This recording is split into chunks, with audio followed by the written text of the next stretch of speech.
You have a friend and you find out that your friend is cheating on their partner. Your friend doesn't explicitly tell you that this needs to be kept a secret, but it does kind of feel like private information. It's not something that you're going to post about online. But within the next few weeks, you keep running into your friend and their partner who's getting cheated on at all of these social gatherings, and you start getting this feeling that all your other friends are starting to change their perception of the person getting cheated on. They don't know that they're getting cheated on, but they just feel like maybe the partner is doing something wrong because there's tension in this relationship. Everybody is believing that the victim's reputation is the one getting ruined, even though they don't even know that they're getting cheated on. So now you are in a pickle. You have a few choices. Either you confront your friend and you tell them, if you don't come clean, I'm gonna have to tell somebody. Or you go directly to the friend's partner so that they can make an informed decision with knowing all the facts. Or you believe, look, it's not my business. I'm not gonna get involved. My friend is also the one cheating, so there is a level of loyalty. And I mean, even if you were to mention it to all the people who are judging the victim, it would just create this unnecessary drama. It's not even like you witnessed it happen. If you chose that you would rather confront your friend or even their partner privately to tell them what's going on, you are more likely to be a whistleblower, whether that be against a religious entity, a corporate organization, the government. And I don't think this is like the litmus test of whistleblowers. I do think that it's one of the many characteristics that a whistleblower has, in which you would rather suffer for the greater good. You would rather risk your own livelihood, your own social circle for the benefit of others. It's a pretty unique personality type. I'm not talking about whistleblowing in the sense of everybody's gonna love and support you, because that's not really whistleblowing it is, I guess, definitionally, but it's not what whistleblowers go through. And I'm sure everyone sitting at home is going to say, I would absolutely be a whistleblower. But statistically, it is impossible that all of us that believe we would actually would. There would be a lot more whistleblowers out there. And it makes sense because whistleblowing is one of the most dangerous things that you can do. Is this like a study research done? Yeah, there's like a series of different moral dilemmas where you can kind of try to gauge if someone is more likely to be a whistleblower. And then there's also these very strange studies that they have found that the more educated you are, the more likely you are going to be a whistleblower. The higher in the organization you are, the more likely you are to be a whistleblower. And a lot of whistleblowers have this very interesting thing where they do not contemplate or procrastinate or feel shame about whistleblowing.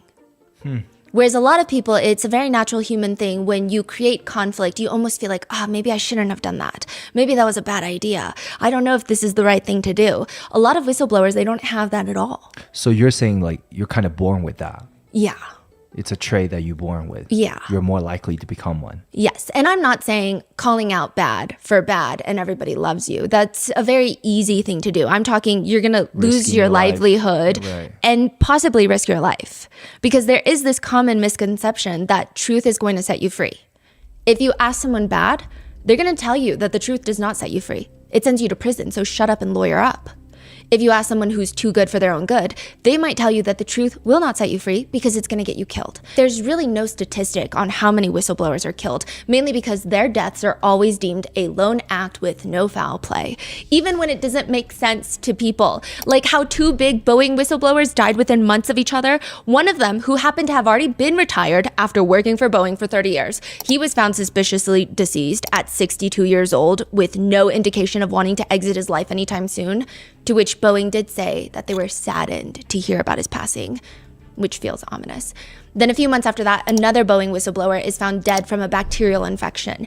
Interestingly enough, this whistleblower, Joshua Dean, he was known by everyone to be a health nut. He worked out and watched his diet with a meticulous attention to detail. He was so considerate of every small change in his body, and he suddenly contracts influenza B, pneumonia, and MRSA staph infection all at once, which we tried researching it, and the odds of catching all three at once is extremely rare. Co-infections can occur, but all three? There seems to be only scattered reports of these triple infections, which led to people on social media writing, the new leading cause of death is being a Boeing whistleblower. It's an obvious exaggeration, but this isn't new. One of the most controversial cases in whistleblowing history is actually Karen Silkwood. She was working for this huge company operating nuclear factories. She gets out of a union meeting at a cafe. She's got a folder, a spiral notebook, a binder filled with documents. She tells another union worker she's gonna blow the lid on what the company has been doing. There were constantly leaking pipes. The protective gear is not adequate. Radioactive materials were, according to Karen, not being properly secured. But the biggest part is, Karen claims that there were between 20 to 30 kilograms or 44 to 66 pounds of plutonium that had been misplaced. That's enough to make 3 to 4 nuclear bombs. People theorize that there was a plutonium smuggling ring in the plant. They were also just like dumping contaminated water into a river in Oklahoma that was known to be used for swimming, fishing, and drinking. And it's very bad. And on the way with these documents to the reporter, Karen gets into a one-car accident and passes away. One car meeting by herself? Yes. She allegedly fell asleep at the wheel. But there are so many things that don't add up, like the damage to her bumper when it's a head-on collision that killed her. A lot of other things, like the fact that there are grip marks on her steering wheel that almost indicate that she was holding on for dear life and not asleep at the wheel, like the authorities claim. The police that found her at the scene, they work for the company when they're off duty as security guards. What? But more suspiciously is the fact that all of those documents that she had just showed a fellow union worker at the cafe, they are gone. When was this? This was like 50 years ago. This was one of the first big cases of, I don't think the whistleblower died accidentally. Her case is thick, very thick. I mean, there's a lot to unpack there, but it's been debated for half a century whether or not she was killed or it was an accident. Just like how it's being debated whether or not the Boeing whistleblowers were killed or if they self-exited or naturally caught 3 infections at once. But does that really mean every time a whistleblower passes that it's a self-exit, as authorities and major corporations claim? What if a lot of powerful people want someone dead? Does that factor into the investigation? Virginia Giuffre, one of Epstein's victims, but also an advocate and a survivor who had been taking Epstein and Ghislaine Maxwell down, along with Prince Andrew. She is the one in that very famous picture of Prince Andrew and Ghislaine Maxwell. There is 17-year-old Virginia Giuffre with Prince Andrew's hand creepily around her waist. That is her. March 2025 of this year, Virginia Giuffre gets into a really bad car accident. At this point in Virginia's life, she has 3 children. She has helped put Epstein in jail. She lived through him mysteriously dying in prison, which, by the way, she was on the fence about whether he was killed or not in prison. She helped put Ghislaine Maxwell in jail. She had just finished a manuscript for a book, a memoir, detailing her entire 2 years being trafficked by Epstein and Ghislaine to powerful people such as Prince Andrew, but other world leaders like a prime minister of a foreign country, US politicians, senators, governors. She has the manuscript. It just hasn't been published yet. It won't be published until she's dead. Virginia Giuffre has been working with a collaborator for this book. The collaborator is not only helping with some writing aspects, but she's been adding footnotes, hiring professional fact checkers, trying to do her best to protect Virginia, but also publish a book that has all the accurate information. She says that she gets a call, March 2025, so earlier this year. Virginia's in the hospital from this car accident. The accident makes the news because even Epstein's death just seems suspicious. This accident too seems so suspicious. What do you mean? Virginia goes into kidney failure. The doctors originally give her 4 days to live. She states that a school bus had hit her, turning her car into a tin can. She states that when the police were called, they said that nobody was available to come to the scene, and now she's in the hospital in critical condition. A picture of her just bruised face is posted online. But it's odd because police later come out and confirm, yeah, there was an accident, but there were no injuries reported at the scene. And the picture of her in the hospital seems weird because a lot of healthcare workers are coming out and saying, why is she wearing a necklace? And the bruises, they look a few days old, and she would be hooked up to a lot of machines if she were in kidney failure. And so what does this mean? Some netizens initially believed that Virginia had faked her injuries. But why would Virginia do that? None of this makes sense. Virginia tells Amy Wallace, her collaborator for the book, very cryptically, if it's in God's hands, I'm not scared. If it's my time to go, it's my time to go, but I want the book published. Amy writes in the book, She's like, I don't know. I want you around for the rest of my life. And so they tell each other that they love each other and they hang up. The next day, April 1st, 2025, Amy Wallace and Virginia's publicist both receive an email. This is Virginia's last email to them. It reads in short, "In the event of my passing, I would like to ensure that Nobody's Girl is still released. I believe it has the potential to impact many lives and foster necessary discussions about these grave injustices." That email is sent out April 1st, 2025. By the end of the month, April 25th, 2025, Virginia Giuffre will be found dead. But this is not the first time Virginia Giuffre has almost predicted her own passing, if you will. Years ago, she tweeted, "I am making it publicly known that in no way, shape, or form am I wanting to self-exit. I have made this known to my therapist and my GP. If something happens to me for the sake of my family, do not let this go away and help me protect them. Too many evil people want to see me quieted." Which, yeah, sure, okay, a lot of things can change in a few years, including someone's mental state. But with the Epstein case and the Epstein files, everyone feels like a suspect. I mean, everybody has money, everybody has power, and everybody has a lot to lose if this book gets published.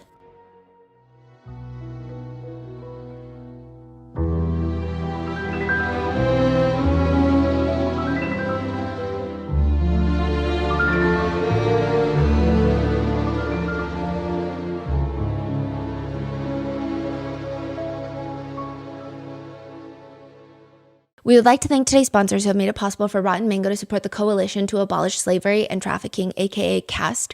They are the U.S. largest provider of comprehensive direct services to survivors of human trafficking and advocating for groundbreaking policies and legislations. This episode's partnerships have also made it possible to support Rotten Mango's growing team, and we'd also like to thank you guys for your continued support. And as always, full show notes are available at RottenMangoPodcast.com. With that being said, this episode involves mentions of DV, self-exit, CSA, trafficking, a few more disclaimers. I want to be clear that the allegations mentioned in this video are not allegations being brought forth by the RM team. We are only repeating what has been circulating online. These allegations are readily available for anyone to research and to come to their own opinions and conclusions. Many of the allegations are from Virginia Giuffre's posthumous memoir. It's called Nobody's Girl, and I highly recommend getting a copy.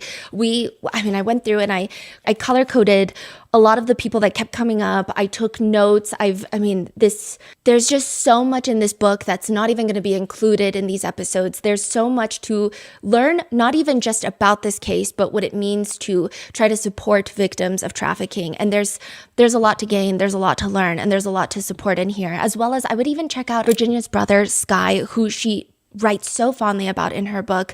He has been very vocal about getting justice for his sister, even after her passing, and making sure that we see the day of the Epstein files. So many of the allegations are from her posthumous memoir, as well as publicly available netizen comments, and any theory should be taken as a conspiracy theory. We are simply trying to provide a compilation of all the online theories and or speculations in an easy to digest video format so that you can do your own supplemental research before coming to your own opinion about something or someone. That is not to say that we personally believe or don't believe something. We are just not accusing anyone of anything in this video. Our personal private opinions about someone should not be taken as fact. We are just trying to present the different types of publicly available online discourse for you to consume. And as well, November of this year, so a month ago, 20,000 pages of the Epstein files were dumped by the House Oversight Committee. There are emails in there that have connected more people to Epstein, along with high-profile professors, businessmen, politicians, including our current US President, Donald Trump.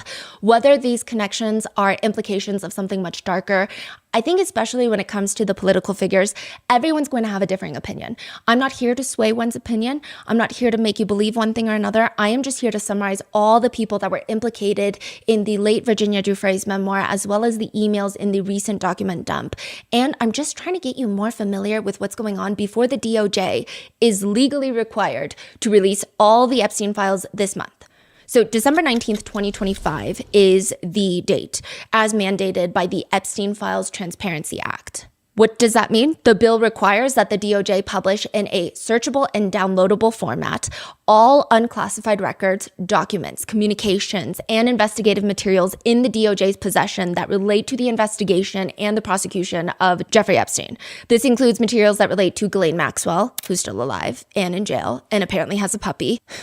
Flight logs, travel records, individuals named and or referenced, including government officials in connection with the investigation and prosecution of Jeffrey Epstein. The DOJ is only allowed to withhold certain information, such as the personal information of victims and materials that would jeopardize an active federal investigation. Okay, the second part is very important because it's been very clear from the get-go that members of the DOJ do not care about the victims, but that second part could be the potential loophole that would prevent yet another release of the Epstein files. It is required that the DOJ report to Congress all the information that is released and withheld, as well as a summary of any redactions that are made and a list of all government officials and politically exposed individuals named or referenced in the published materials. So this could either be the great expose and the great cleanse, or it could just be another fake out where we get nothing but a messy dump with emails referring to people whom we already assumed are connected to Epstein.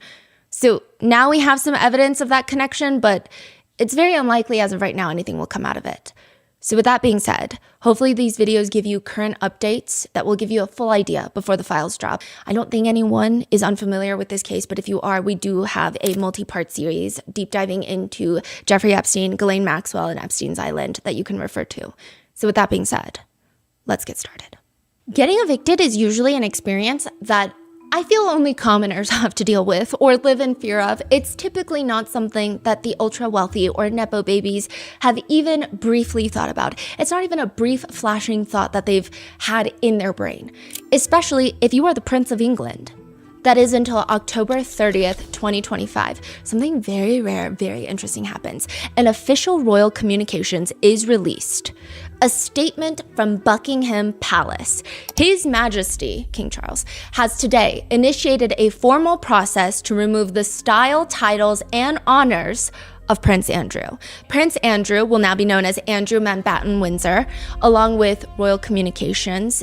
It's more of like an eviction notice, this entire thing. Formal notice has now been served to surrender the lease and he will move to alternative private accommodation. These censures are deemed necessary, notwithstanding the fact that he continues to deny the allegations against him. Their Majesties wish to make clear that their thoughts and utmost sympathies have been and will remain with the victims and survivors of any and all forms of abuse. AKA, Prince Andrew will just be suspicious Andrew, and he's getting evicted. The public responded as expected with this news, with most stating that it's a little too damn late for that. Others point out that this is fascinating because it's Prince Andrew's brother, King Charles, technically approving this entire statement. One as in comment reads, tell me you believe that your brother is guilty without telling me that you believe your brother is guilty. But mostly there's a lot of shock with the comment continuing. Like others, I did not think that this would happen. Titles removed, sure, but kicked out of the house and home? That I really did not expect. The wording is much harsher than even I also expected. I imagine the royals would kind of beat around the bush if they were to even do anything this extreme. But the word choice of notwithstanding the fact that he continues to deny the allegations, it's more likely that you would hear something like, while he maintains his innocence. But this sounds like, hey, you're saying that it's not true, but nobody believes you, including me. Wow. Others are expressing disappointment that Virginia Giuffre, the victim who initially exposed Prince Andrew, is deceased and is not around to see this. With a comment reading, I wish Virginia knew that her bravery is still finally seeing results. She deserved justice in life and she still deserves it even though she's gone. Her and all the other victims of these heartless people. But most netizens are left wondering, okay, why now though? Why now specifically? A lot of people in the UK will say, well, the Queen was never going to do it. Everyone in the UK knows that Prince Andrew was the Queen's favorite child, apparently. But King Charles, there's no love lost there. Others are saying maybe King Charles is doing it so he can clean up all the loose ends, so when William takes over, King William, soon to be King William, he can start fresh. But others are saying, well, it might be happening because of what's happening in the US right now, and they believe it's only a matter of time. They might be right to think that because a few weeks after that, the royal announcement, November of this year, thousands of Epstein documents, including emails between Jeffrey Epstein and Prince Andrew, are released in a Google Drive by the House Oversight and Government Reform Committee. 20,000 something pages, large sets of emails, all dumped online for the public to see, with more to be released this month as mandated by that new bill. The hope being that finally this Epstein list will be released. Because, I mean, everybody has an idea of a list. There are random lists online going out where people keep adding names once they keep getting associated with Epstein when there's pictures resurfacing. But a real, reliable list of every single name connected to Epstein and Maxwell, that's what we're hoping for in December. So here's a rundown of what we know so far before that release. These are the people, the high-profile people that have been connected to Epstein and Ghislaine and the trafficking ring, and why the internet believes that many of them need to be investigated and thrown into a cell with the key dumped into the freaking Pacific Ocean. Some of these names are going to sound oddly familiar, and they have always been associated with Epstein and Ghislaine. Others are going to have been loosely connected, but now with renewed interest in this case, with the Epstein files being dropped, new emails being revealed, and even Virginia Giuffre's memoir that was published posthumously, these people have been more present in the news in connection with Epstein. So consider this a guide of all the people, places, and things that you may need to know before the documents drop, and why many of these people could be someone, theoretically, hypothetically, that would want the files to be suppressed, who would want Virginia to be silenced, who will probably try their best to make sure we never know what happened. It's better to put a name and face to these people rather than say, hey, they're making sure they never get justice. So exactly which rich and powerful people are we talking about? Like I said, we've already done a multi-part series on Epstein and Ghislaine where we did talk a lot about Virginia Giuffre, but just a quick refresher, Virginia Giuffre spent more than 2 years traveling with Epstein and Ghislaine. She was one of the most high-profile survivors considering she has been very outspoken against Prince Andrew. She has been very passionate for advocating for the end of trafficking and for exposing the elite for what they've done. She's also spent a great deal of time at Epstein's Island, and she says in her book, quote, I knew their cruel habits and those of the men to whom they trafficked me. I saw these men. I endured them up close. She says that she recalls being trafficked to, quote, the former governor of a Western state, a respected U.S. senator, and so many scientists.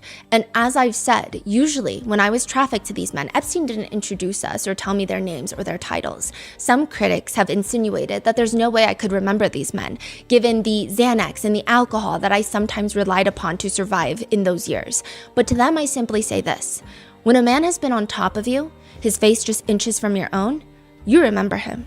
You may not remember the exact day, date, or time that the man abused you, but his face stays in your mind even when you wish it wouldn't. She writes, seeking to silence me, my powerful enemies have threatened to bankrupt me and even to have me killed. I haven't stopped talking. When I was a sex slave, I had no say. I promised myself that I will never have no say again. These are the main people that she has named in her book that she states she has been trafficked to. I remember when I worked in retail, we were told repeatedly through training that we were to never assume one's familial relation to the person that they walk in with. That is the very professional way of saying, hey, don't assume that the man is the dad and the girl is the daughter because they could be dating. Now, obviously, this is not for when one party appears to be underage or in distress. That's clearly a different set of training rules. This is for when you see some 25-year-old walking in with someone who looks to be about 60, who looks old enough to be their father. That's what that applies for. I mean, thankfully, most of these couples know that they will likely confuse retail workers, so they'll typically establish some sort of relationship. They'll have a little show of hey, we're not actually dad and daughter. But there have been times where mistakes have been made. But every single person in this Gap Kids store that Virginia Giuffre walks into should know what's going on. They should be able to tell that Virginia was indeed a minor and she was indeed not shopping for clothes with her grandfather. Even though he looks like her grandfather, he's in his 60s and she looks to be 14, 15. And technically this is Gap Kids, so all of this checks out. However, no grandfather is going to passionately persuade his granddaughter to pick the shortest tops that show her entire stomach and the smallest shorts that are not even in her size to show half of her bottom. Like, there's just no way that's her grandpa. And they're right, because it's not her grandpa. This is Ron Eppinger. This is the second man that traffics Virginia Giuffre. The first man is Virginia Giuffre's own father. She alleges that he traffics her to a family friend. And the third being Jeffrey Epstein and Ghislaine Maxwell. Ronald Eppinger is the founder of Perfect 10 modeling agency, which I don't foresee any of this sounding like a life-altering revelation, but Perfect 10 was not a legitimate modeling agency. Though if you were to briefly look into it, it might look like one because they do have professional stylized photo shoots, collaborations with brands. They have models who would be hired to walk runways. But that's not the purpose of the agency. This is a highly predatory, highly profitable business structure in which Ron Eppinger would go hunt down young women from Eastern Europe, bring them to Florida, and run a $1,000 a night escort service. He usually only preyed on European children until he meets Virginia. Virginia had just run away from Growing Together, which we'll get to more later, but it's essentially just another predatory facility that helps parents kidnap their own kids to stick them in this facility to make them more obedient, more teachable, more moldable, more whatever adjective parents want to pay for. It's obviously not a great place with assault, violence, SA being heavily present, and even just the psychological torture. Virginia says they would force the girls that are 13 to maybe 17 years old to stand in front of a mirror and passionately berate themselves at the top of their lungs. She says that they were forced to scream at their own reflections, "I am a whore, a slut, a druggie," while staring into their own eyes. I mean, it's basically a torture prison. They even have a solitary confinement cell. I mean, it's a sick experiment. Virginia recalls that every Wednesday they would have nasty mushroom soup. You're forced to eat everything on your plate every day, even if you hate it. Virginia hates mushroom soup, or at least she hates this variation of it. And most Wednesdays, she would be able to push through, but one particular Wednesday, she feels like she needs to throw up. The guard is screaming at her to eat, and Virginia says, quote, "But after a few spoonfuls, it wouldn't stay down, and I vomited into my bowl." The guard's face broke into a sadistic smile. "No problem," she said. "Now eat until that bowl is empty." Virginia ends up running away and hitchhiking just to get anywhere far away from Growing Together because Growing Together, they're going to find you and they're going to bring you back to the ninth circle of hell. Virginia just ends up staying at a guy's house. They were smoking weed on the beach together and he offered, which it's not like she has a lot of choices at this point. She's a 15-year-old runaway. And she says, "I was worried that he wanted sex, but I was wrong. When we got to his place, we just smoked some more pot and then he found me a clean towel so that I could take a shower. Please be gone by the morning," he said before he went to go to bed. "I go to work early and please don't fuck up my house. Do the right thing." Virginia writes, and quote, "Not all men are monsters." The next person that she ends up hitchhiking with he is a man who appears to be a construction worker. He claims that he's going to the same place that she's going, but when she looks up, he's driven to a parking lot of a motel, and he tells her, "Come upstairs with me. It's only going to take a second. I owe somebody money. I need to pay them back." She follows him up, and immediately when he closes the door to the motel room, it's too late. He pulls out a gun, jams it into her mouth, and essays her. She says, quote, "From the front first, then from the back." He would choke her until she lost consciousness, only to choke her again when she comes to. And then his phone rang mid-assault. He threatens to kill her if she runs away, but also she's thinking he probably will anyway, so she books it. And that's how she ends up sitting on a curb in Florida, trying to block out all this trauma, trying to figure out how not to go back to Growing Together or the house that she states that she was being essayed in, when this very fancy limousine pulls up right in front of her. And I say states because her dad has been very vocal and has been denying the allegations. So just legally speaking, but personally, I mean, I have opinions. This limo pulls up right in front of her and the window rolls down and it's this old wrinkly man. He's balding and he's eyeing her up and down. "Oh, you poor baby." Virginia looks inside, and next to this old balding man, there's this very young girl who looks about Virginia's age in this very short red dress, and she's staring and she's smiling at her, and they seem kind of friendly. The man sounds like a grandpa. "Come in here so we can take care of you." Ron Eppinger tries to get Virginia to trust him by way of sympathy. The textbook, "I am a sad, vulnerable old man. How could I ever harm someone when I'm so fragile myself?" He tells her, "I had a daughter once, Susan Marie. She died when she was 15. She was in a truck. The driver fell asleep and crashed into a utility pole in Pompano Beach. I've never gotten over it, you know." Virginia says in her book, "And for that moment, I feel sorry for him. That's when he reaches for me and strokes my hair. If you want, I can be your new daddy." This is how Virginia Giuffre starts getting trafficked by Ron Eppinger. He starts a new string of felonies by taking Virginia to a restaurant to eat, where she says she eats like an animal because she's starving, and then to Gap Kids to shop for her, buying clothes that, at that point, why even shop at Gap Kids? These clothes barely cover her. Then takes her to a lingerie store where it appears that the workers know Ron Eppinger because they don't look at all confused at why this much older man that has not one hair to his name on his bald head, why he is purchasing a G-string underwear for someone who appears to have just left a middle school bus. They don't bat a single eye. And he picks out every lacy thing before taking Virginia back to his house where there are at least 5 other girls, alarmingly young, probably minors, fully unclothed and or almost fully there. Then he takes Virginia to his room, which horrifyingly has a circular bed and a mirrored ceiling, and he announces that she's going to be sleeping with him tonight. He called her baby, and Virginia writes in her book, "I am the youngest girl there, so the nickname sort of fits. I want to become someone new so badly that I accept it. Baby is now who I am." Which I don't think any of you would ever say, but if anyone were to say something inherently as brain dead as, well, why would she get into this man's limo? Which honestly, I think questions like that should be part of some sort of standardized test to determine one's comprehension level. But if you were to ask such a thing, please remember, Virginia says, "This is just some of what I've been through before I met Eppinger.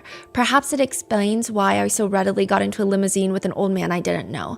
It wasn't just that I'd been brutally essayed a few hours before, barely fleeing with my life. No, I had felt worthless for years. Sometimes I worried that what the counselors at Growing Together made me say was true, that I was a whore, a slut, and a druggie."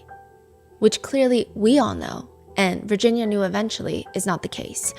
Because Ron Eppinger is clearly the problem. Virginia states that not only did Ron Eppinger target children, he wanted them to look more like children. According to Virginia, before he demanded intimate relations, he would force her to shave, he wanted her to resemble a teen Barbie doll, and then told her that she needed to watch X-rated content and be grateful to him for letting her, a child, sleep with him, a 63-year-old balding predator, because, quote, "he was teaching me a valuable skill, how to please men."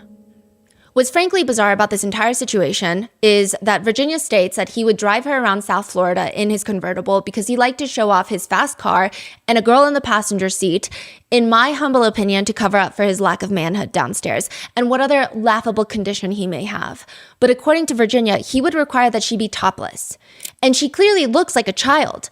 Nobody notices, nobody pulls them over, nobody arrests Ron Eppinger. Some people can't even drive to Target to run errands without getting pulled over. And you're telling me Ron Eppinger is just doing a full bus tour of the city showcasing his crimes and nobody says anything? I'm sure there are police cars all around the street where they drive around. They haven't driven past one patrol officer? Or anybody who makes a call or do something about it. Exactly. Ron Eppinger, he just gets away with it for so long. Virginia makes a clarification in her book that in some reports, including a widely read book on Epstein, and I think that these clarifications are so important. There's so many clarifications throughout the book, and it's very interesting to see what the media got wrong because, this case is so heavily talked about. And she states that in one widely read book on Epstein called The Perversion of Justice, the Jeffrey Epstein story, the author, who is a journalist, she writes about how Virginia was swept away by Ron Eppinger's lifestyle, seeing other girls get expensive clothes and jewelry. And Virginia starts thinking, the lifestyle isn't just exciting. Maybe it's an acceptable way to earn a living. Which, even if that were the case, Virginia was 15 at the time. But Virginia says that's not the case. She says, quote, "I wasn't excited. I was a defeated, hopeless child. I knew what was happening wasn't right." Virginia writes, in fact, quote, "Soon after Eppinger began trafficking me to his friends, I knew how it felt like to be a puppy picked from a litter, just hoping its new owner wasn't the whipping kind. I was merely trying to survive." Virginia states that she was held captive for 6 months before she was, quote, "given away to Ron Eppinger's friend," who embodies the phrase, "birds of a feather flock together." He's heinous too. And in 2011, Ron Eppinger finally pleads guilty to charges of, quote, "smuggling aliens to the US for the purposes of sex work." And the consequences of that, 21 months in prison and a $6,000 fine. What? Also, he would have to forfeit his beloved limo and his boat. There are speculations that the FBI knew what he was doing for a really long time and just let it happen. There is a massive file released by the DOJ. It's in the FBI vault on Eppinger, Ronald Eppinger.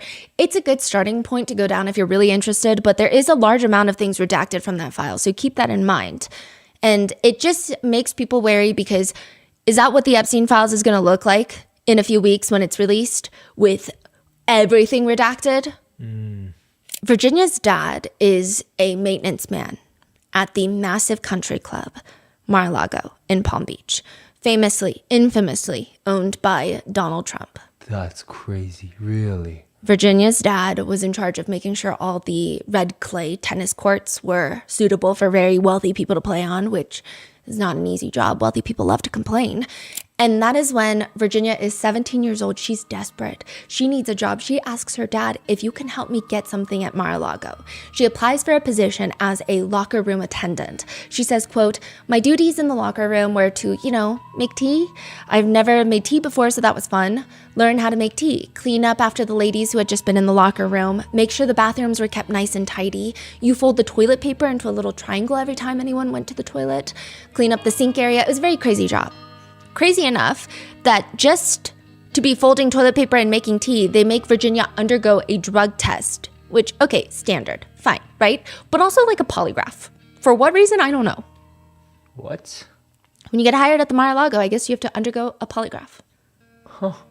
Nevertheless, she starts working there. She's studying the employee handbook, which is this hefty 65-page filled to the brim with half rules, half digs at people. So instead of writing things like, please maintain personal hygiene, it reads things like, body odors are offensive, even down to the ear accessories. 1 per lobe, each no larger than a dime, which Virginia says the rules actually made her feel better.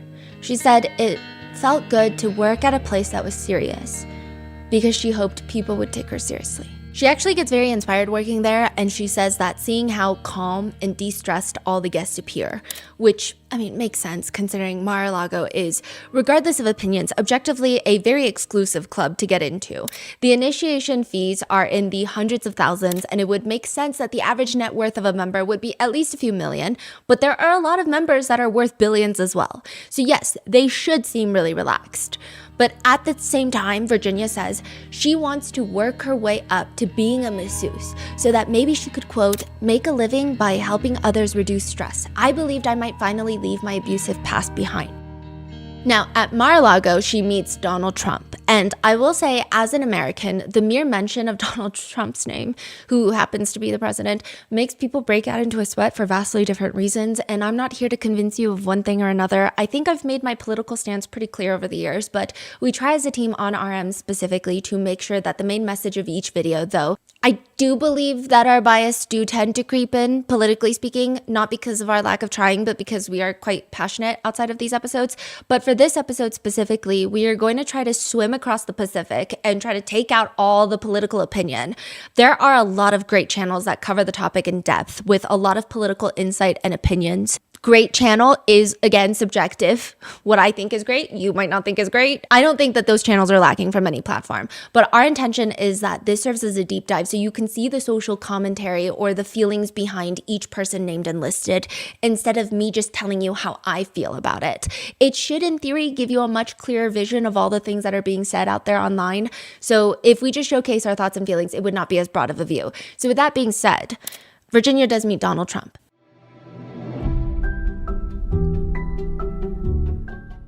Thank you to Netflix for sponsoring this portion of today's episode. As many of you guys know, I spent months researching and producing our 4-part series on Sean Diddy Combs. And honestly, it was one of the most complex stories that I've ever covered. And I think it changed everything that I thought I knew about him. Like, I knew Sean Combs' name, I was familiar with the headlines, but when we dived deep into his very extensive lore, there were things that I just never heard about. The City College stampede where 9 people died, the club shooting in New York, the murders of Tupac and Biggie that are somewhat connected, if you will. I mean, that's where things got really dark for me. I went down so many rabbit holes trying to understand this East Coast, West Coast rivalry, all the theories, the accusations, and the conspiracies. And there is still so much that we don't know definitively.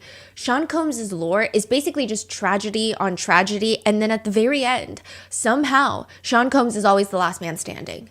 Especially in our podcast series when we covered his recent trial. But honestly, I keep thinking that there is still so much of this lore that needs to be told. And that is exactly what Netflix's new docuseries does. It is not just about the trial. This is a comprehensive look at Sean Combs' entire life, starting from his childhood in Mount Vernon, New York, where he was raised by a single mother, Janice Combs, right as rap is like exploding into the mainstream, featuring never before footage that gives you an inside look at Diddy's life, explosive firsthand accounts from people who were actually there, former friends, collaborators, rivals, people who witnessed his rise in this entertainment industry up close. You're going to hear about his time as a 19-year-old intern at Uptown Records, the beginning of what would become his very signature wild lifestyle. And then there's the founding of Bad Boy Records with Kirk Burroughs, who's in this Netflix's exclusive release. He actually opens up about their relationship in a way that he has never done before. And as Diddy is climbing higher and higher into the entertainment sphere, you see how his ambition and his hunger for power just like evolves and twists. It's incredible. I mean, the Netflix is bringing you the story of Sean Diddy Combs, tracing his journey all the way up to the present day. The most exciting part about this new release is that we actually get to hear from the jurors in the trial, which is, of course, for legal reasons, is not a perspective we had access to during our trial series. And I'm genuinely so curious to hear what they have to say. This is the full story of Sean Diddy Combs, the entire arc of his life, his lore, his career, and his influence on music and culture. Sean Combs, The Reckoning, is now playing only on Netflix.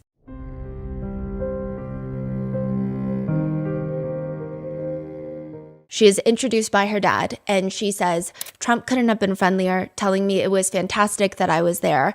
Do you like kids?" he asked. "Do you babysit at all?" He explained that he owned several houses next to the resort that he lent to friends, many of whom he had children who needed tending to. I said, "Yes, I had babysat before." She says, "Soon I was making extra money a few nights a week minding the children of the elite." That is, until one day, there is a car driving behind her, slowly, on the property, Mar-a-Lago property. The car has tinted windows and a man in the front, Juan Alessi, the driver, and in the back is just one Mar-a-Lago member, Ghislaine Maxwell. Virginia writes that she never even knew that this car spotted her walking to work until way later. But, quote, "I didn't know it yet, but once again, a predator was closing in. This one, however, would prove different from any I've met before. This was an apex predator, as greedy and demanding on the inside as she appeared to be beautiful, pleased, and self-assured on the outside. Again, I wish I could say that I saw through Maxwell's polished facade, that I felt the immense threat she posed to me. Instead, my first impression of Maxwell was the same one that I formed when I greeted any well-heeled Mar-a-Lago guest. Quote, I'd be lucky, I thought, if I could grow up to be anything like her." Virginia doesn't meet Ghislaine Maxwell until one day the other girl that works at the spa can't be at the front desk. So instead of tending to the locker room, suddenly Virginia's at the front desk.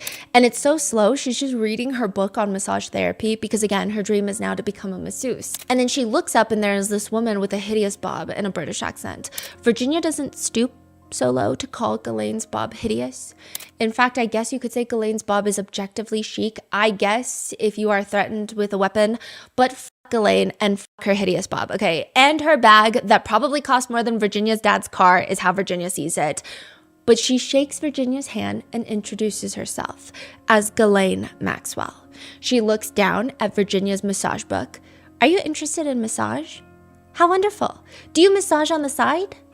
Virginia says she starts freaking out because she's like, "Oh, no, I don't want to give this person the wrong impression. Like, I'm not even trained, but I hope to learn someday. I'm sure you'd be terrific." Ghislaine tells her that she's friends with a very wealthy man, also a member of the Mar-a-Lago Club, who is looking for a massage therapist who can travel with him. "Will you come in for an interview?" Virginia's hesitating, but Ghislaine picks up on it and tells her it's not about what she knows right now, it's about her determination to learn. If she can impress this wealthy rich man, he would be more than happy to fund her training sessions. He's a mathematician. He's got this knack for making money and he loves helping people. Besides, he lives right here in Palm Beach, just 2 miles from the club. Come meet him tonight after work. Virginia writes in her book, even today, more than 20 years later, I remember how excited I felt. If you've watched our previous deep dives on the Epstein case, you are familiar that Virginia excitedly tells her dad about this life-changing opportunity. He drives her to the house where she's taken into the massage room where an old hairy man is laying naked, face down. Ghislaine instructs her on how to massage him. Virginia describes in the book, quote, when we got to his buttocks, I tried to glide past them, landing on his lower back. But Ghislaine put her hands on top of mine and guided them to his rear. It's important that you don't ignore any part of the body, she said. If you skip around, the blood won't flow right.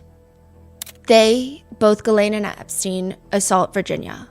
Virginia writes that this is the moment something cracked inside of me.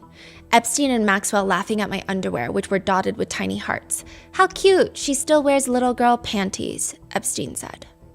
So they force Virginia to massage Epstein, then they assault her, and then they force her to wash Epstein in the shower, shampoo, condition his hair, while Epstein gives her just one of many countless lectures. Virginia says, from the first meeting, Epstein wanted me to regard him as a mentor and not a predator. He would give lessons on game theory, AI, just like anything that is mind-numbingly, he just wanted to be the smartest person in the room. And then afterwards, Virginia is forced to pat him dry with a towel before they lead her outside with 2 $100 bills shoved in her hands. And they're smirking as they tell her, this is probably what you make in a week at that spa. And the driver takes her back home. Virginia says the entire car ride, all I knew as the black Suburban headed west was that I felt gutted, as if someone had reached down my throat and scraped out my insides with a silver spoon. Also, another thing to note, perhaps clarify, is that everyone in the media was under the impression that the house was white. Virginia writes in her book that was years later. In the summer of 2000, the home we pulled up to was a garish pink, the color of Pepto-Bismol. Yeah, the house was painted all pink. And this is his Palm Beach house. And Virginia explains, Epstein took delight in explaining to me, for example, that he had painted his house pink because I love pink. Pink is for pussy.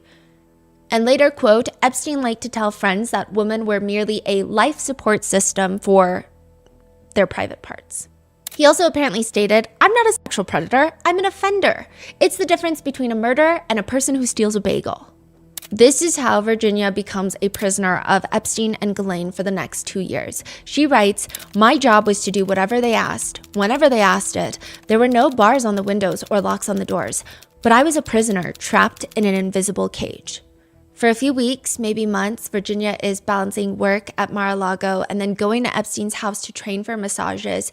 It's very complicated and understandable. It's like a psychological response. She's been essayed already, so she's been traumatized. She feels gutted. However, they keep charming her to come back and promising her that this isn't for nothing. If you keep doing well, we're going to get you officially trained so that you can quit this job and become a masseuse. If she stops now, then all of this trauma she endured would be for nothing. But if she comes over a few times, maybe they would pay for her to get trained. So under this very complicated feeling, she keeps going back. And she says in short, and again, please read her book, but in short, she explains, as Epstein used me to satisfy his perverse appetites, I rationalized that perhaps he might also help me to better myself. In those initial weeks with Epstein and Maxwell, I told myself I could weather this too, and maybe even come out ahead. Virginia goes there to massage Epstein when he finally asks, how about you quit your job at Mar-a-Lago and work for me full time? He gives her a wad of cash, $2,500. This is like the most 17-year-old Virginia has ever seen. Rent yourself an apartment. It's not like she jumps at the chance to work for him. She admits it felt foolish to rely on him for my livelihood. Epstein must have sensed my qualms though, because he walked around his desk, picked up a grainy photograph and handed it to me. The image had been taken from some distance, but it was unmistakably my little brother, Sky, the one that I was telling you about to go follow. He was walking away from the camera. I could see his backpack and the outline of the side of his face. I felt a stab of fear. Why did Epstein have a photo of the person I loved most in the entire world? Epstein tells her that they know where her brother goes to school and, quote, "You must never tell a soul of what goes on in this house. And I own the Palm Beach Police Department, so they won't do anything about it anyway." Virginia leaves Mar-a-Lago as her place of employment, and this is going to be a huge part of the Epstein and Donald Trump saga. If you're not familiar, in the massive Google Doc dump, there are multiple emails between Epstein and others that consistently reference Donald Trump. Depending on which aisle of the political party you're on, you will have very different interpretations of said emails. I'm going to try to do my best to aggregate both sides' opinions and sentiments to give you a full picture of what's going on and what people are thinking about it. We went to channels of well-known left-wing commentators as well as right-wing commentators as well as mainstream media networks along with Reddit to see what comments people were having from both sides and opinions. And it's just vastly different. And we went through hours of trying to see, okay, well, is there at any point people come to some sort of agreement on any topic? And no, there is not. I don't think it would be productive for me to even try to get you to come to a point. So you got to come to your own points at this point. One email from Epstein to Ghislaine in 2011 reads, "I want you to realize the dog that hasn't barked is Trump. Redacted victim spent hours at my house with him. He has never once been mentioned. Police chief, etc. I'm 75% there." The What redacted does 75% there mean? We don't know. A lot of these emails are just like all over the place. Okay. Now, the redacted victim has since been released as being Virginia Giuffre. Many netizens believe that this implicates Trump, placing him at the same place in Epstein's house, of all places, with a victim, a known survivor. And the dog that hasn't barked, I mean, clearly Trump knows more than he's letting on. He's not barking. He spent time with one of the victims of Epstein and Ghislaine, and he's not barking, and clearly that's what's happening. However, others believe that this is actually a vindication. They state that Virginia has never come out to state that Trump was an abuser or one of the men that she was trafficked to. And notably, in her recent posthumously published book, she writes relatively kind words towards Trump and meeting him. I mean, she was very vague, but it wasn't over the top, but it wasn't, I guess, bad. To which others argue that, well, she mentions that she was abused by other huge politicians and wealthy businessmen whom she will not name due to her own safety.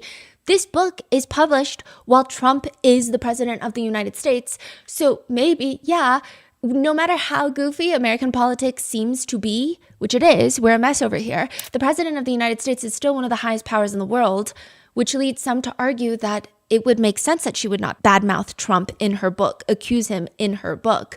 It's just not going to end up well for her to accuse the sitting president.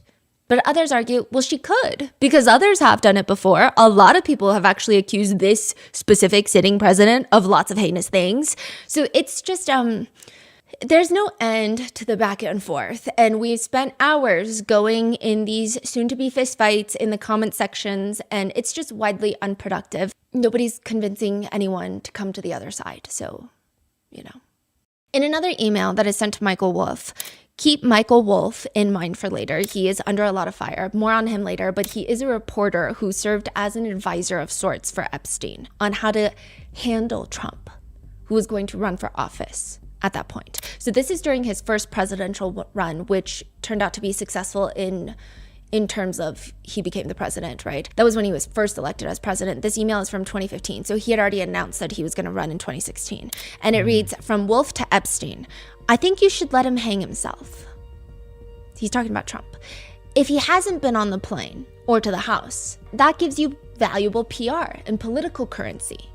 So some netizens interpret this as saying, Trump has probably been to the house in the plane, which Epstein might have proof of. But if Trump goes out and says, hey, I haven't been to the house, hey, I haven't been to the plane, then Jeffrey Epstein suddenly has this political currency of like, I can expose you for lying. Other netizens have interpreted this as Trump has not been to the house or the plane. Continuing, Michael Wolff says, you can hang him in a way that potentially generates positive benefit for you. Or if it really looks like he could win, you could save him. So that would mean probably Epstein coming out and saying, Trump has never done anything weird. What do you mean? You could save him, generating a debt, of course. It is possible that when asked, he will say, Jeffrey is a great guy and has gotten a raw deal and is a victim of political correctness, which is going to be outlawed in a Trump regime. Do with that what you will. That's in 2016 during Trump's first run for office, in which he was successful. But in a 2019 email before his second run, which was unsuccessful, so January 31st, 2019. This is actually 6 months before Epstein is arrested. Epstein emails Wolf, victim, Mar-a-Lago. So it's like redacted. And it says, Trump said he asked me to resign. Never a member, ever. And I do want to preface, Jeffrey Epstein's grammar, his punctuation, his spelling, if he weren't already dead, I think an English teacher would want to kill him. Never a member, ever. Of course, he knew about the girls as he asked Ghislaine to stop. So some netizens have interpreted this as, he knew Ghislaine was what? Recruiting underage employees of Mar-a-Lago to come get trafficked? If that's the case, why didn't he stop it or go to the authorities, considering if anybody had the power at that time to stop Epstein and Ghislaine, it would have been Trump, because of how powerful he is and how wealthy he is. And also, if Ghislaine is a member at Mar-a-Lago, to be the owner of Mar-a-Lago, it's a very different standing. It's a different social standing. But others are saying, well, he asked her to stop, but maybe he didn't know what was going on. And like, see, he asked her to stop, so like maybe he's a good person. Additionally, the whole back and forth gets trickier when you factor in the birthday cards from Trump to Epstein. And there's going to be a lot more on that later. White House press secretary states that the president did not write the birthday card to Epstein. A lot of people have compared his signature on, the president's signature is literally everywhere. Every US president's signature is everywhere. They sign everything all the time. A lot of people say it looks the same. But the White House press secretary says he did not sign the letter. And that is basically why the president is going to sue the Wall Street Journal. More on that later. But the White House press secretary, Caroline Leavitt, continues. The unnamed victim. So there was this whole thing. The Democrats, they release these emails, a lot of them. And the one where it says like redacted victim and Trump spent hours at Epstein's house together. And so they redacted the victim's name because you want to redact all the victims' names, especially when their association with the president of the United States. You have an entire political party that could go after you if maybe they don't like that email. So I can see why they redacted it. However, I guess if you look at the other side of the aisle, they are arguing, why the f did you redact it? So let me just tell you what the White House press secretary said. She says the unnamed victim referenced in those emails is the late Virginia Giuffre, who repeatedly said President Trump was not involved in any wrongdoing whatsoever and couldn't have been friendlier to her in their limited interactions.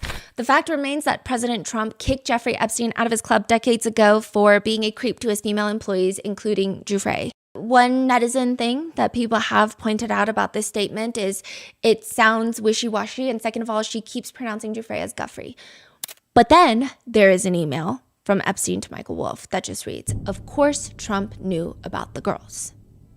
If this part on Trump in this episode feels a bit thin, it's because the next part of this two-part series is going to dive deeper into a lot of the major names. So Trump, Clinton, Gates, conspiracies that Epstein and Ghislaine were political spies.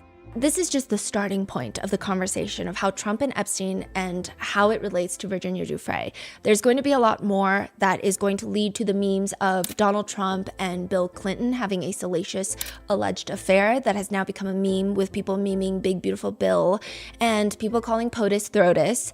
So there's that, and there's going to be more on that later. But so far, that is what Virginia Giuffre writes in her book about Trump, because I do see a lot of people referencing the statement, and I read through the whole book just to see if am I missing anything, but that does seem to be what she wrote about him. Now, the next person under fire is a billionaire couple. Virginia writes in her book, there are other men whom I was trafficked to who have threatened me by asserting that they will use litigation to bankrupt me. One of these men's names has come up repeatedly in various court filings, and in response, he has told my lawyers that if I talk about him publicly, he will employ his vast resources to keep me in court for the rest of my life. So for that reason, the next person, Virginia Giuffre, only refers to this man as billionaire man number one and his pregnant wife. However, in her 2016 deposition, Virginia Giuffre sues Ghislaine Maxwell. And this is we're going to get into it in the next part, but Virginia Giuffre publicly accuses Epstein and Ghislaine. She is a monster. She's worse than Epstein. Ghislaine comes out and basically says Virginia Giuffre is a liar. So Virginia Giuffre's attorneys decide, we're going to sue you for defamation. Oh. They sue Ghislaine Maxwell for defamation, and that kickstarts a series of events which leads to both of them being deposed in a deposition where they're essentially being questioned by the opposition's attorneys. And these deposition, the transcripts were unsealed. So there's a lot in there. There's a lot of names in there. However, in that 2016 deposition where she is deposed and Ghislaine Maxwell's attorneys are grilling her, Virginia does name people by name, whereas in her book, she does not. There are still some redactions in the deposition before it was released, but a lot of people have been cross-referencing the deposition and the book and trying to figure out who is who. So we know? I don't know anything. People think they know. Some netizens think that billionaire man number one and his pregnant wife is Glenn Dubin and his wife, Dr. Eva Dubin. She states specifically in her deposition, Virginia does, well, it was in the beginning, like after my training, Glenn Dubin and Redacted were the first two people I was sent out to. She states that she cannot give exact dates and how old she was, but she says, I can't tell you piece by piece who, but I knew Glenn Dubin was first. Later on page 199 of the deposition, Virginia is asked by Ghislaine Maxwell's attorney, so you're saying Ghislaine Maxwell directed you to have sex with Glenn Dubin? Correct. What words did Ghislaine Maxwell tell you to go have sex with Glenn Dubin?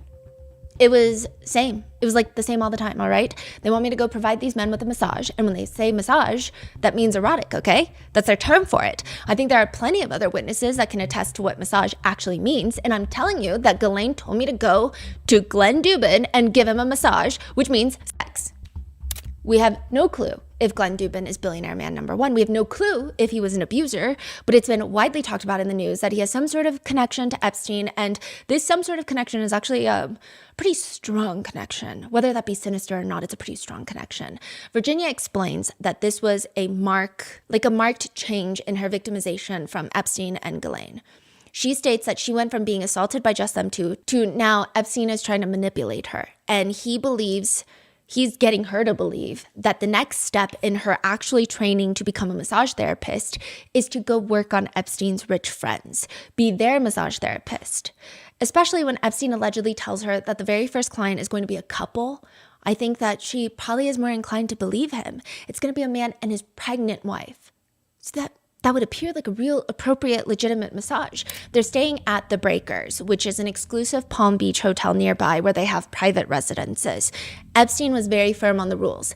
Be gentle with her, talking about the pregnant wife. Make her feel comfortable, but save most of your energy for him. Which would still sound somewhat appropriate considering perhaps he's a bigger man. Virginia would need to physically exert herself massaging him. Then Epstein tells her, give him whatever he wants, just like you do for me. That night, she goes to the residential area of the Breakers property. First, she goes into the bedroom to massage the pregnant woman. She doesn't really know how to give a prenatal massage. In fact, Ghislaine kept freaking her out by saying if you massage a pregnant woman's ankles, they can go into early labor and the baby could die. So she's barely even touching this woman. She's terrified of harming the child. Within 45 minutes, this billionaire wife tells her that she's going to go to sleep. Virginia quietly turns off the light, leaves, and out in the living room, who she refers to as billionaire number one, has thrown a rug on the floor and he's laying there, face on the floor, naked, and he's facing up actually. So Virginia starts massaging him, and it's been like 4 hours since she got here at this point. And she is believing that maybe this is a normal massage because it's been 4 hours until billionaire number one tells her to take off her clothes. She states bluntly in her book, I was disappointed but not surprised. We had sex on the floor, and afterward he tipped me $100. As I left that night, I felt that familiar, scooped out, empty feeling. When she gets back to Epstein's house, she states that he asks her how it went with a casualness that should be alarming. Quote, I told him I had done everything that anyone required of me and that his friends seemed satisfied. He grinned, then popped a red grape in his mouth and walked back to his office. I had pleased him and I was dismissed. So why do people think that this is Glenn Dubin? Okay, it's just a guessing game at this point, okay? I guess some of that could come down to Glenn Dubin is a billionaire. He is a billionaire hedge fund manager. And to make the conspiracies a bit more intense, his wife, Dr. Eva Anderson Dubin, was Miss Sweden and apparently dated Epstein for years before she married Dubin in 1994. They've also reportedly invited him over for Thanksgiving dinner at their Palm Beach home after his 2008 conviction. So this is after they publicly know what he's done. It's also rumored that Epstein is the godfather to their children. Some people go even further to think, there's some crazy conspiracies that Epstein is an Israeli spy. We're going to get into it in the next part. But Glenn Dubin's wife even wrote an email to Epstein's probation officer stating that she feels 100% comfortable with Epstein around her minor children. So there's that. Eva Dubin also testified during Ghislaine's sex trafficking trial and stated that she did not witness any inappropriateness or any strange conduct between Epstein and any teenage girls.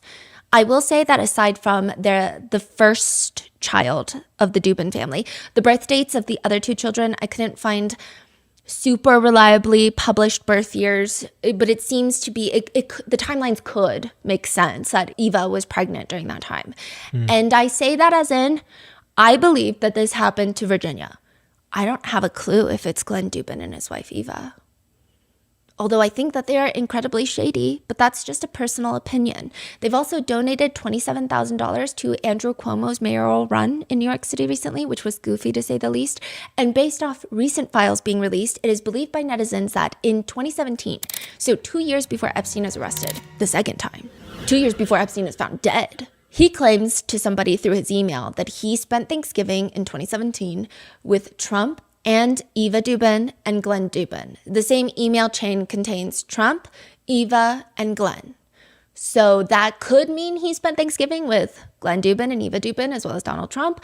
It could mean that he didn't. It could mean nothing.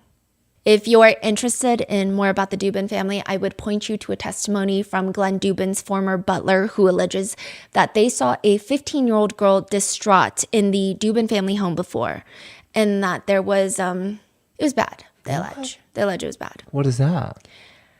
Like, she's told them allegedly that she is Epstein's personal assistant, and they were confused because they're like, you look like a child. How can you be a personal assistant for an adult? This doesn't make any sense.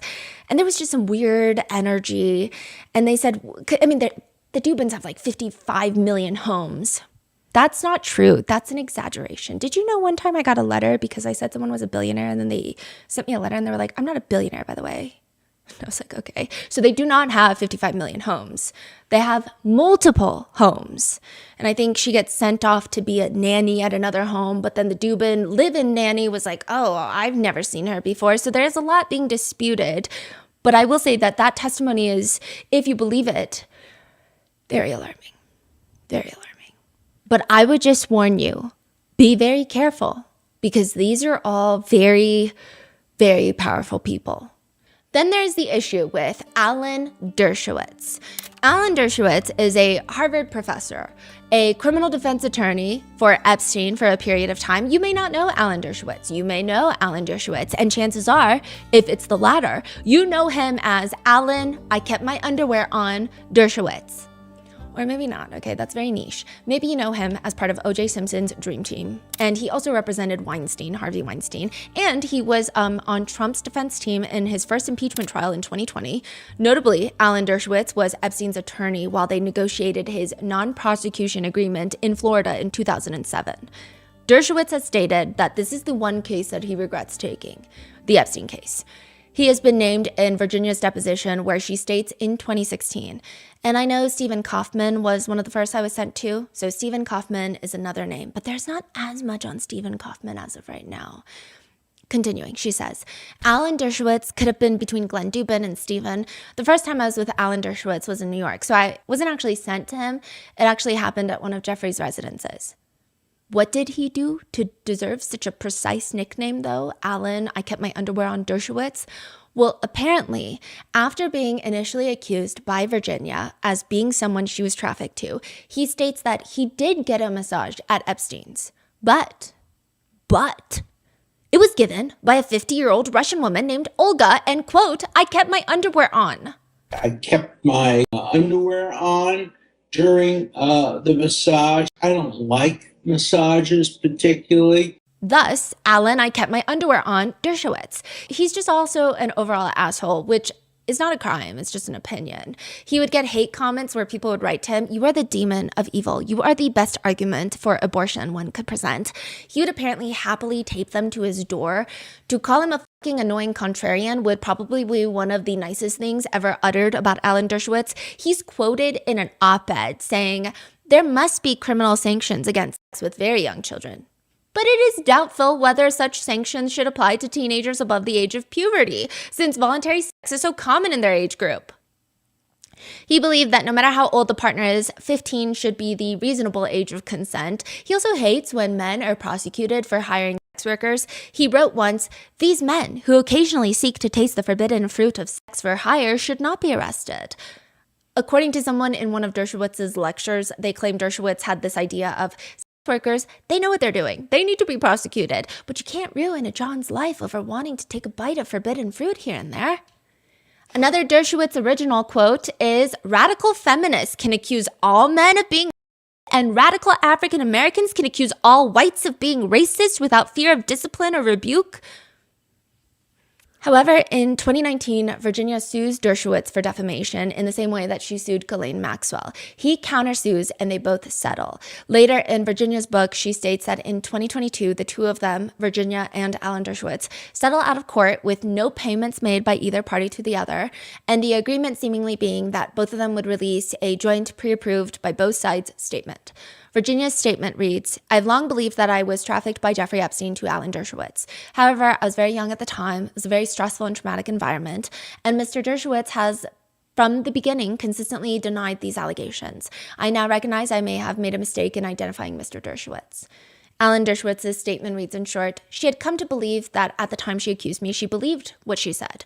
She has suffered much at the hands of Jeffrey Epstein, and I commend her work combating the evil of sex trafficking."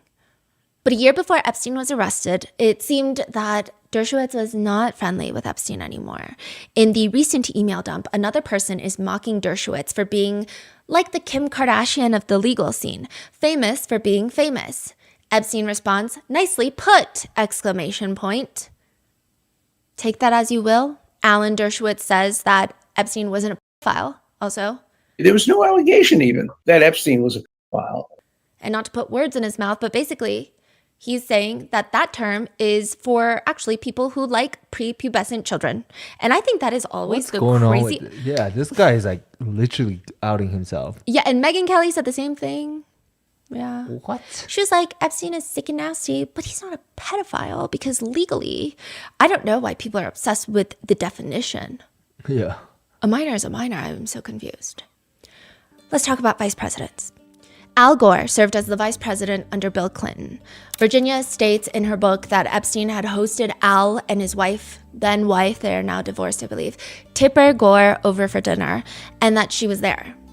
But if you go to her deposition from 2016, she's asked, "Tell me about the circumstances of meeting Al Gore." And she says, it's a little bit hazy at where that took place. I mean, we were going back a long time ago, but I do remember one thing about him. I believed he was a wonderful guy who loved his wife, and they spent the entire time like there was nothing else around them. It was just those two. It was a dinner table, long dinner table with people around. They were just lovely, just watching them as a couple. I remember thinking, you know, he's somebody that I would definitely vote for. He's just somebody that loves his wife that much. A lot of netizens comment, "I sort of suspect Al Gore and his then wife Tipper Gore are the kinds of people who would get invited to the private island by a social climber like Epstein, but not the kind of people who moved in the same social circles as Epstein. Like, they don't strike me as the kind of people who would be friends with Epstein's friends."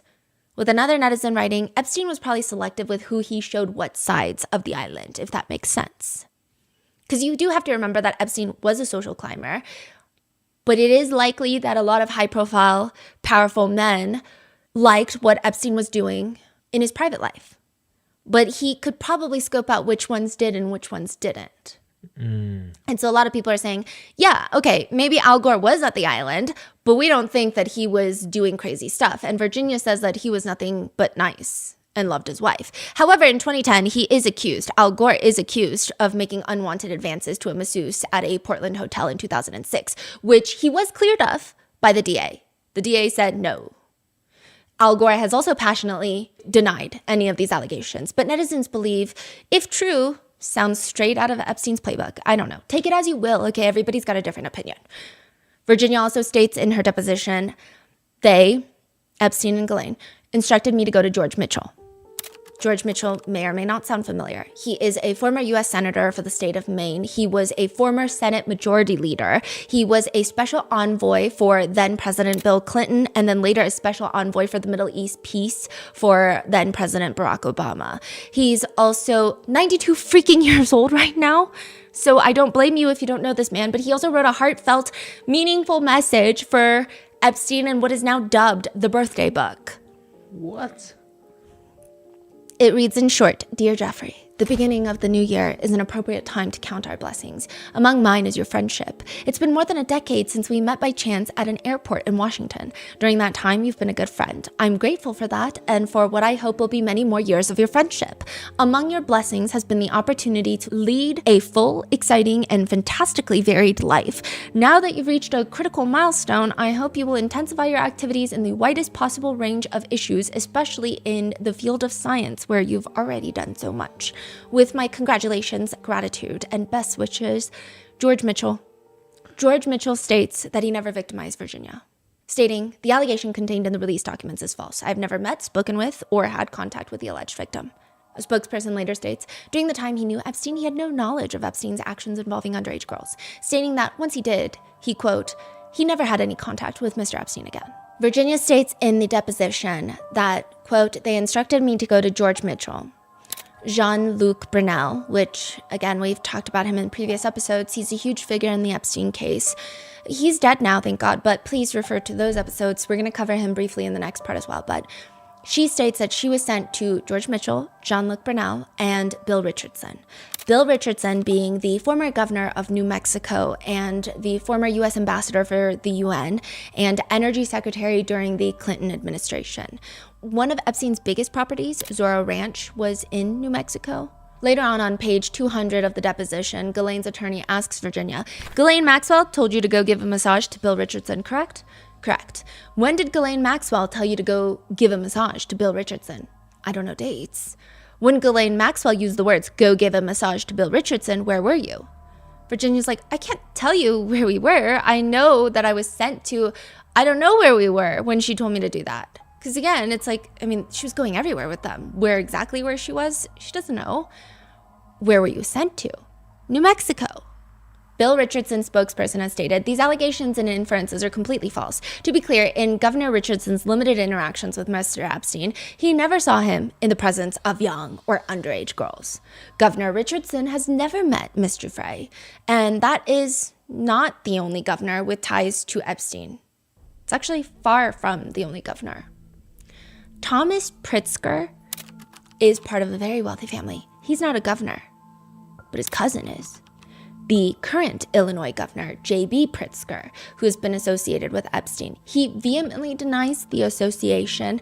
I do think that Governor J.B. Pritzker's association with Epstein is, I couldn't find a lot on it. So he's like, I've never had contact with Epstein. As for my cousin Thomas, I barely talked to that guy.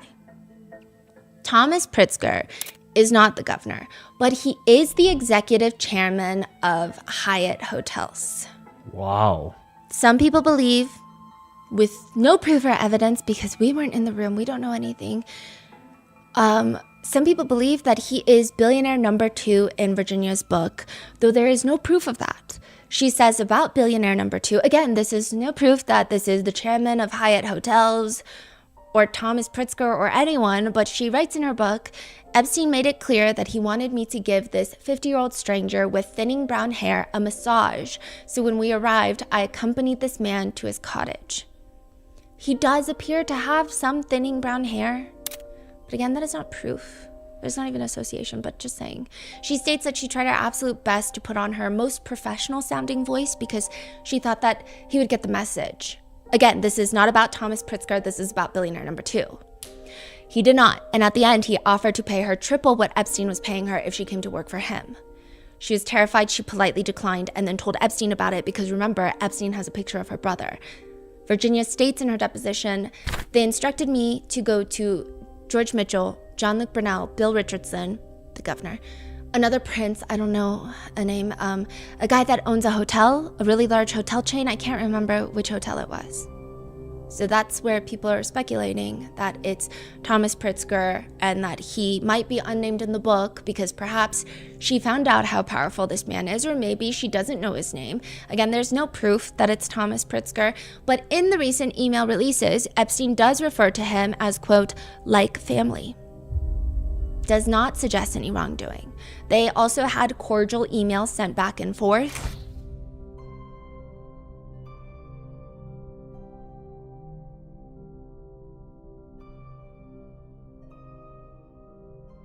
So netizens have been putting together all the clues online. And again, whether we're right or not is to be determined, hopefully, when the documents are released. But Virginia describes in her book that she was, quote, lent out to a psychology professor whose research was, Epstein was funding his research. The professor ends up on Epstein's island. She describes him as a quirky little man with a balding pate, white hair, crazy mad scientist look. It seemed he wasn't used to being with women. Epstein instructs Virginia to keep him happy. Eventually, the professor, they spend like all day doing water sports and all these other activities. And then finally he's like, hey, can I get one of those famous massages that Epstein has told me so much about? And she knows exactly what that means. She takes him to a cabana and gives him a, quote, rub down that ends in intercourse. And she says, the psychologist was only the first of many academics from prestigious universities who I was forced to service sexually. The fallout in academia has been massive. Again, if you refer to our previous episodes, Epstein really liked to believe himself an intellectual, and he would use his corruptly gained funds to then fund these research projects and centers at prestigious universities. People said that Epstein was a collector of crimes, minors, but also of scientists.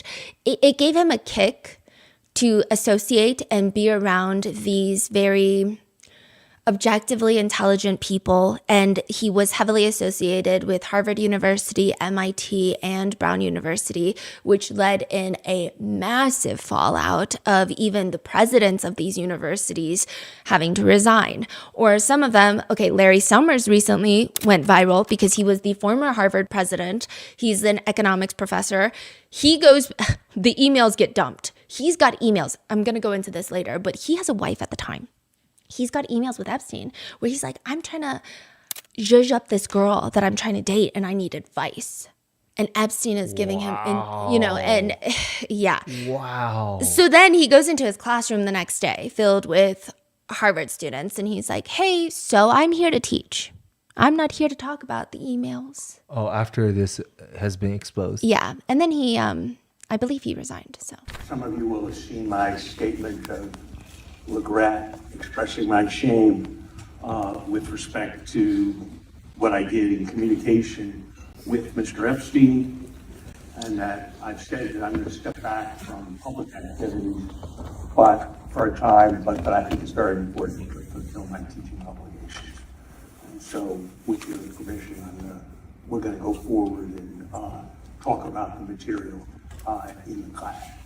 Wow. So Larry Summers is one, but this is not Larry Summers because this is a psychology professor.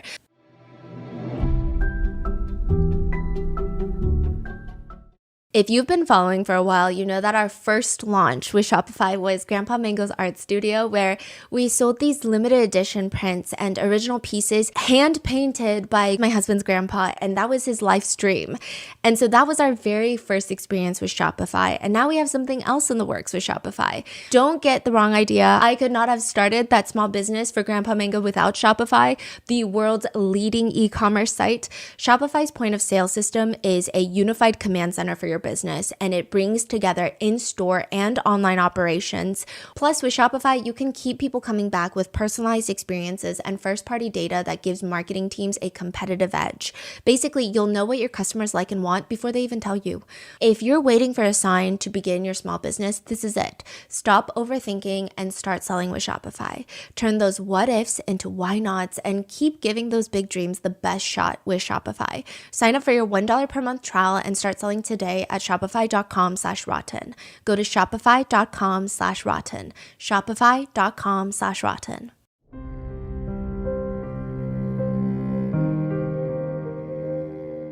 Netizens found Virginia's first original manuscript for her memoir, so that was the whole thing. She had another manuscript for a memoir, but she was misguided by a journalist who told her if you fictionalize a lot of things, then you can't be sued, because you could argue it's a work of fiction. So then she kind of fictionalized a few things in the manuscript. It was never published, but a lot of attorneys that are against victims, they've been using it as like, well, you lied in that. How do we know you didn't lie in everything else? God forbid anyone write a novel once in a while. Like, it doesn't make any sense. But in that manuscript, she does name him as Stephen. And so with that, netizens put together that it may or may not be Steven Pinker.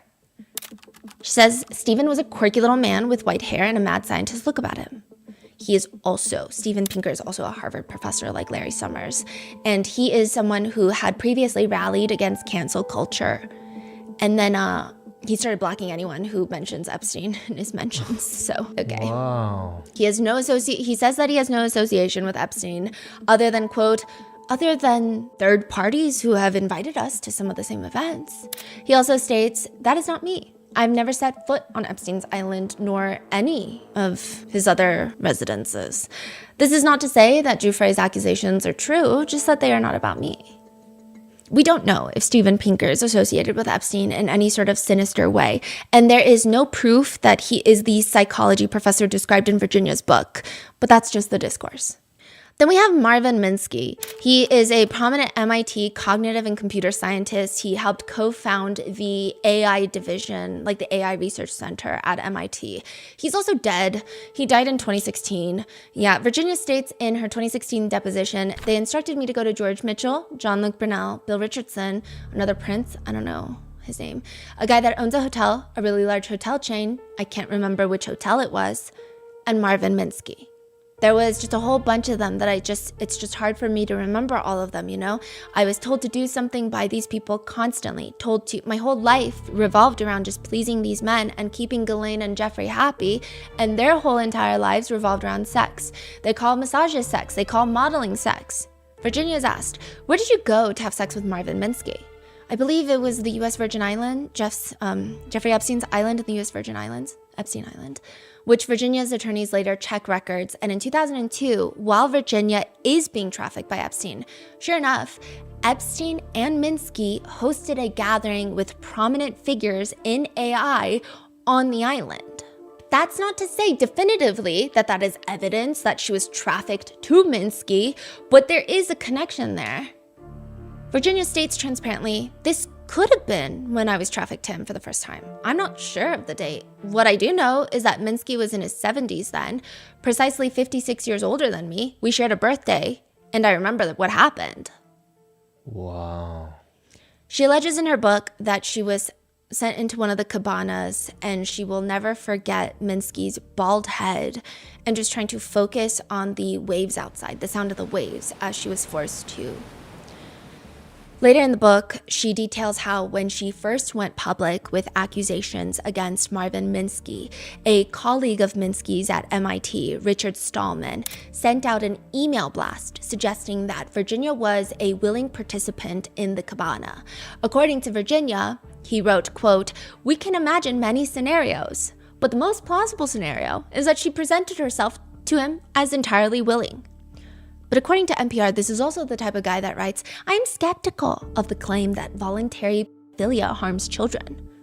The argument that it causes harm seems to be based on cases which aren't voluntary, which are then stretched by parents who are horrified that their little baby is maturing. He later takes it back and says that he spoke with victims and he changed his mind about it, which I didn't know that you had to personally talk to victims to see why this take should put someone in prison, but okay. He had to resign after that. But it was not just MIT under fire. Like I said, it was Brown University. It was Harvard University. And it's also the Billionaire's Dinner host, John Brockman.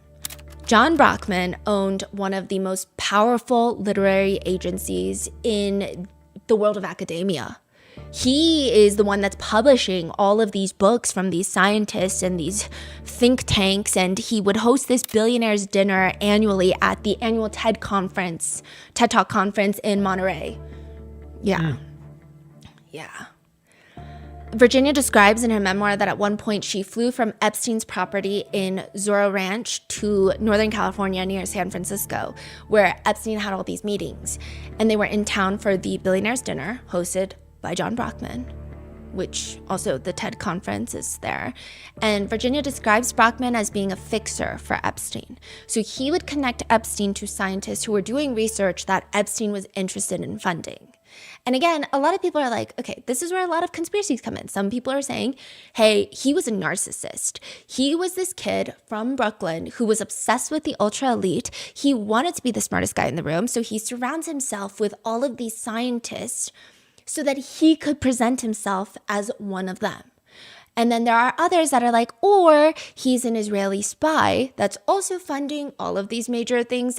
There's like a lot of conspiracies. It really depends on the rabbit hole that you want to go down.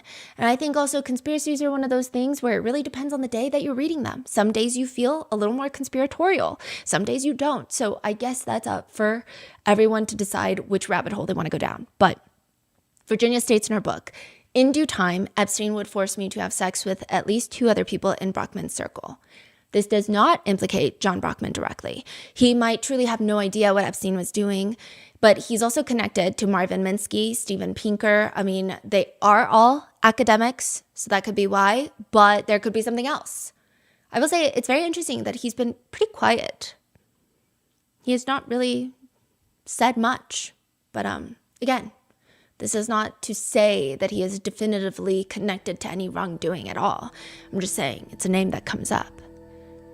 But one of the most terrifying people listed in Virginia's book is a former prime minister of a nation. In Virginia's deposition, she is asked, if you're confused by a question, you need to let me know so I can clarify the question, okay? Okay.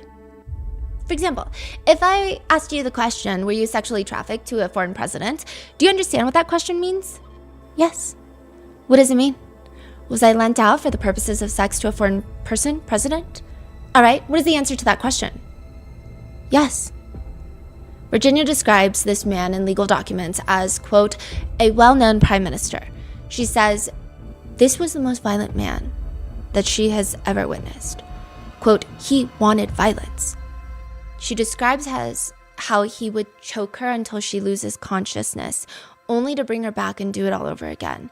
It's like he took pleasure in her fear for her life, in her begging for her life. She says, horrifically, the prime minister laughed when he hurt me and got more aroused when I begged him to stop. I emerged from the cabana bleeding from my mouth and down there. She says, for days, it hurt to breathe and to swallow. She said it was the most terrifying experience of her life, that she got on her knees afterwards and begged Epstein to promise her to never send her back to the prime minister ever again. She doesn't know if Epstein owed this man or was in fear for this man or what, but instead of promising to never traumatize her like that ever again, he just coldly says, yeah, you'll get that sometimes, referring to the violence of the prime minister. Virginia writes, Epstein cared only about Epstein. She says the prime minister's assault was so bad that, quote, at that point, I hit bottom. I now knew I wouldn't survive. I saw only 2 possible options. Either someone Epstein trafficked me to would kill me, or I would self-exit. She details the second time that she's sent to service the prime minister on Epstein's private jet. She says she was in fear for her life, but maybe it's the lack of privacy on a private jet. Thankfully, he did not enact physical violence in the form of choking and causing her to bleed all over like the first assault, but this was just a regular assault. Virginia says, I didn't know it then, but my second interaction with the prime minister was the beginning of the end for me. In the book, the prime minister is unnamed, but it's not because Virginia does not know this man's name. She says, while we need to be brave about naming our abusers, we must also protect ourselves. There are certain men who I fear naming. She says, for the prime minister, I know his name, and he knows what he did to me. Even though when others have sought comment from him about my allegations, he has denied them. I fear that this man will seek to hurt me if I say his name here. There are 2 guesses online about who this former prime minister could be. The most common conspiracies and thoughts come down to 2, with some saying that it could be the former prime minister of the United Kingdom, Tony Blair, with some netizens pointing out how odd it is that Tony Blair was invited to the White House shortly before Virginia's memoir was released. According to some reports, Tony Blair and Prince Andrew and Jeffrey Epstein were buds. They all knew each other, and the Daily Mail in Australia has reportedly stated, whether this is accurate or inaccurate is up for debate, that the prime minister in the book is a British ex-prime minister. But a lot of netizens actually don't think that the prime minister in question is Tony Blair. Not that Tony Blair is off the hook in the eyes of netizens. A lot of netizens don't like Tony Blair, but they think specifically that this prime minister is the former prime minister of Israel, Ehud Barak. According to the Times of Israel, Ehud Barak had visited Epstein 30 times in 2013 to 2017. Which is not the same timeline as when Virginia was being trafficked, obviously, but the netizen speculations being that those are just the years that are tracked and or released. He could have been friendly with him for a very long time. In fact, Barak himself states that he had met Epstein in the early 2000s. But of course, he denies any sort of wrongdoing, stating that, yes, he had gone to Epstein's house a few times. Quote, I came to his house quite a few times with my wife. However, there are pictures, right? There are pictures of who it appears to be Ehud Barak entering Jeffrey's Manhattan townhouse. And a lot of young women also entering allegedly around that same time frame. Could be his wife's friends, could be not. But furthermore, his spokesperson did state that, yes, he had attended several small functions in Mr. Epstein's home in New York. But if the Times of Israel is to be believed, 30 times in the span of a few years is hardly several. It sounds like a lot. He's also quite friendly with Colombia's Andre Pastrana, and Virginia reports in her deposition that she met another huge politician, a leader of a foreign country that had a Spanish accent. So people think that that could be Andre Pastrana, but that has not been proven at all. None of this has been proven in the court of law, and that is not to say that any of this is not true or that Virginia is not to be believed. I mean, I don't think that there's really anyone who doesn't believe Virginia, but I think it's, you see what's going on with the Epstein files, of course, right? But some argue that the timeline with the ex-British Prime Minister Tony Blair makes more sense. However, it's just more people seem to be theorizing that it's the former Israeli Prime Minister, with one netizen commenting, no wonder the US government doesn't want to release anything. It would paint a very bad picture on their bestie nation. But none has painted a worse picture, aside from the US, than what is being done in the United Kingdom. At one point, Prince Andrew was known as the playboy of the royal family. He is divorced from his wife, Sarah Ferguson, and according to some reports, after he divorced his wife, he started having an on and off relationship with Ghislaine Maxwell. What? The first real mention of Prince Andrew comes in on page 86 of Virginia's memoir. She talks about how Ghislaine had left for a while to meet up with her old friend, Prince Andrew, who was going to go to the Heidi Klum annual Halloween party. And again, Heidi Klum's name does come up, but it doesn't seem like she has any strong association.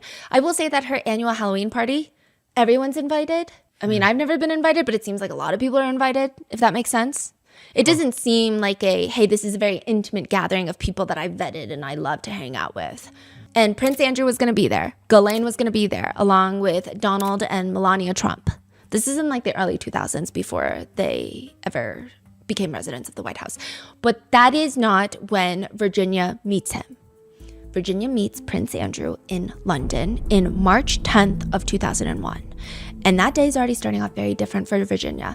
Ghislaine is in a particularly good mood, perhaps too good. She wakes Virginia up in a sing-songy voice. Get out of bed, sleepyhead. Ghislaine tells her that just like Cinderella, she's going to be lucky enough to meet a handsome prince. Prince Andrew is going to be in town, so hurry up and get ready. So the whole day they go out shopping. Ghislaine is pulling all the stops, purchasing a Burberry bag for Virginia, 3 separate outfits. 2 of them are Ghislaine's picks, very sexy, sophisticated dresses. The third option was Virginia. She said, I just wanted to look like Britney Spears and Christina Aguilera because those were my idols, because she's like 17 at this point. And she chose a crop t-shirt and a sparkly jeans. She begs Ghislaine to wear that outfit. It's a whole ordeal. Virginia convinces her, and nothing is going to ruin the moment for Ghislaine because Prince Andrew walks in through the townhouse doors in London, and Ghislaine, according to Virginia, is acting even more playful and flirtatious, like a little flirt. You know, that's kind of how she describes her, very coquettish, like cheeky, and immediately she wants to play one of her favorite games, which is basically guess the age of the child. Guess Virginia's age, come on. Prince Andrew, according to Virginia, guesses correctly, 17 years old. Everyone's impressed, and a sick response, Prince Andrew allegedly tells Virginia it's because his daughters are just a little younger, so he's really good at guessing ages. Ghislaine, however, has another joke. I guess we'll have to trade her in soon. Wow. That night, Virginia follows Epstein and Ghislaine's lead, calling Prince Andrew Andy. And then Virginia has this moment where she realizes that as weird as all of this is Prince Andrew. She writes in her book, I suddenly thought of something. My mom would never forgive me if I met someone as famous as Prince Andrew and didn't pose for a picture. She grabs her disposable camera. Epstein takes the photo for her. It's the prince with his arm around her waist and Ghislaine behind them. And a lot of people say she smiles like a Cheshire cat. And most notably in the picture, Virginia looks very young. She looks like a teenager. This photo would go on to haunt the royal family for decades, and it probably will until the end of time. But Yes. at the same time, that photo almost changed everything too. Yeah. That decision changed everything. Because even with that photo, Prince Andrew said, well, I don't remember taking that photo, so that photo could be fake for all I know. If she didn't even have this photo, I don't know what he would have said. I don't know what kind of things he would have tried to do. After small talk, they decide Epstein, Ghislaine, and Virginia are going to get in one car. Prince Andrew and his security detail are going to get in another car. They're going to go out to eat at a restaurant and immediately go to a London nightclub called Tramp. Virginia remembers the prince getting her a cocktail and dancing, and he's just so sweaty on the dance floor. Which, side note, this is not unbelievable information. A lot of reporters and journalists and a lot of tabloids that have followed Prince Andrew through the years, because he was he's just always been a very problematic royal. He's always been a very big partier, a club goer. A lot of people say that he really gets in on the dance floor. He'd just be dancing on the dance floor. So this is not, oh my gosh, unbelievable. We can never imagine a royal would do this. He did that a lot. Then as they head back to Ghislaine's townhouse, because Prince Andrew is in a separate car, Virginia states that Ghislaine tells her, when we get home, you are to do for him what you do for Jeffrey. Virginia writes in her book, again, her sections on Prince Andrew are very detailed and thorough. This is just a brief synopsis, but she says, back at the house, Maxwell and Epstein said goodnight, headed upstairs, signaling it was time that I take care of the prince. In the years since, I've thought a lot about how he behaved. He was friendly enough, but still entitled, as if he believed having sex with me was his birthright. She explains that she first drew him a bath. He gets in the tub, but he seems pretty eager to get to the bedroom, so that was quick, and he starts licking Virginia's feet, caressing her toes, and she says, it was a first for me, and it tickled. Then he was rushing to get to the final part, and, quote, afterward, he said thank you in his clipped British accent. In my memory, the whole thing lasted less than half an hour. She remembers the next morning Ghislaine praising her. You did well. The prince had fun. But she did not know that picture from that night, she said, quote, I had no idea what a commotion this photo would later cause. We're not done though. A month later, Prince Andrew reunites with this trafficking duo, Epstein and Ghislaine. This time, he goes to New York City. There's another party present, Johanna, another one of Epstein's victims. Ghislaine this time gives the prince a puppet that says it's Prince Andrew, and they take a picture on the couch. It's a puppet holding one of Virginia's breasts, and Johanna sitting on the prince's lap, and the prince with his hand, his actual hand, on Johanna's chest. And Virginia says the symbolism was impossible to ignore. Johanna and I were Ghislaine and Epstein's puppets, and they were pulling the strings. And later, they sent me to a bedroom where I had sex with the prince for a second time. The third time that she's with Prince Andrew, she doesn't recall the exact date, but she says that it was on Epstein's island, and it was an orgy. Virginia says, I was around 18, Epstein, Andy, and approximately 8 other young girls, and I had sex together. The other girls all seemed and appeared to be under the age of 18 and didn't really speak English. Epstein laughed about how they couldn't really communicate, saying they are the easiest girls to get along with. Virginia doesn't distinctively remember if she was 17 or 18 at the time. During Virginia's deposition, she's asked by Ghislaine Maxwell's attorney, to whom did Ghislaine Maxwell actually traffic you? You have to understand that Jeffrey and Ghislaine are joined by hip, okay? So they both trafficked me. Ghislaine brought me in for the purpose of being trafficked. Jeffrey was just as part of it as she was. She was just as part of it as he was. They trafficked me to many people, and to be honest, there's people I could name, and then there's people that are just a blur. There was so much happening. Okay, please name a person that Ghislaine Maxwell directed you to go have sex with. Prince Andrew. Later, Prince Andrew goes to state to the BBC in 2019, "I don't remember meeting her at all. I don't remember that photograph ever being taken. You can't prove whether or not that photograph is faked or not." I don't recollect that photograph ever being taken. Epstein later, in a third-party email, he's not talking to the prince, he's talking to a third party. "Yes, Virginia was on my plane, and yes, she had her picture taken with Andrew, as many of my employees have." Further cementing the thought that nobody had, that the photo is doctored. It's not doctored. He also states to the BBC, Prince Andrew does, that it couldn't have been him. Because first of all, he can't sweat. It was almost impossible for me to sweat. What do you mean it can't be him? What cannot be him? This whole story cannot be him? Yes, because he had, when he was in a war, like he was in the military, he had so much adrenaline rushing through him that he could not, he developed a condition where he could not perspirate, he could not sweat, which his medical records do show that he did have that condition, but it's very temporary. And a lot of other reporters have stated that they have seen him as they paparazzi him coming out of places, out of functions, heavily sweating. He also states that he took his daughters to go eat pizza that day, so couldn't have been him. And so with that, a lot of people are very curious to see if the Epstein files are dropped this year, what's going to come out about Prince Andrew. Because it does seem like maybe the royal family, they are preparing for something to come out. It would seem that way, perhaps. There are also a lot of small connections mentioned in Virginia's book as well. On page 116 of her memoir, Virginia details having interacted with The Simpsons creator, Matthew Groening. She alleges that he was riding on Epstein's private jet, which has been confirmed by flight logs, that Matt was on his flight February 23rd, 2001. So that's not alleged. But Virginia states, "I just recall that Epstein required me to massage Groening's feet, which were calloused and sweaty and in terrible shape.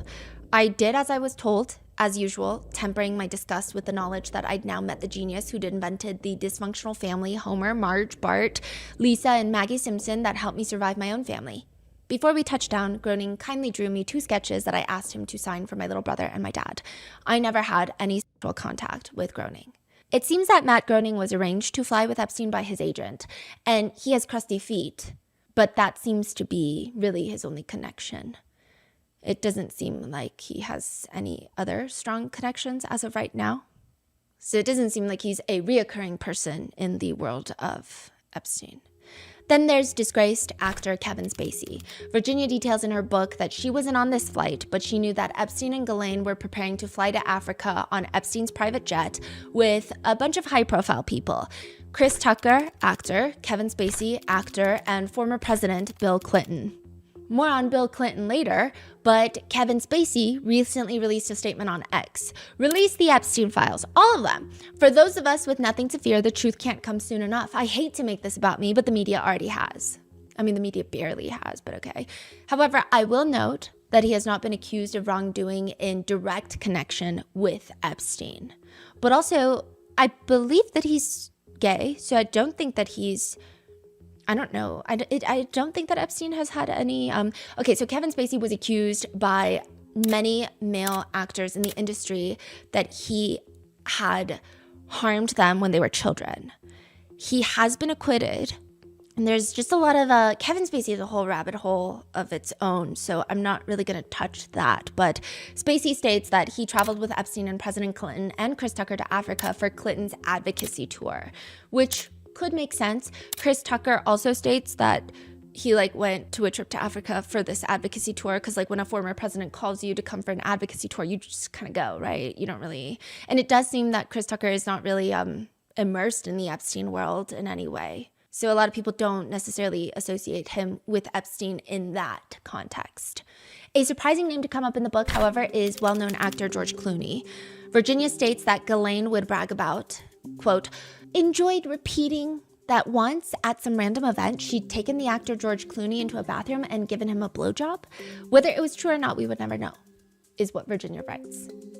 Wait, Glenn? Yeah, Maxwell said that she went down on Clooney, and one netizen, and I'm not laughing because I think that this is funny, but I'm laughing because one netizen comments, I call bullshit Not because I have sympathy for Clooney. I actually think he's a shit actor. This is the netizen comment. But because it doesn't pass the smell test. Why would a guy, I don't agree with the sentiment, but the comment goes, why would a guy who can have anyone in Hollywood except a BJ from a woman with a face like a Doberman suffering from a hair lip? This is just an obvious lie that defies sanity. And while I don't agree with that kind of thought process, I do agree that she does look like a Doberman sometimes. However, one name that netizens are less forgiving of is Naomi Campbell. In her deposition, Virginia states that she was forced to service Ghislaine in the south of France before Naomi Campbell's 35th birthday party. She says, "We were going to Naomi Campbell's birthday party. It wasn't at the birthday party," which Ghislaine Maxwell's attorney, who is deposing Virginia, is, I think, probably a very slappable individual, but they ask. And who else was present during your supposed sexual contact with Ghislaine Maxwell on this occasion? To which immediately Virginia hits back, it wasn't supposed, it actually happened. And Ghislaine was present, Jeffrey was present, I believe Emily Taylor was also present, who was a longtime assistant for Ghislaine. They go to Naomi Campbell's birthday party. There is a picture that went viral of Virginia Giuffre at this party, surrounded by wealthy attendees. And the implication being, really? Nobody could tell that Epstein and Ghislaine are flaunting around an underage child? And while nothing implicates Naomi Campbell of any wrongdoing in this specific case, I believe that she has her own criminal back and forth. She was accused of assaulting an employee multiple times, physically. There was a lot. Okay. Naomi Campbell, I will say, is a legend in her own right. And she is undeniably beautiful and has set her own path in the modeling world. And she is innocent in the eyes of the law in this association. But her name constantly coming up with Jeffrey Epstein, Ghislaine Maxwell, and Sean Combs, I would imagine that that makes a lot of people very wary about her. July 2009, Epstein is released from jail after serving 13 months. So this is a huge part of why people want the files released. In 2008, an investigation is opened into Epstein. Well, actually, it's opened far before that. And Alexander Acosta, huge political figure, he basically gives Epstein the world's most insane plea deal, where he will then serve 13 months for 2 state charges of procuring a child for sex work and soliciting sex work. I'm here to say we did what we did because we wanted to see Epstein go to jail. He needed to go to jail. He was supposed to do a measly 18 months, but even that, clearly too harsh for a great upstanding man like Epstein. He was released in 13 months and promptly placed on house arrest. And even during this so-called prison sentence, they let him out for work release because a businessman like Epstein, a sex trafficker, business never stops. So this is why it's even more puzzling that after all of this, in 2010, there is a party hosted for Prince Andrew at Epstein's New York City townhouse. All the allegations have gone public. Well, not all of them, but he has pled guilty and he got this plea deal. And apparently CBS News anchorwoman Katie Couric, Good Morning America news anchor George Stephanopoulos were there, which people have been bringing up their name.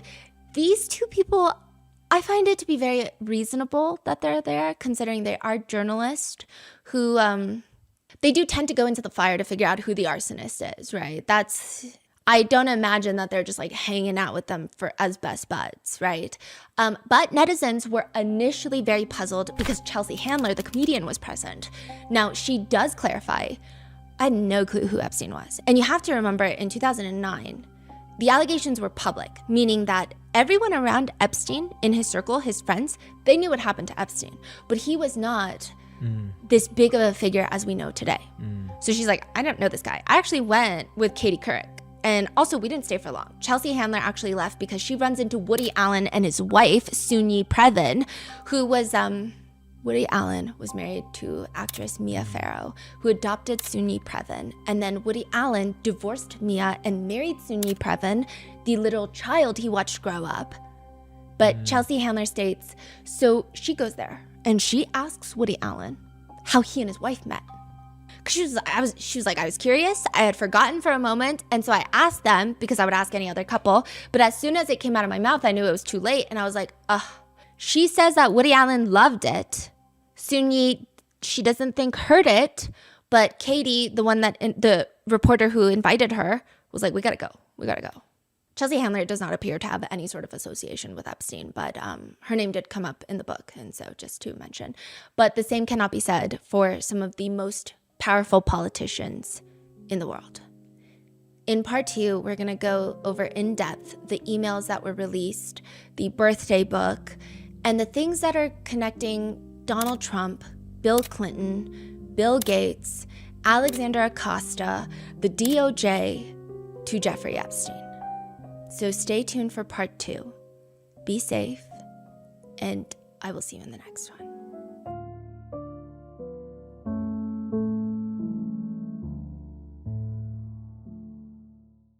To be the best at something is already quite difficult.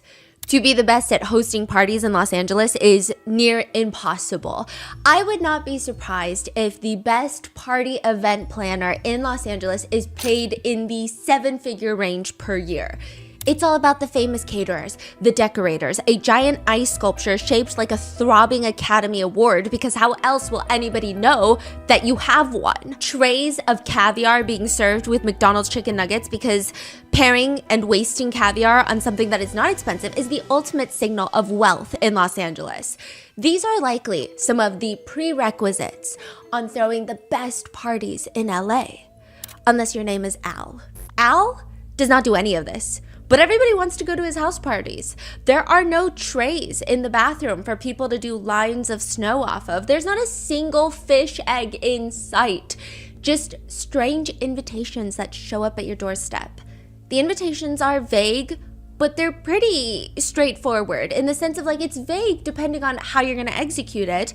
But, quote, bring a copy of the book that you have most enjoyed. I would spend days thinking about that. Do they mean smut? Do they mean like fun book? Do they mean educational book, self-help book that transformed my life, or book that I had the most hee ha ha kicking my feet reading? What does it mean? Or another, bring the most interesting person that you've ever met. How do you even get the most interesting person to come with you? Because you're not the most interesting person. They're probably the most interesting person. When you show up, you likely realize that you have brought the least interesting person with you, because there are Nobel Prize-winning physicists. The guy over there works for NASA. He won't tell you what he does, but he works for NASA. Magicians, celebrities who are not even the star of the party. The host himself, Al, will usher you inside with his arm draped around your shoulder as if you've been best friends for decades, even though he looks a few decades older than you, and almost like it is just planned from the beginning. Somehow he's asking you about how the car ride was there traffic, how was it coming up the hills, and then suddenly you're standing in front of a painting on a wall. Is the painting moving? It's likely that later someone at the party will lean over and tell you, oh, you don't know? Al's the world's greatest collector of optical illusions. Apparently he made a lot of money dealing rare books, and now he collects optical illusions like that painting. Al is the type of guy that likes to say things like, reality is that which exists independently of your perception or beliefs. Your perception may be aligned with reality, and then it may not be, and you wouldn't know. So reality is that which exists independently of your perceptions or belief, and your perception may be aligned with reality, and then it may not be, and you wouldn't know. I don't know what that means. What does that mean? He's even released multiple books on optical illusions, and a lot of people at the time think that he just has this oddball quality about him. He even gave multiple TED Talks where he talks about how visual illusions are powerful because they violate your expectations. There's this one part where the crowd is just eating up everything he's saying, and you would think that this is like a Netflix debut comedy special. He shows a picture of what appears to be a man and a woman partaking in activities, and this is shadow play. So it's like the shadow of a woman leaned up against a glass bottle. She's like inside the glass bottle. And there's a man behind her, doing what they do. And he would say something like, this is the best example of priming by experience that I know. If you are a child under the age of 10 that hasn't been ruined yet, you will see the image and see dolphins. Actually, this is the best example of priming by experience that I know.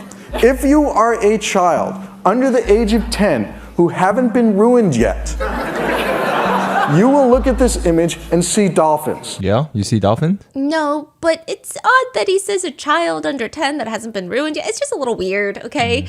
And then he goes on to show a picture of a thing that a 6-year-old drew turned into her teacher. The assignment being, what do you want to be when you grow up?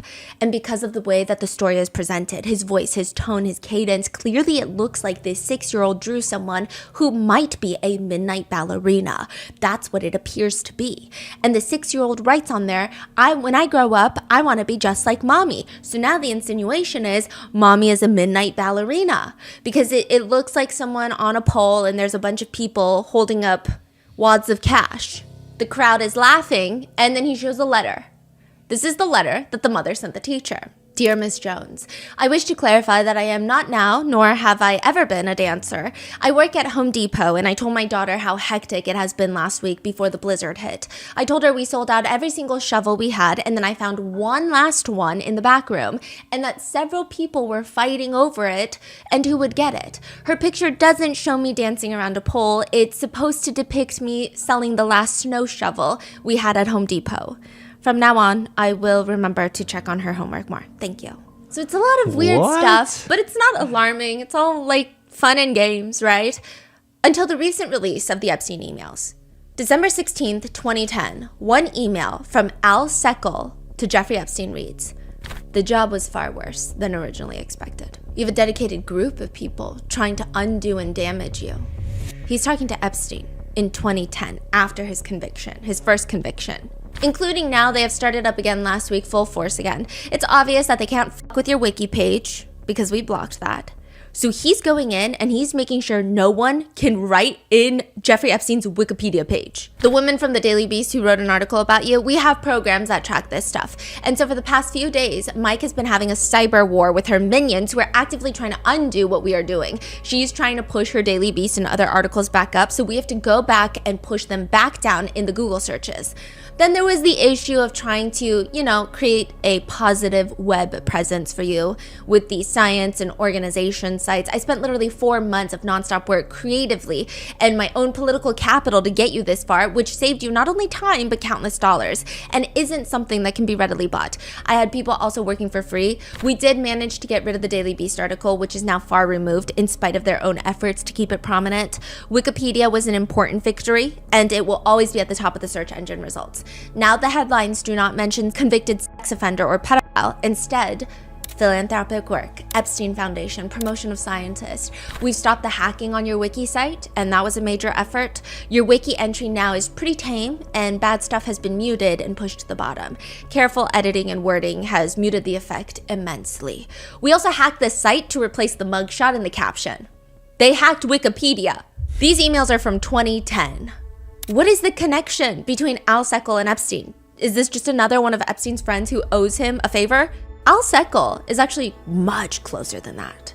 He's almost family in a way. He is Ghislaine Maxwell's brother-in-law. And soon after these emails, Al Seckel goes missing. Or at least that's what everybody thought. Until weeks later, there is a stench that leads investigators to the bottom of a 100-foot cliff in France, and there, missing a hand and a foot that was likely eaten by a wild boar, is Al Seckel. When did he die? 2015. So he sent the email in 2010. Yes. This was exposed in 2015? No, it was exposed recently. But in 2015 he died? Yes. Huh. There were allegations that he was a fraud rare book seller, but they say that he self-exited. But it's interesting because how many self-exits connected to one case is too many? And what does he do? Why is he doing all of this for him? Is this just like he gets paid by Epstein? And I don't think that he's getting paid much. He was dating Ghislaine Maxwell's sister. So this is like a little favor to keep the family. But I mean, the speculation is it really a favor, or is it maybe you owe Epstein? Because I mean, I love my extended family. I don't know if I would illegally hack a website for them. Right. Go that far. Yeah, especially when they've been convicted of the crime that everyone on the internet is posting about. So truly, how many self-exits connected to one case is too many?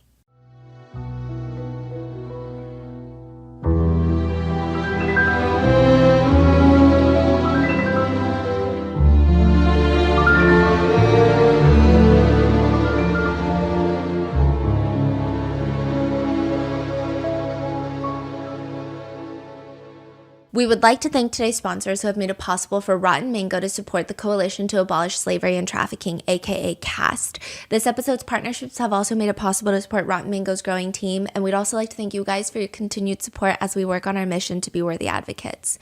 As always, full show notes are available at RottenMangoPodcast.com. This episode involves mentions of alleged DV, self-exit, CSA, trafficking. Please watch with caution. And this is part 3 of our coverage of the Epstein files. And I think by this point, hopefully the new Epstein files will be released. That's going to take a lot of time to sort through. If you guys are interested, I can definitely make some follow-up videos. But I mean, we don't even really know what's going to come out of the Transparency Act. Truly, like there is no guarantee that we're going to get any answers to this, or if we're just going to get another dump of emails where it's like, oh, yes, we kind of knew that these people had some sort of relationship, but these emails don't kickstart an investigation. They don't really bring justice or anything. So it might just be that. But just another side note, I am not legally accusing anyone of doing anything. All of these allegations, all of these accusations, and the discourse around each person that's involved or not involved with Jeffrey Epstein and Ghislaine Maxwell is readily available to be consumed online. There are countless court documents. There are countless things that have been released by the House Oversight Committee. There are so many things that have been circulating online that you can read for yourself and come to your own opinion. So with that being said, let's get started. The committee is where bills go to die. They are the gatekeepers. Before a bill even reaches the Congress floor, the congressional floor, okay, to have a full vote, they have to go through the committee first. And when they do, 90 to 95% of them die. They never make it out of the committee onto the floor, except this bill, Jeffrey Epstein's Transparency Act. I mean, why would it not get signed by everyone, right? They just have to make it to the congressional floor. Why would you not want to know more about those that are involved with Eggstein? By the way, that was from a deposition, okay? So a lot of people have been calling him Eggstein recently. There was an old deposition of Jeffrey Epstein where he is asked about if his private part is truly shaped like an egg. Is it true, sir, that you have what's been described as an egg-shaped penis? And he gets so upset, he walks out of the deposition. And for that, he is now Mr. Eggstein. Now, the Jeffrey Epstein Transparency Act was a bipartisan joint effort from Democrat Ro Khanna from California and Republican Thomas Massie from Kentucky. Interestingly enough, when the Republicans find out that Thomas Massie is working on this bill, so he's trying to get it onto the House floor so they can vote. Once they vote, it goes to the Senate. Then once they vote, if it passes, it goes to the president, and it is now signed as an act. Like, this is going to happen. When the Republicans find out what Thomas Massie is doing, they are not happy. The leadership is not happy, including Donald Trump. Trump attacks Massie on social media, calling him, quote, a real loser. Thomas Massie, the worst Republican congressman, and an almost guarantee no vote each and every time, is an embarrassment, with a capital E, to Kentucky. He's lazy, slow-moving, and totally disingenuous. A real loser. Never has anything positive to add. Looking for someone good to run against this guy. Someone I can capital E endorse and vigorously campaign for. I don't know why embarrassment and endorse are capitalized E for Epstein, I guess, right? But like, he really hates Massie now. He made fun of him for getting remarried a year after his wife died last year in 2024. And Trump is posting online, boy, that was quick. No wonder the polls have him at less than 8% chance of winning the election. Anyway, have a great life, Thomas, and question mark? Because he doesn't know the new wife's name. His wife will soon find out that she's stuck with a loser. Thomas Massie comes out swinging too. I mean, the girls are really fighting in this one. In an interview, he says, the deal for Republicans on this vote is that Trump will protect you if you vote the wrong way. In other words, if you vote to cover up for pedophiles, you've got cover in the Republican primary. The deal for Republicans on this vote is that Trump will protect you if you vote the wrong way. In other words, if you vote to cover up for pedophiles, you've got cover in a Republican primary. But I would remind my colleagues that this vote is going to be on your record for longer than Trump is going to be president. And what are you going to do in 2028 and 2030 when you're in a debate, either with a Republican or a Democrat, and they say, how can we trust you? You covered up for a pedophile back in 2025. I will say that the MAGA base was having a hard time with this one, with a good chunk of MAGA, at least from what we could find online, siding with the Epstein Transparency Act. Most likely, this act was going to get stomped on. Because if party leadership doesn't want to get it passed, it's not going to get past the committee, which is why Congressmen Ro Khanna and Thomas Massie, they go around it and they do something called a discharge petition. I will say, to get this act onto the House floor to be voted on was a pretty dramatic thing that a lot of people don't talk about. So it means that in order for you to bypass the committee, you have to do a discharge petition. For a discharge petition, you have to have majority of the House representatives. You need 218 out of the 435 to file and sign this discharge petition. But they make it so, there's so many legal loopholes, such as the 218 members of the House have to physically go to the clerk's desk at the House chamber to sign the document. They can't do like a DocuSign. So it's hard. Yeah, but also like it's kind of their job, so just like go do it, right? And this is where 3 Republican House representatives, Marjorie Taylor Greene is of Georgia, Lauren Boebert of Colorado, and Nancy Mace of South Carolina, they decide that they are going to be the 3 Republicans to sway from party leadership. No Republican wants to sign this discharge petition. Every single Democrat has signed it, except the only Republicans are these 3 congresswomen and Thomas Massie. So these 4 people changed everything. Yes. Wow. Republican Speaker of the House, Mike Johnson, fascinating guy. And by fascinating, I mean, what the hell? He states that he opposes the discharge petition because he was worried about the victims, though most people believe it's more likely that he was just doing what Trump wants. Okay, so there was a lot of drama. In addition to the 4 Republicans signing this discharge petition, there was a situation where a Democratic House representative had passed away, and his daughter actually got elected as the representative. And she's clearly a Democrat. And so she needed to be sworn in so that she could sign. Otherwise, they would be down a number from the Democrats. I mean, it's clearly she's going to sign it. She's a Democrat. But also, like, they were just really trying to not let her get sworn in, to the point where at one point, the Republican House rep, Mike Johnson, was like, no. The government is shut down, so we can't sign her in. Or like, it's the weekend, or like, we only meet certain times of month and we can't sign her in. And everyone's like, why can't you sign her in? A lot of people have been sworn in when they haven't had everybody present. And he's like, no, it's for her. I want her to get the full experience of being sworn in. Like, it's a whole thing. It's a whole ordeal. And everyone's like, swear her in so that she can sign the document. There was a lot of drama, but ultimately, with the 4 Republicans and every single Democrat, the discharge petition gets 218 signatures exactly. Just to give you an idea, the modern discharge rule was established in 1931, and out of like 673 discharge petitions, only 47-ish have gotten the 218 signatures. And then out of those, like only a handful have gotten through.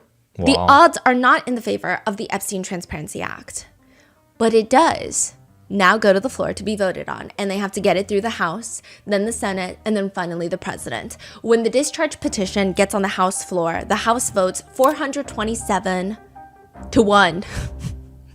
Who is the one lone no vote? Republican Clay Higgins of Louisiana, who argued that the release could cause undue harm to innocent witnesses and family members related to the case. He wrote on X, "It abandons 250 years of criminal justice procedure in America."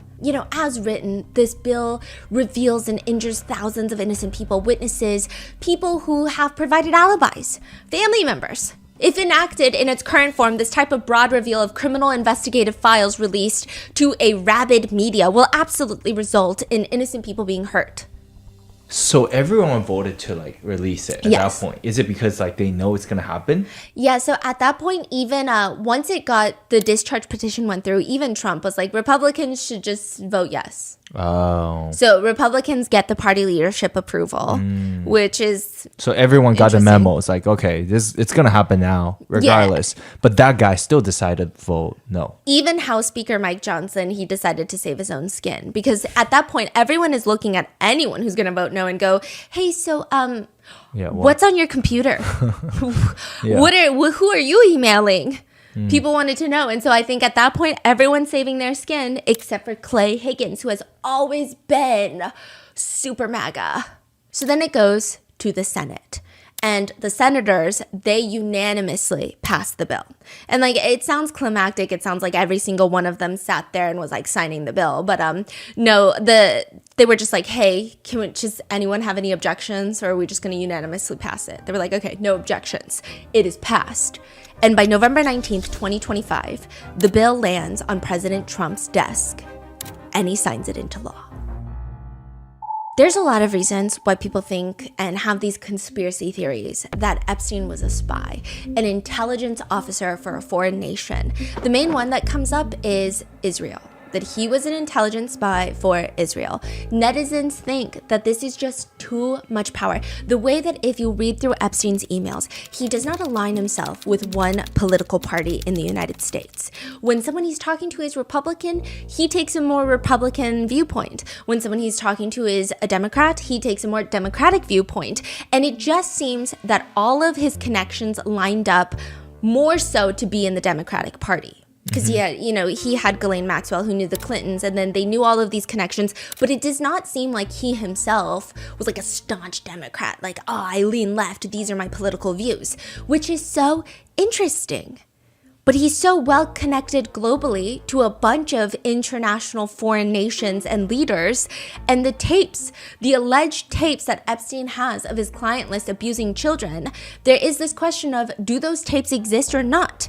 Because Pam Bondi, Attorney General of the United States, has stated that she has seen tens of thousands of tapes, right? The tens of thousands of video, they turned out to be child porn downloaded by that disgusting Jeffrey Epstein. But she does state that it's between Epstein and minors, but they were never found.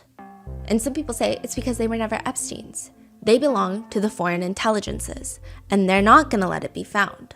She has seen it? But she says she has. But it hasn't been found. Yeah. What does that even mean? Yeah. Like, did you find it or not find it? Well, I guess the argument there is they're saying they're not going to release it because it's CSAM. But she does state that it's Epstein and minors.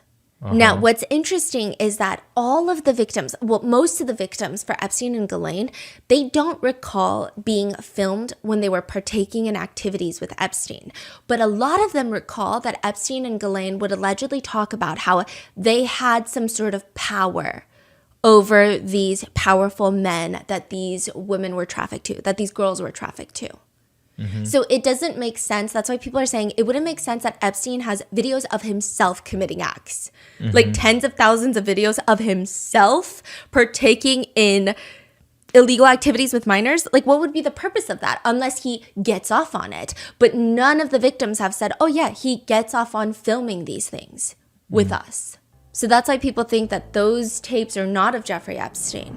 But regardless, it seems like whether they exist or do not exist, the DOJ is not specifying anything more because they're saying it's CSAM. And no one is saying that it should be released, or no one is saying that we should get screenshots or anything. It's just weird. It's weird. It doesn't help that Ehud Barak and a few other world leaders were pictured previously with Epstein or have admitted to having met him. And along with a massive dump of emails, Epstein's Kindle purchases get released, his digital Kindle purchases. I will say it's very interesting. In the beginning, he's reading books like Conversations with a Mathematician, Exploring Randomness, even the Jesus Dynasty, A Hidden History of Jesus, his royal family, and the birth of Christianity. And then he starts picking up books about family wealth management, the story of a practical idealist, managing money books, why we get sick, the celebrity assistant's handbook, which details how to deal with the ultra wealthy, Bitcoin for dummies, blockchain technology explained. He also purchases at least 4 separate books, digital books on Donald Trump, another book about gay Catholic priests, another one titled The Serious Guide to Joke Writing, which is not about gay Catholic priests. However, it does appear that his interests start changing a little bit in 2014 with the books The Man from ORGY. It's a man who studies intimate relations, and he studies it and he loves it, and it makes studying intimate relations even easier. However, the blurb continues. He does odd jobs here and there for, quote, the most secret of American spy organizations. This unnamed agency, which is definitely not the CIA, might send him to various action spots in the world, but it's his lust that makes the spots get active. He just starts reading a bunch of spy books. along with purchases like The Complete Guide of Men Pilates, The Physics of Immortality, which is about how humans can be resurrected, which Virginia Giuffre states in her memoir, quote, "I'll tell you one thing though. While I've read that Epstein was buried in an unmarked grave not far from his parents in Palm Beach, Florida, I don't believe that at all. Epstein had repeatedly told me exactly what would happen when he died. His body would be placed in some sort of cryogenic chamber to be preserved until technology advanced far enough back to bring him back to life. That's what he always bragged to me, with that satisfied smirk on his face. I know it sounds far-fetched, but I wouldn't bet against the notion that he somehow got his way on this." One of his last book purchases in the last 3 months of his life is Lolita, the annotated and revised version about a man who is obsessed with a 12-year-old girl. However, the most interesting purchase that everybody has been dissecting thus far online is, quote, the title, Rise and Kill First: The Secret History of Israel's Targeted Assassinations. People think it's interesting because there is a speculation that he is an intelligence officer, a spy for Israel, and then he ends up dying in prison later. Additionally, in that vein, he would also make these very strange notes that he would email himself. It's like the journals of a mentally corrupt human. I don't even really know what to call them. So he would just email these random, it would be like 1, 2, 3, 4. It would be numbered in a bullet point list. And then it would be random words in sequences. It's like he's speaking in code or he's talking to himself. Number 26, taste, question mark. Food, question mark. Kissing, question mark. It's like he's playing the world's weirdest word association game. Other lists include 26, money, agreements, debt, power, value, wealth, cost. Number 27, dreaming all day long. Number 28, only 6 senses, question mark. And then at the bottom of this like numbered list, it would just be a whole group of people's names. Hopkins, Danny, Chomsky, Thiel, Hoffman, Ehud, Bannon, Barak, Woody. What? So a lot of netizens, they've been speculating that these names correlate to a certain number. And these numbers are the last conversations that he had with these people so that next time he converses with them, he can remember what they conversed about. Or maybe what their interests were in. But it's very weird because if you're just a normal person and you don't expect that these are going to go public, why not write it in a journal where it's a little bit easier to understand? Why couldn't you just write Hopkins and then whatever that was, if that is in case what is happening here? Right. So it seems like it's just code. So you're saying that he expected to go public one day? Or he's sending this email to himself, but there are other people who have access to this email. Or maybe he's taught always to write in code. Okay. Or to mix it up a little bit. It's just weird. Yeah, it's weird. It's very weird. And there really are only a few people that would understand what that is. And one of them would be Ghislaine Maxwell. There are only a few people allowed in that room when Ghislaine Maxwell gets interviewed for like the first and probably the last time a few months ago. Spencer Horn, Assistant Special Agent in charge of the FBI. Deputy Attorney General Todd Blanche. Also in the room, you have Diego Pestana, Associate Deputy Attorney General, Mark Beard from the U.S. Marshals, and Ghislaine's attorneys David Marcus and Leah Safian, Melissa Madrigal, and Todd Blanche speaks. Go ahead. And I'm Ghislaine Maxwell. This is the proffer interview of Ghislaine Maxwell, July 24th, 2025, 10:12 a.m. Todd Blanche tells her what a proffer agreement is and that it's, quote, the most important part of this agreement is that this isn't a cooperation agreement, meaning that by you meeting with us today, we're really just meeting. I'm not promising to do anything. I'm not promising to ask Judge Nathan or any of the judges that's been assigned to your case to do anything about it. We are just talking. However, almost as important is the fact that what this agreement does for you is it gives you protection. So what it means is that the government cannot use what you say today against you, with some exceptions, which we'll talk about in a minute. But whatever you talk about today, you have what's called immunity. So those exceptions are things like perjury. Like if you lie, they can get you for perjury. But Blanche says, Miss Maxwell, I guess about a week and a half or two ago, Mr. Marcus, your attorney reached out to me and said that you wanted to speak with somebody from the government about not only your case, but about everything that's been in the media and that's been publicized about Mr. Epstein in your case. The government said that I'm not doing anything for you. But I'm gonna, yeah. You say you want to talk, so I'm here to listen. What is this all about, right? Why is she telling all of these things without any returns? And like, when the f has the government ever listened to anybody, let alone someone that has been convicted of any sort of crime? So it's very interesting. And like I said in the previous episode, it's interesting that this is all coming about when the administration is under a lot of fire about being connected with Epstein. Todd Blanche has some pretty strong connections to President Trump, and not just by being the deputy attorney general. He was previously Trump's personal attorney. So there's a lot of weird things happening here. But one thing that's very important to note is this is really the first time that we hear from Ghislaine herself. We know Ghislaine from what everybody has said about her, from the documents that have been released. She never testified during her trial. And even her trial itself, it was in federal court. It was never live streamed. This is the first time we really hear Ghislaine Maxwell, her voice, for a prolonged period of time. Yeah. And she's just as crazy as I freaking imagined. So she starts whining initially about how nobody from the government ever wanted to talk to her, even when she was first indicted and prosecuted, which she states she always wanted to talk to someone at SDNY, which, speaking of SDNY, there is a lot of drama happening right now where Maureen Comey, the former FBI director's daughter, was a prosecutor. She was an attorney for SDNY. She worked on the Epstein. SDNY is? The Southern District of New York. This is a federal district. So these are the feds. So they prosecute a lot of white collar crimes. This is the same district that prosecuted Sean Combs. So it's federal court. You can't bring cameras in there. It can't be live streamed. Now, Maureen Comey, who also worked on Sean Combs' case, she worked initially on Jeffrey Epstein's case. Never went to trial because he died. And then she worked on Ghislaine Maxwell's case, and that did go to trial, and she was convicted. Now, she gets fired.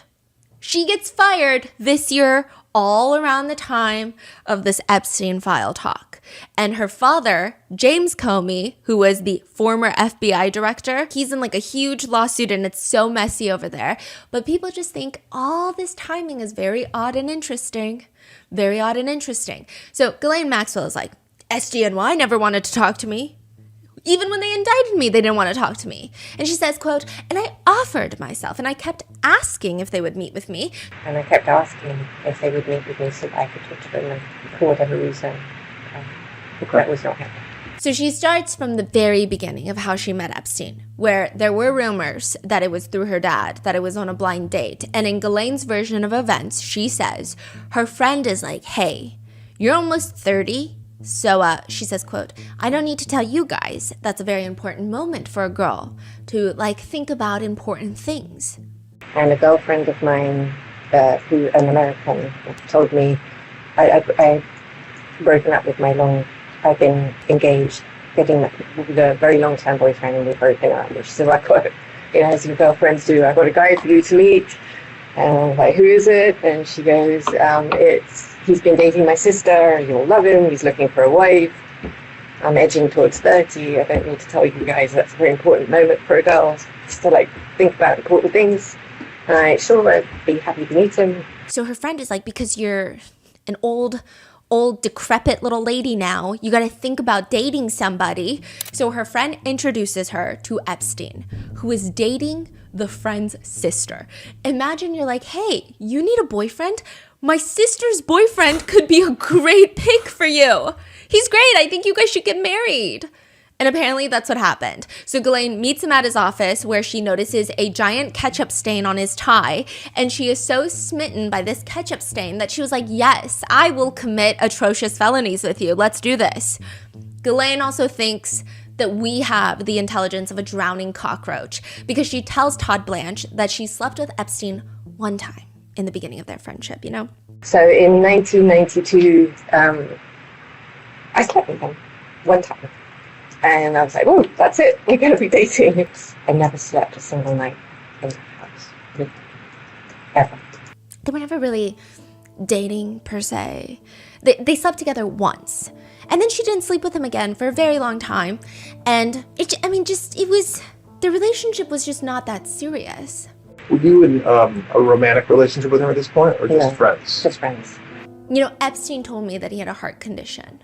A what? Heart condition. Heart condition. Heart condition. Which meant that he didn't have intercourse a lot, which suited me fine because I actually do have a medical condition myself, which precludes me of having a lot of intercourse. Epstein told me that he had a heart condition. A what? Heart condition. Heart condition. Okay. Which meant that he didn't have intercourse a lot, which suited me fine because I actually do have a medical condition, which precludes me having a lot of intercourse. So what was your understanding of his heart condition and why that prevented him from having intercourse regularly? I don't know. I mean, he liked other forms of sexual activity. So she states later that he really likes self-pleasuring and blowjobs. He liked blowjobs. That I did observe. And he didn't seem to have any erectile dysfunction for blowjobs, but sex he didn't have. So when I don't know what the difference between intercourse and I don't know what is hard. She says, so we stopped having relations in 1999, not full sex. Sorry, just to be clear, you know. Didn't mean that we didn't still share a bedroom sometimes or whatever. In fact, she says that they never really did it. And all of these women who are accusing her of bringing them into the room, leading the massage, being involved in these group activities, she's like, oh God, that's really not me. Like, I've only ever done it with Epstein like a few times. And on top of that, I mean, people think that we are connected by the hip, but that is not at all the case. We barely ever hung out. We actually didn't really like each other like that. She says, in fact, I didn't like the people that he was with anyway. So how do I say this? He was always surrounded by young people, right? I like people who are my age or older, and I don't find the society of the companionship of younger people, I suppose, is really that enjoyable. I don't like the company that he chose to be with. And so I just was kind of boring and fundamentally uninteresting. It's probably the nicest way I can say it. Throwing Epstein under the bus now? Yeah. And she says that, by the way, in case you guys didn't know, I was in a full-blown relationship with a billionaire. Oh, yeah? She states that during this time, she was dating another billionaire by the name of Todd Wyatt. Wyatt? But this is in from 2003 to like 2010. And she says that he is the founder of Gateway Computers, quote, as you may know.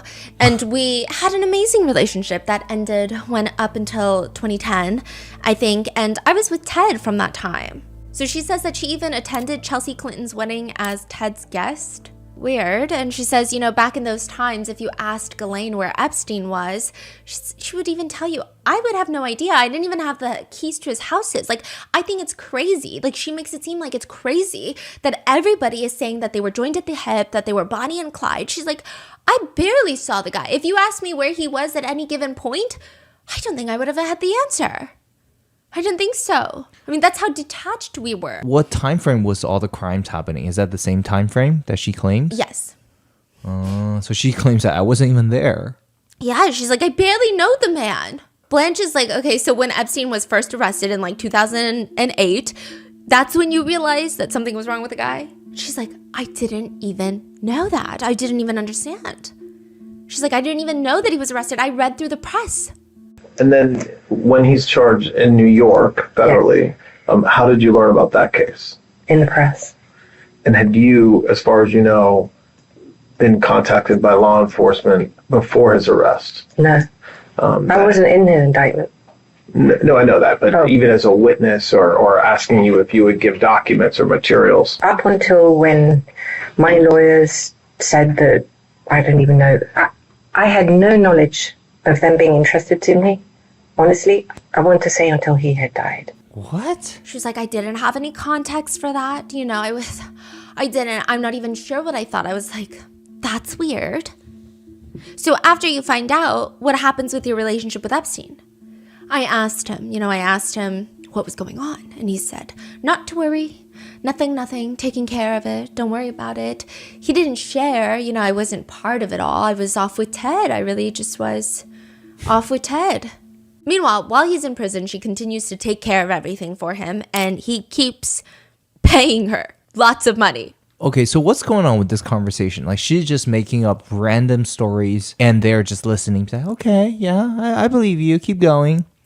Yeah, basically, like this conversation doesn't make any sense at all. And Are I'm they gonna- pushing her? Are they like challenging her, or are they just listening? Barely. And there's so many parts of this conversation. And again, I'm really not trying to let any sort of political bias come through, but I do think that there's very suspect things in this entire proffer interview, including the fact that there are various times in which she brings up the conversation of Trump and talks about how he has nothing to do with anything. There's at one point at the end of the day on day one, because this proffer interview lasted 2 days, where she's like, you know what? I just want to say something before we end this interview. And she's like, it really bothers me. And this is paraphrasing, but I mean, you could see it on, I'm going to insert the clip. She's like, it really bothers me that people are associating President Trump with all of this stuff. And like, I don't know what's wrong with the media. And it's like, girly pop, nobody freaking asked you that just now. Yeah. May I say something? Of course, yes. I just would like to put out there that I also focused on how I think the president got swept into some of this, unnecessarily, by the way. And I'm not a conspiracy theorist, and I certainly don't subscribe to all of everything that I see, but I do believe that there is animus in some areas that may have contributed to how the use of the president to harm him, that I find deeply offensive. And whilst I can't obviously say definitively that that is what it is, I would like to show you what I see so that you can evaluate it and do with that as you see fit, if it needs to be addressed. I've seen it, it struck me, and I would like to give it to you for what it's worth.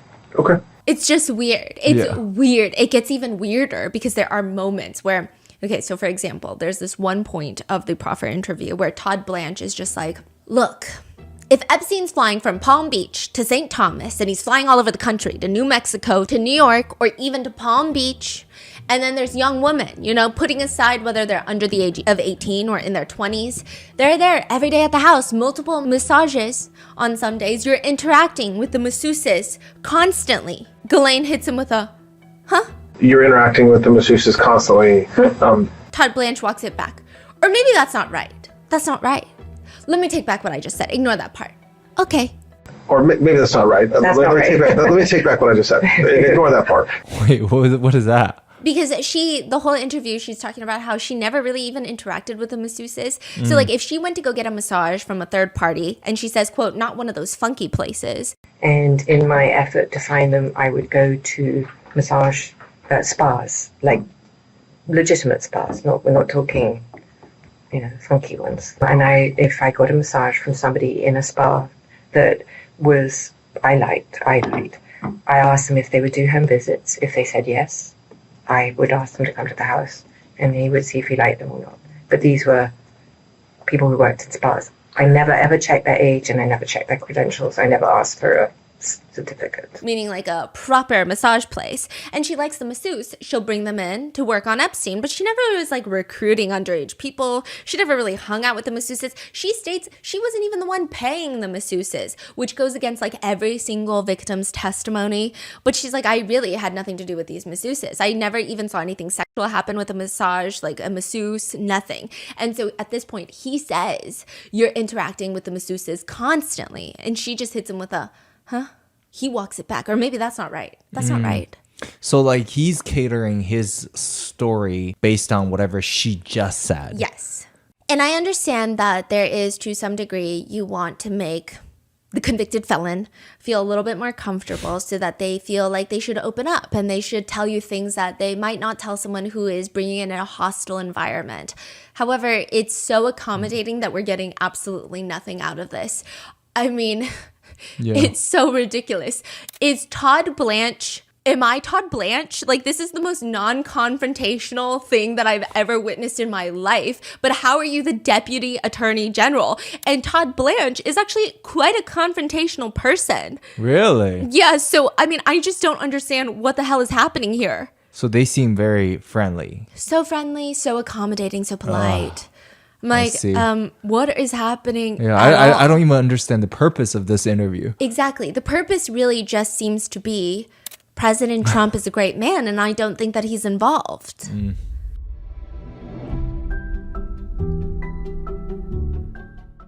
If you're new to RM, we had a small business with Shopify called Grandpa Mingo's Art Studio a handful of years ago.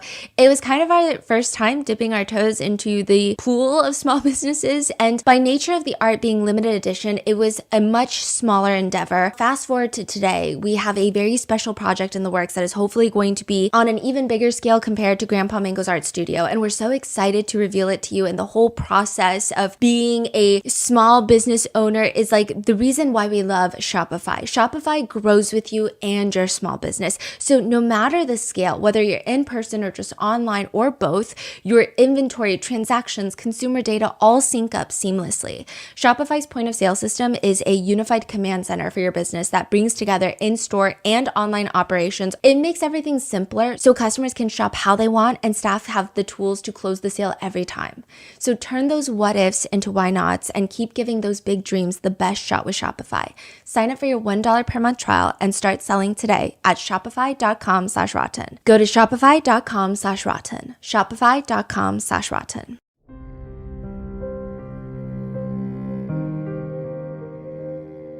And they just let her get away with things. They let her get away with saying things like, you know, he told me he had difficulty having an erection.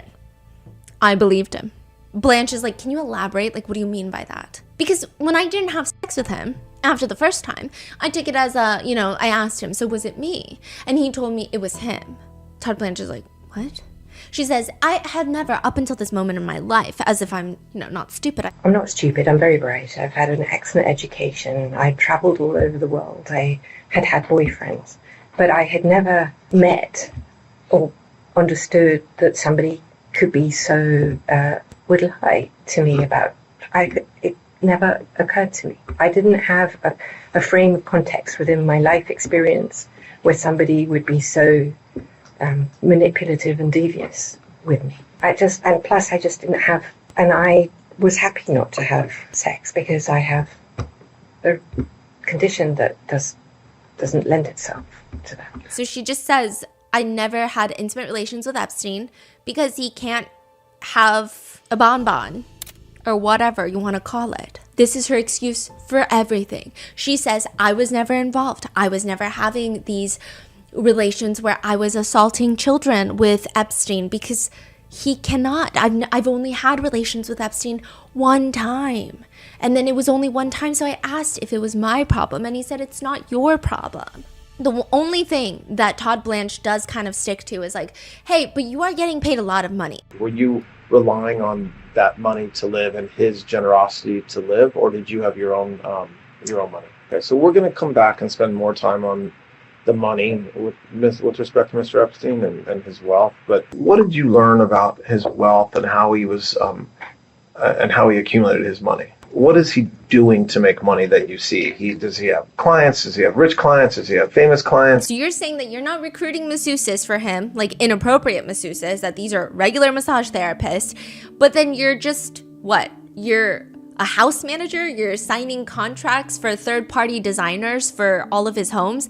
That's about what you're telling me your job duties are, right? I mean, this is a complex operation. I'm not talking about anything untoward, just the sheer size of the projects. I'm talking the construction projects, the houses. It's a really significant job.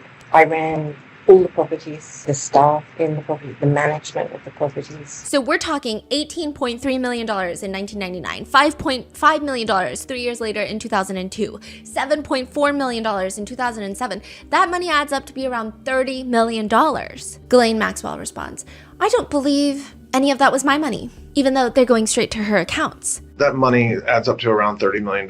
You were not paid that by Mr. Epstein, meaning that's not money you received for your benefit, even if it was put into your accounts. I don't believe any of that was my money. What I'm just trying to make sure that I understand is that the idea that you were paid $30 million in order to, by Mr. Epstein, to reward you for recruiting young women, you're saying that is categorically completely false. That is categorically false, correct. And then he doesn't really do anything about that. So then we just start going down the list of everybody that she's met and interacted with. Did you ever meet JFK Jr.? I'm sorry? Did you ever meet JFK Jr.? Yes. I met him at Andrew Cuomo's, Carrie's wedding. Who did Carrie marry? Andrew Cuomo. Yes, Andrew Cuomo's wedding. She says that she likely met him before she was friendly with Epstein and, quote, I fancied him. Did you ever any sort of professional or social relationship with John F. Kennedy Jr.? I fancied him. You what? I thought he was very attractive. Oh, you fancied him. Sorry. Besides finding him attractive and fancying him, did you have any sort of social relationship with him? I mean, we knew each other. I thought he was wonderful and fun, and I enjoyed meeting him.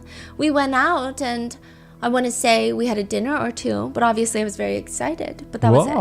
And I knew his brother. And so now she's talking about Andrew Cuomo again. I knew his brother. You knew his brother. He has a brother, right? What's his name? He's on TV. Chris? Right, Christopher Cuomo. But I would just say socially, I'm just not close friends or anything. But I was friends with Carrie, which is Andrew Cuomo's ex-wife. And I met him a few times, and I certainly met his brother as well a few times. Yeah, Carrie, Andrew Cuomo's ex-wife, is also Carrie Kennedy of the Kennedy family. So just so you know, she's also not just part of the Kennedy family. She is JFK's niece, former President JFK's niece. She was married to Andrew Cuomo until 2005. Nevertheless, the list of names continues. Ghislaine says that she does recall meeting Alan Dershowitz and his wife on the island, but never had any sort of inappropriate behavior, never witnessed anything. How about Mr. Weinstein, Harvey Weinstein? How about Mr. Weinstein, Harvey Weinstein? What would you like to know? Do you know him? Yes. How do you know him? Is it a relation you had kind of separate from Mr. Epstein, or did you meet him through Mr. Epstein, or? I wouldn't say I had any type of relationship with Harvey Weinstein. Okay. In any context. Have you ever met Bill Gates over the years? Yes.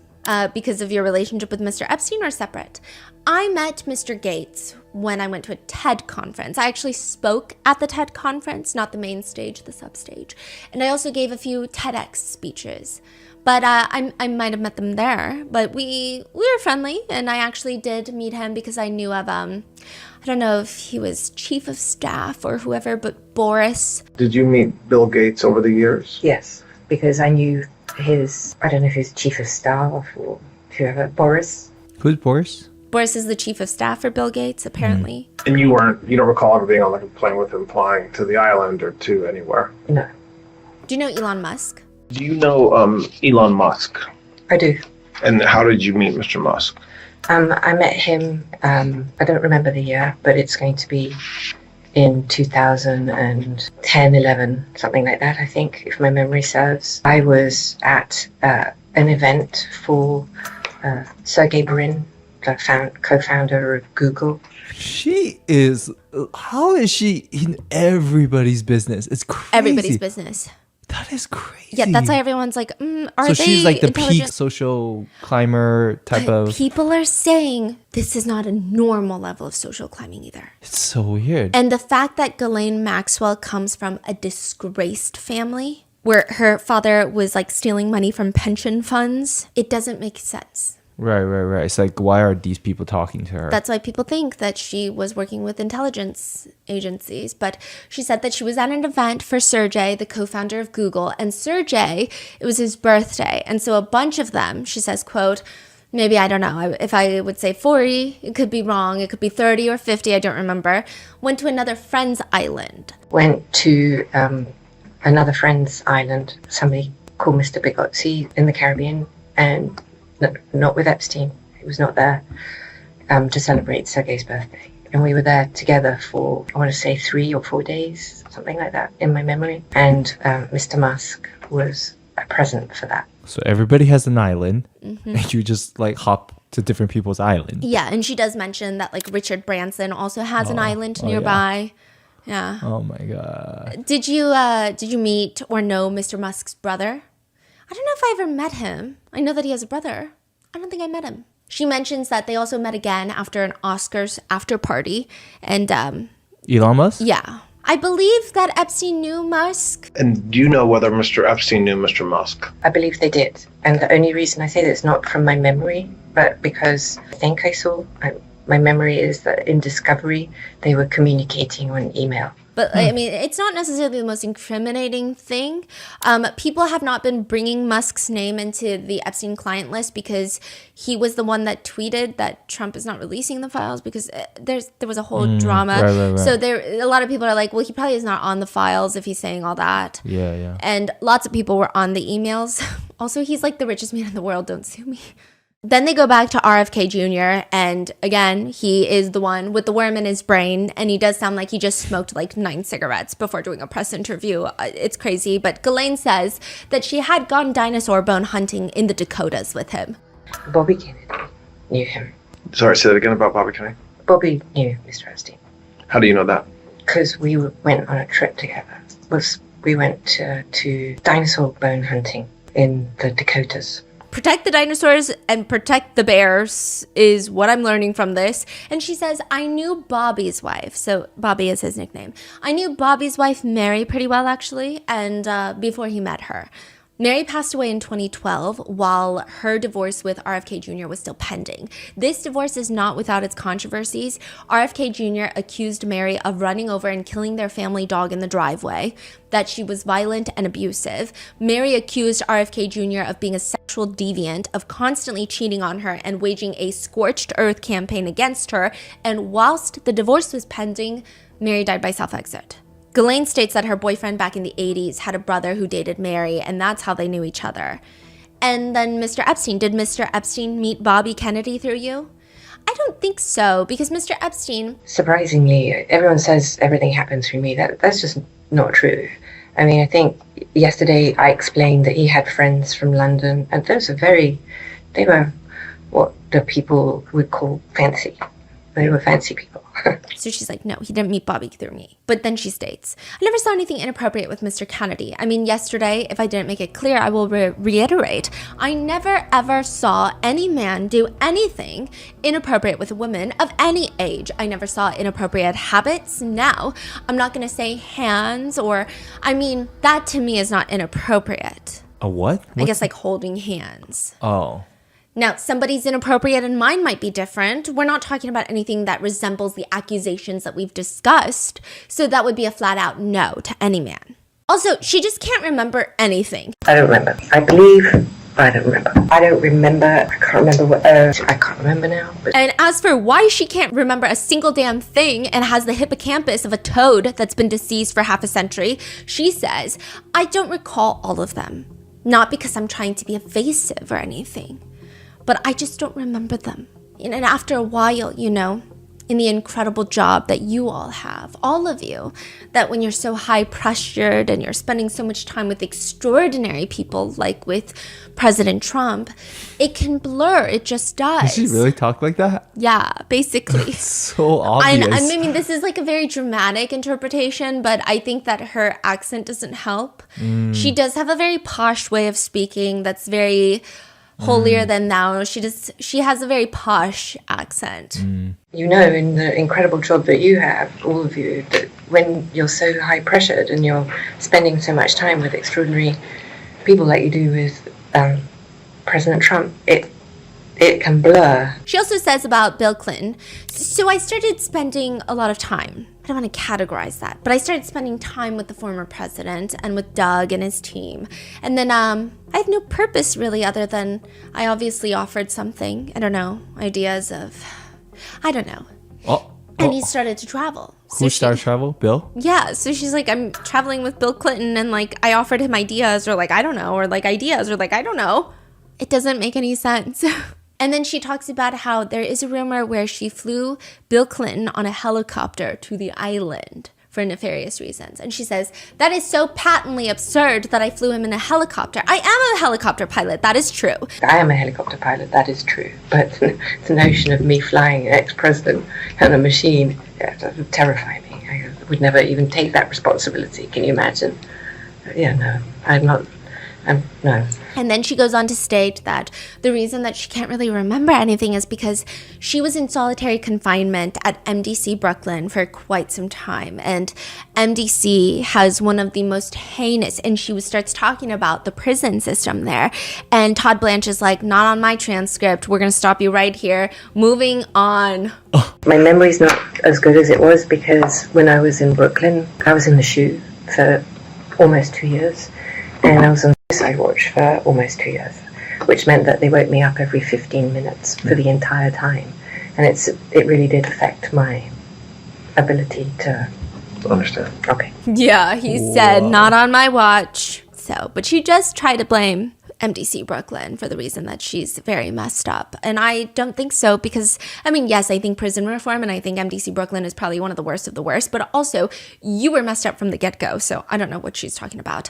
Ghislaine also goes on to state that any woman that she saw around Epstein's vicinity was very interested in him. I saw Epstein with women. What I mean by that is he would have women around him, or women on the plane, or women in his house, or that's how I'm explaining that.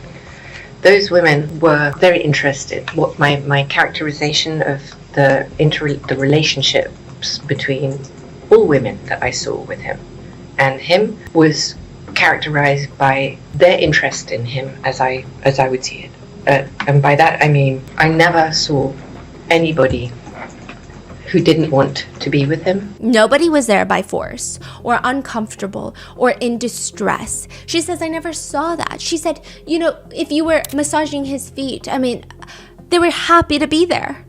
He would ask people all the time, whoever you were, to massage his feet. It just was, he'd be sitting there and he'd have somebody massage his feet or squeeze his shoulders, or I saw that a lot. Did you see him engage in sexual conduct during a massage? Well, you could define sexual conduct as in, I did see women who would have been, you know, less than normally clad for massages, but especially on the island where they would be in bikinis or possibly even topless. Yeah, I did see that. But she doesn't have any recollection of anyone underage giving Epstein a massage or doing anything inappropriate during a massage. Did you ever observe Mr. Epstein masturbating during a massage? Yes. Okay, so what are you saying? I mean, when I'd seen him on a massage table, I had seen him masturbate. I don't know if there was a masseuse present, but I've seen him on a massage table. Okay. Sorry, I just... Okay. What? Okay. And then she says, you know, let me give a rant. And she just starts ranting. The narrative started in 2009 is really when it started. So that narrative that was created and then built upon and it just mushroomed into what... Basically, this is like a Salem witch trial. People gone lost their minds for this thing. I understand that. But the issue is, how do you satisfy a mob who can't understand the lifestyle because it's like P. Diddy and Redux on TV with Clintons and Trump? I mean, it's bananas. That's a bad example to give. No, yeah. Has she not been watching the news? Yeah, has she not watched the new Netflix documentary? Like... With the Clintons and Trump, I mean, it's bananas. And while some of it's real, he did do those things, Epstein. He did do those things. I'm definitely not disputing that. But this was a man, but this is the one man. He's not they've made him into this, he's not that interesting.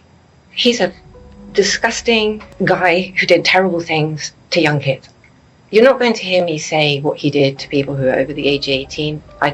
I'm sorry. I'm not going to go there. That's just not what I'm here to. I mean, we made him into a nasty thing, or he is? He is, but we made this into a whole conspiracy involving her when she's so clearly innocent. Wait, I thought she just said that she never seen him do anything to anybody. Yes, she says that she never saw, but she believes the victims. Oh. At least the ones that don't accuse her. I see. Oh, I see. So she thinks that Epstein is evil and nasty and does these things to young kids. Just she never seen anything. Yeah. So that okay. And she says, you know, if you met Epstein, there is no way that this cast of characters, which is like extraordinary, and some are in your cabinet who you value as coworkers, would be with him if he was a creep or because they wanted sexual favors. A man wants sexual favors, he will find that. They didn't have to come to Epstein for that. Now, did some of them? Okay, I don't know. I wasn't there. I didn't see it. Okay. How does she have this attitude when she's already, in prison for this long and all? And the way that she's trying to convince us of these things, she would have an easier time convincing everyone that she stuck a 7-foot Christmas tree up her butt. I don't understand. I don't get it. Yeah. And then she goes on to state that this is all Virginia's doing, that she has nothing to do with this, that she was just working for Epstein, but it was all Virginia. Now, the DOJ does redact Virginia's name, but it's very clear that from context, it's Virginia Giuffre. Ghislaine accuses Virginia. I think because in December of 2001, he met,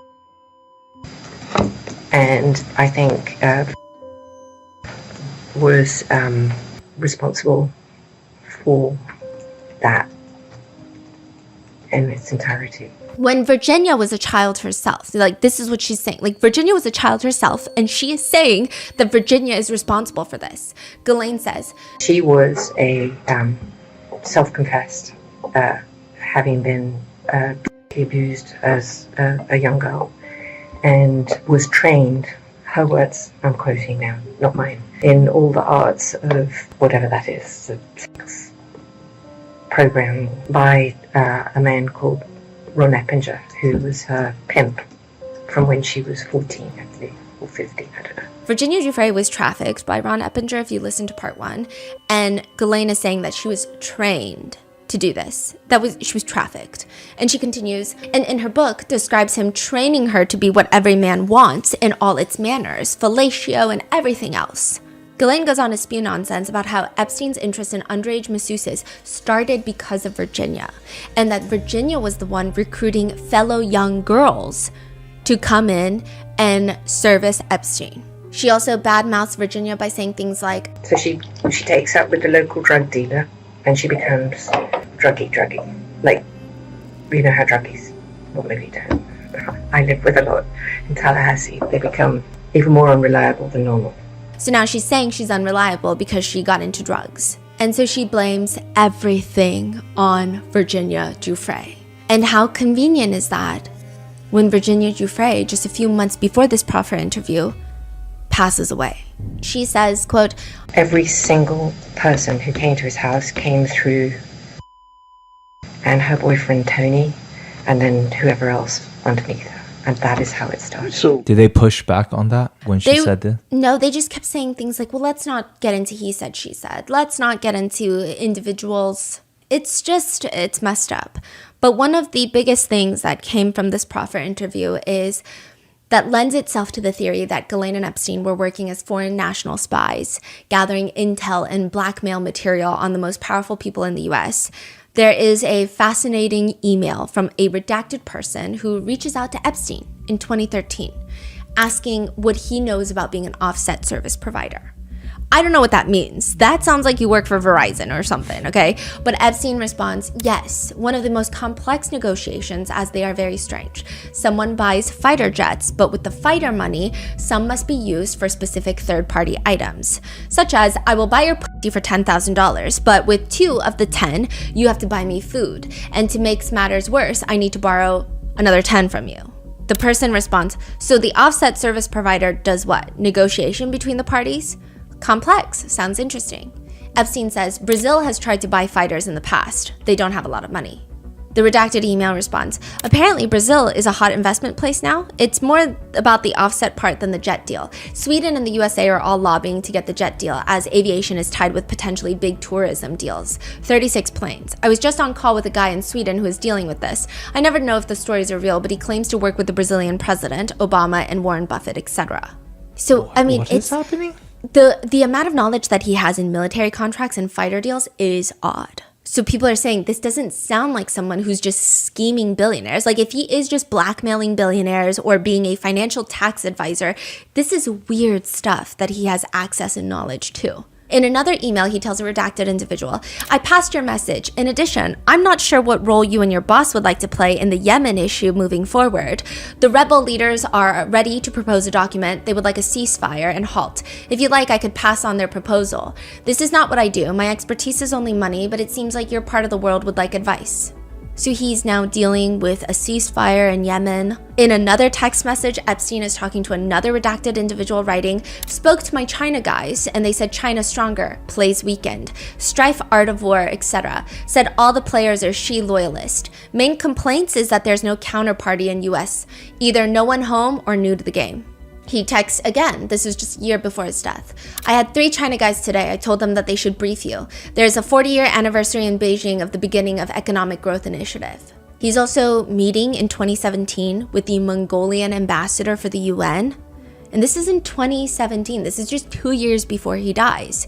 He also emails about how he just spoke with one of the Ambani family members, one of the billionaire families from India.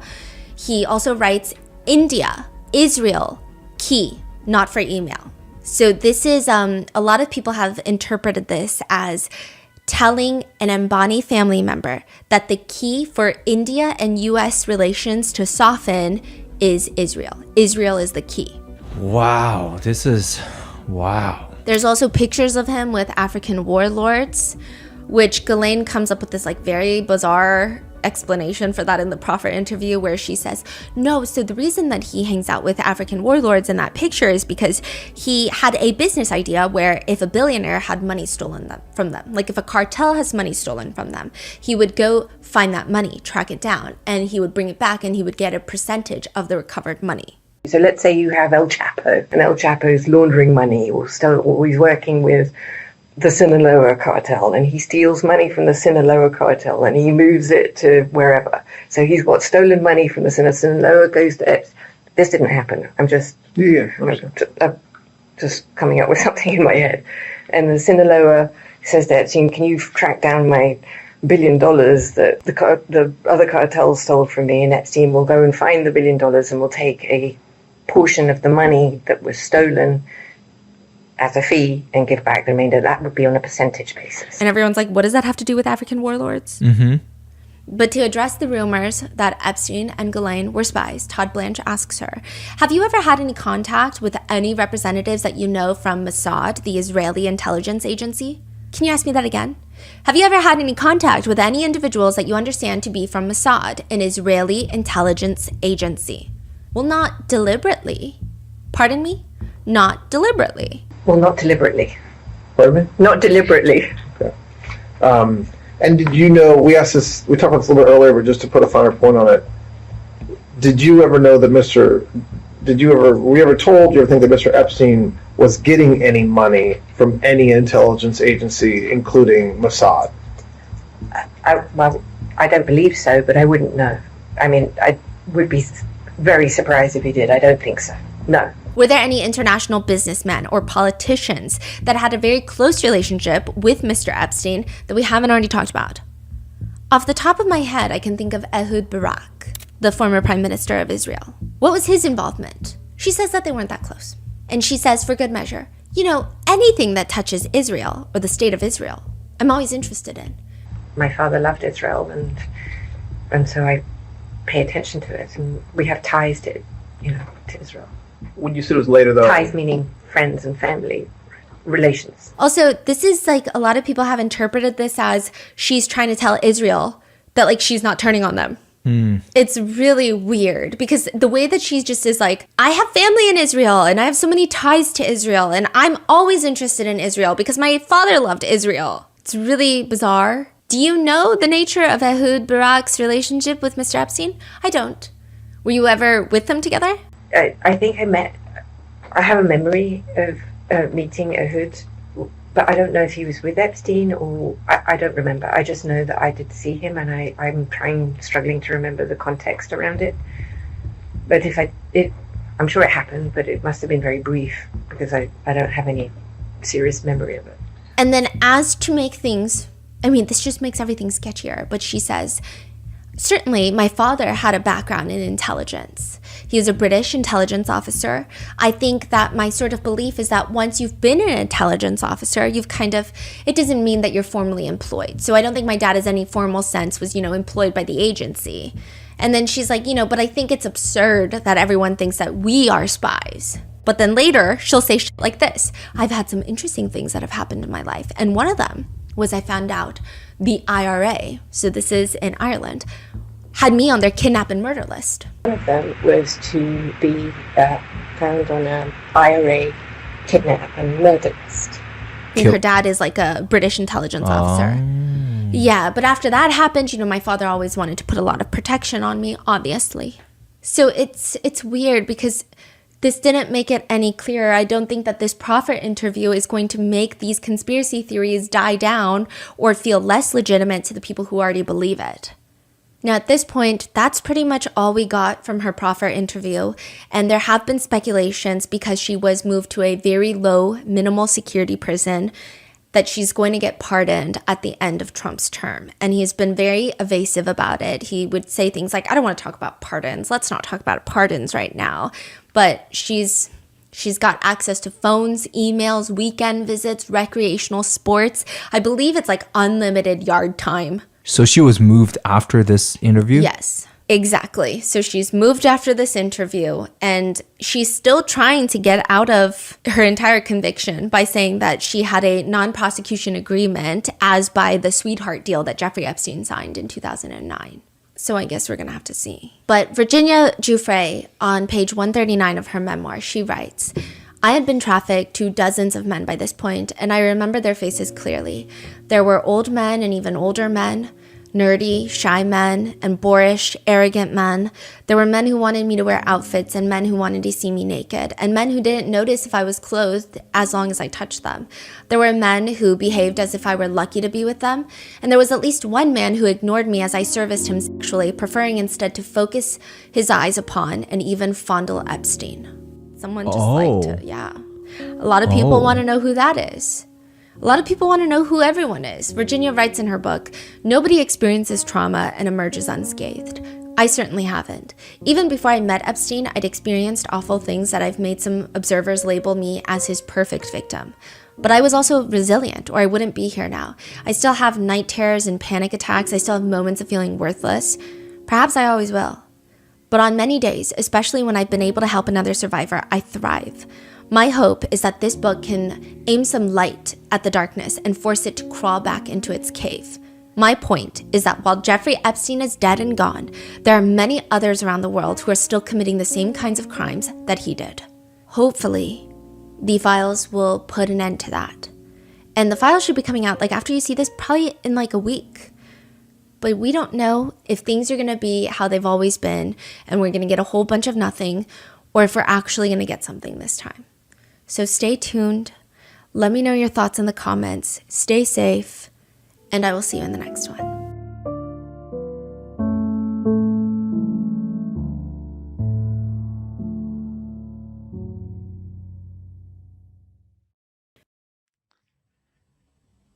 The concept of death is odd when you're a kid. I don't think that there is a standard age across the board when kids realize that somebody is dead. Like, at what age can a child differentiate between an open casket funeral and then somebody sleeping in a box in front of people? 9-year-old Mary, she knew right away. Her older sister Ruth died of brain cancer, and Mary is brought with her parents to see Ruth's body in the casket. That's when it starts happening. She's watching as her parents take Ruth's body out of the casket, place her on the floor outside, and they start cutting. My parents got me up really early. Ruth's body was brought there, laid on the ground in the treat area by our childhood church. Mary's dad is cutting into Ruth's body with a knife just again and again. And then he tells Mary to hold it. So now she's holding this knife, and they make 9-year-old Mary cut into her older sister's beloved body, and they slash her up everywhere. I just remember having a knife in my hand and stabbing my sister's body. And I'm like, how did they get me to do that? Later, I remembered that they made me change into her panties. I mean, they did that to make Chopper happy, obviously. Until they finally place Ruth back into the casket along with Mary. And they put me in the coffin with her. My visceral response of being put in the coffin with her was, I get to be close to my sister. I get to touch her hair. Mary Knight is tortured through her entire childhood by her aerospace engineer father, who worked at Boeing, who is also a church leader. They were millionaires, but Mary remembers being deprived of food, being passed around by her dad's friends. Mary remembers that her dad would creepily tell her that he was attracted to her. This is back when she's a child. And it seemed like her mom starts getting jealous because she starts saying things like, "My legs look better than your legs." Mary is sex trafficked and abused in hotels, in a Sunday school classroom in a church building, at her childhood home, her grandparents' home, on a swing set, in a studio of a professional photographer after regular hours, at a doctor's office by a doctor who ran the practice, who is also very close friends with Mary's parents. Mary says that her dad was a prolific CSAM creator, producing videos with his own daughter Mary and victimizing other children. And this is all during Mary's childhood. But she doesn't remember any of it until she turns 37 years old. This is the story of Mary Knight, who says she was trafficked by her parents, who were allegedly prolific child abusers. But there are people who don't believe Mary. There is an entire organization called the False Memory Syndrome Foundation that don't believe Mary, along with Mary's own parents. They don't believe Mary. A high-profile doctor believes Mary is lying. How old were you, roughly then? About 37. Yeah. And how do you know it really happened? They don't think any of this is real. They don't think any of this is true. They think that she is flat out lying. They say she doesn't have proof. They say she doesn't have anyone to corroborate her claims. They say she was probably brainwashed during her hypnosis sessions to believe that she was abused. Basically, I have 5 minutes of your story. I hope this won't be offensive, but your claims about what other people said, but I haven't heard those claims from them. And they say that she's doing this because she craves attention, that she must be mistaken. But what motive would Mary have to lie about any of this? And what motive do these doctors have to disprove Mary? Could it be that they don't want victims to be believed? But why would they want that? Is it because some of these people who are against Mary and want the world to think that Mary is lying, they also have been accused by their own children of abuse? This is the story of Mary Knight and why some people think that she's lying. And that's why we went to go see Mary to see if she is. After a flurry of news about recovered memories of childhood abuse, we started seeing a backlash against so-called false memories. She recalled repressed memories of sexual abuse by her father. At least she said so. But we can't admit to something that didn't happen, because that's not going to be good for you. I'm accused of something that's absolutely not true. I think she's just been completely brainwashed. This recollection came to her in a flash when she was hypnotized by a therapist. At which point it's hard to tell who's hypnotizing who at this point. Now we watch the allegations week by week.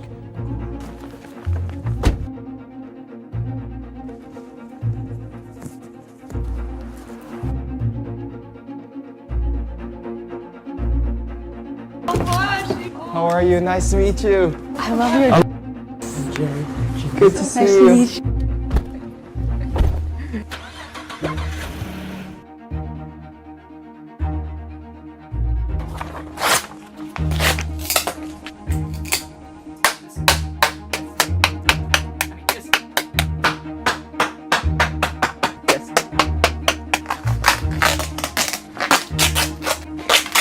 it over my face. She pinched my nose. She did that 7 times. Take it to when you were 37 and when everything's starting to come back. My aunt had told me that she told me I had witnessed child abuse. I was journaling sitting on my couch, and all of a sudden I just see this image. They say I'm crazy, and it didn't happen. Because do you think that there can ever be a chance, a world in which something happens to you, you are conscious, you are not under the influence of any substance, you are wide awake, and then something happens, either right in front of your face or something happens to you and you do not remember it? Is that possible? and then one day, 20 years later, you suddenly remember this moment that you had. Are repressed memories real? It depends on who you ask. Pick a side and welcome to the memory wars. This was a huge thing back in the 90s, the memory wars was.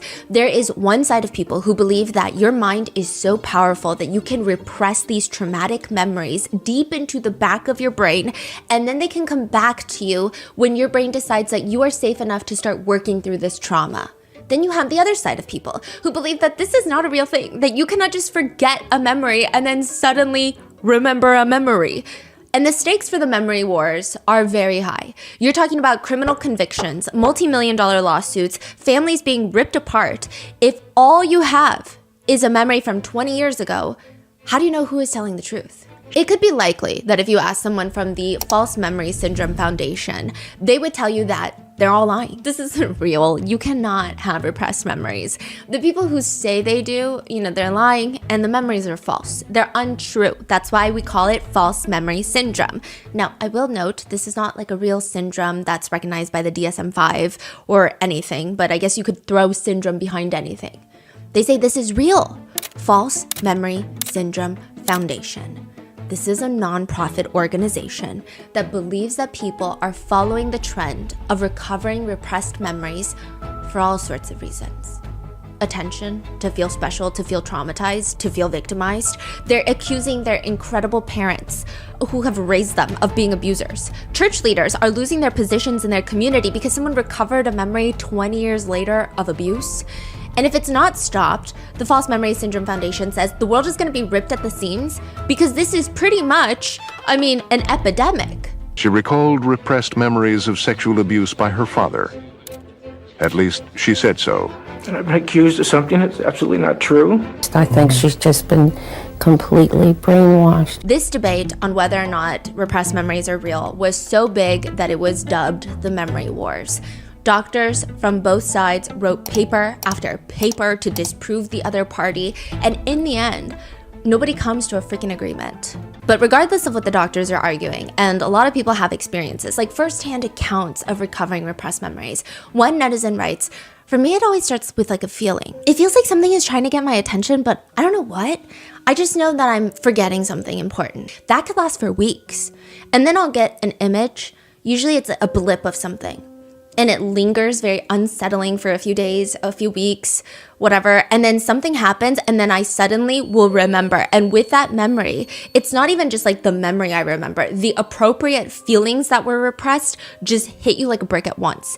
It probably varies from person to person, but that has been my experience. One clinician states, it's not what you really think it is. People try to make repressed memories seem like something, but honestly, she says, I've never seen a patient recover repressed memories. I'm not sure they're considered real. The clinician writes, what is real though, is memory disturbance during trauma.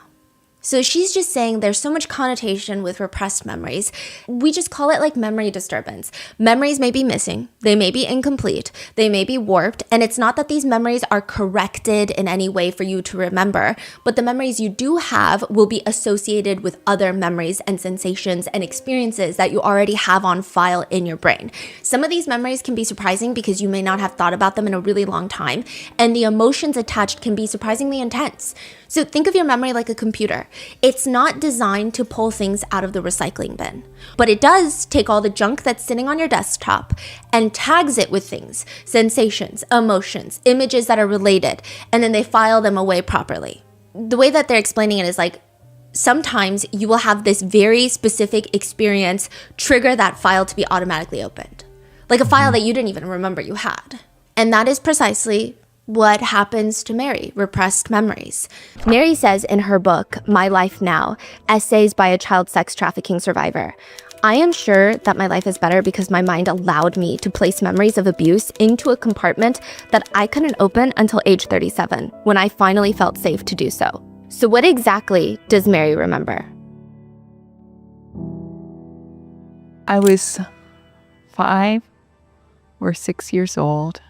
We were at the first house I lived in out in the country, and I remember men coming in multiple cars, and I remember seeing my mom on the front porch, and she took money from the men. And then I was one of the trees that it was close to where my swing set was. They tied a rope to the tree, and they tied the rope around my neck. So then I was sexually abused. I was by one man, and then he would hand me to the next man, and there were 5 or 6 men.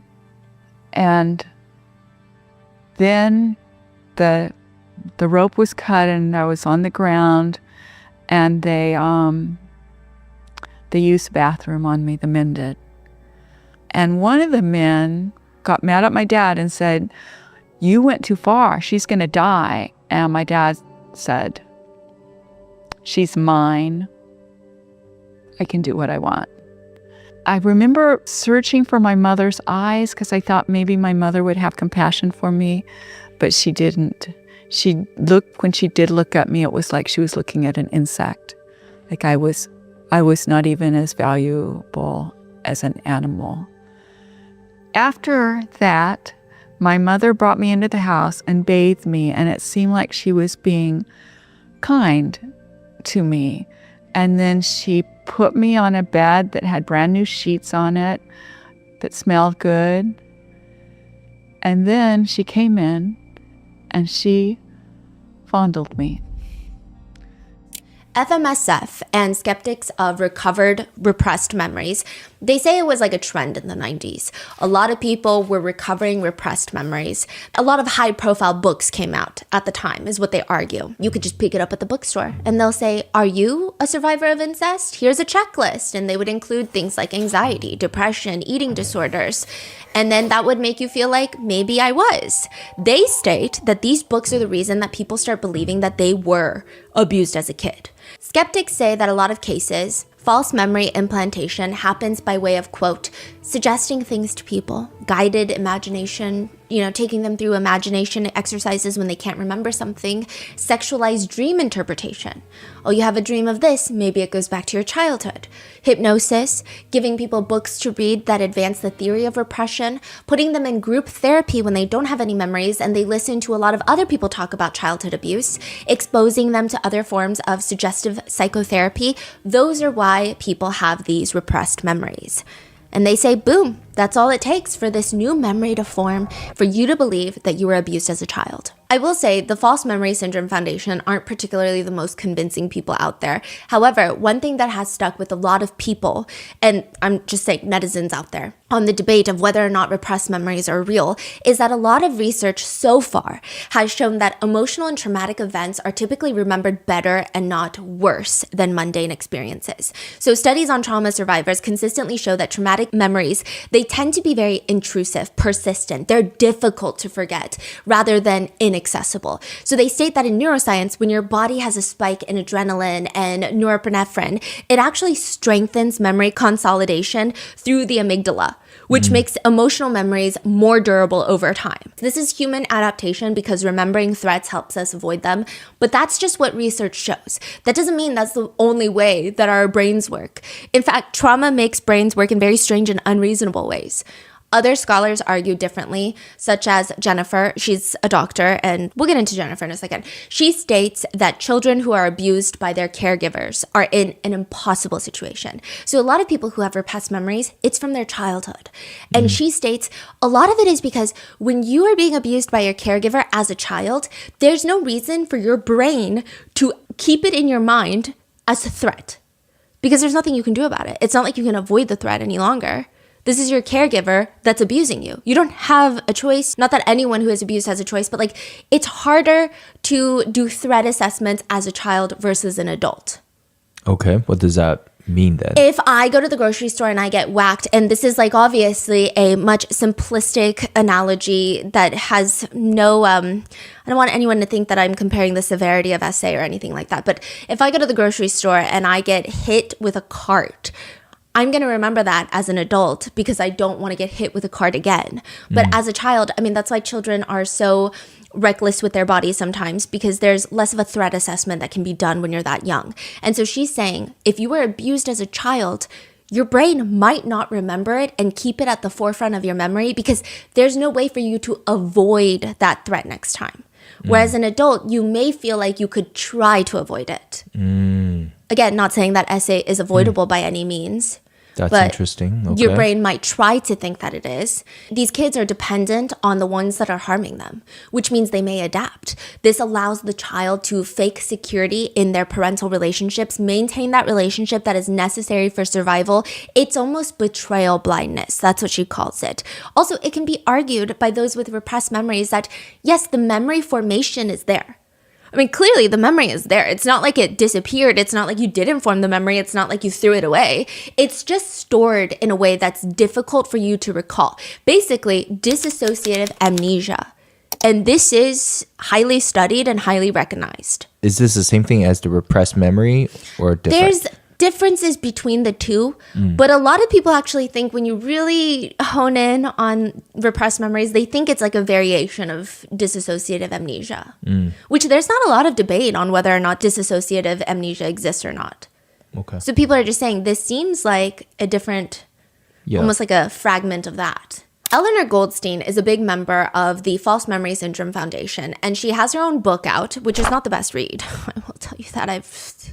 I read the book, but she writes about how, quote, false memories like Mary's are tearing families apart. The book is all about what? False memory? Yeah, so is a lie? One of the books that she wrote, and yeah, I don't know why they write so many books. I'm talking about the False Memory Syndrome Foundation. But one of the books that she wrote is a collection of stories of parents who are accused by their adult children of abuse. They don't talk to any of the victims. She doesn't talk to any of the survivors. She doesn't talk to any of the adults that were kids that are accusing their parents now. She just talks to the parents, and they all have their own little chapter in the book. And they write about how these quote unquote false memories, like Mary's, are tearing families apart. Yes, Eleanor Goldstein knows Mary, and Eleanor Goldstein believes that Mary is lying. What proof does Eleanor Goldstein have? Not really any. But she writes in her book, imagine what it's like to have the person you have loved, nurtured, idolized, your child, suddenly turn against you and accuse you of the most horrendous crimes imaginable. That is what is happening in the US today. And Mary decides, after she uncovers her repressed memories, Mary is going to meet with Eleanor Goldstein, a prominent member of False Memory Syndrome Foundation. She's also going to meet with the founder, Pamela Fried, the founder of False Memory Syndrome Foundation. People who have spent their life saying that people like Mary are lying. Mary wants to go and talk to them. Confabulation is a mixture of fact and fantasy to create a new memory. We do that every day. We mix our memories up with other people's memories. So we've learned that memory is very, very pliable. And you can get people to believe anything that you want them to believe if you use the right techniques. Bullshit memories that come back like that out of the blue. How do you know for sure that these memories are true? I spoke in Canada at Simon Fraser University, dentist.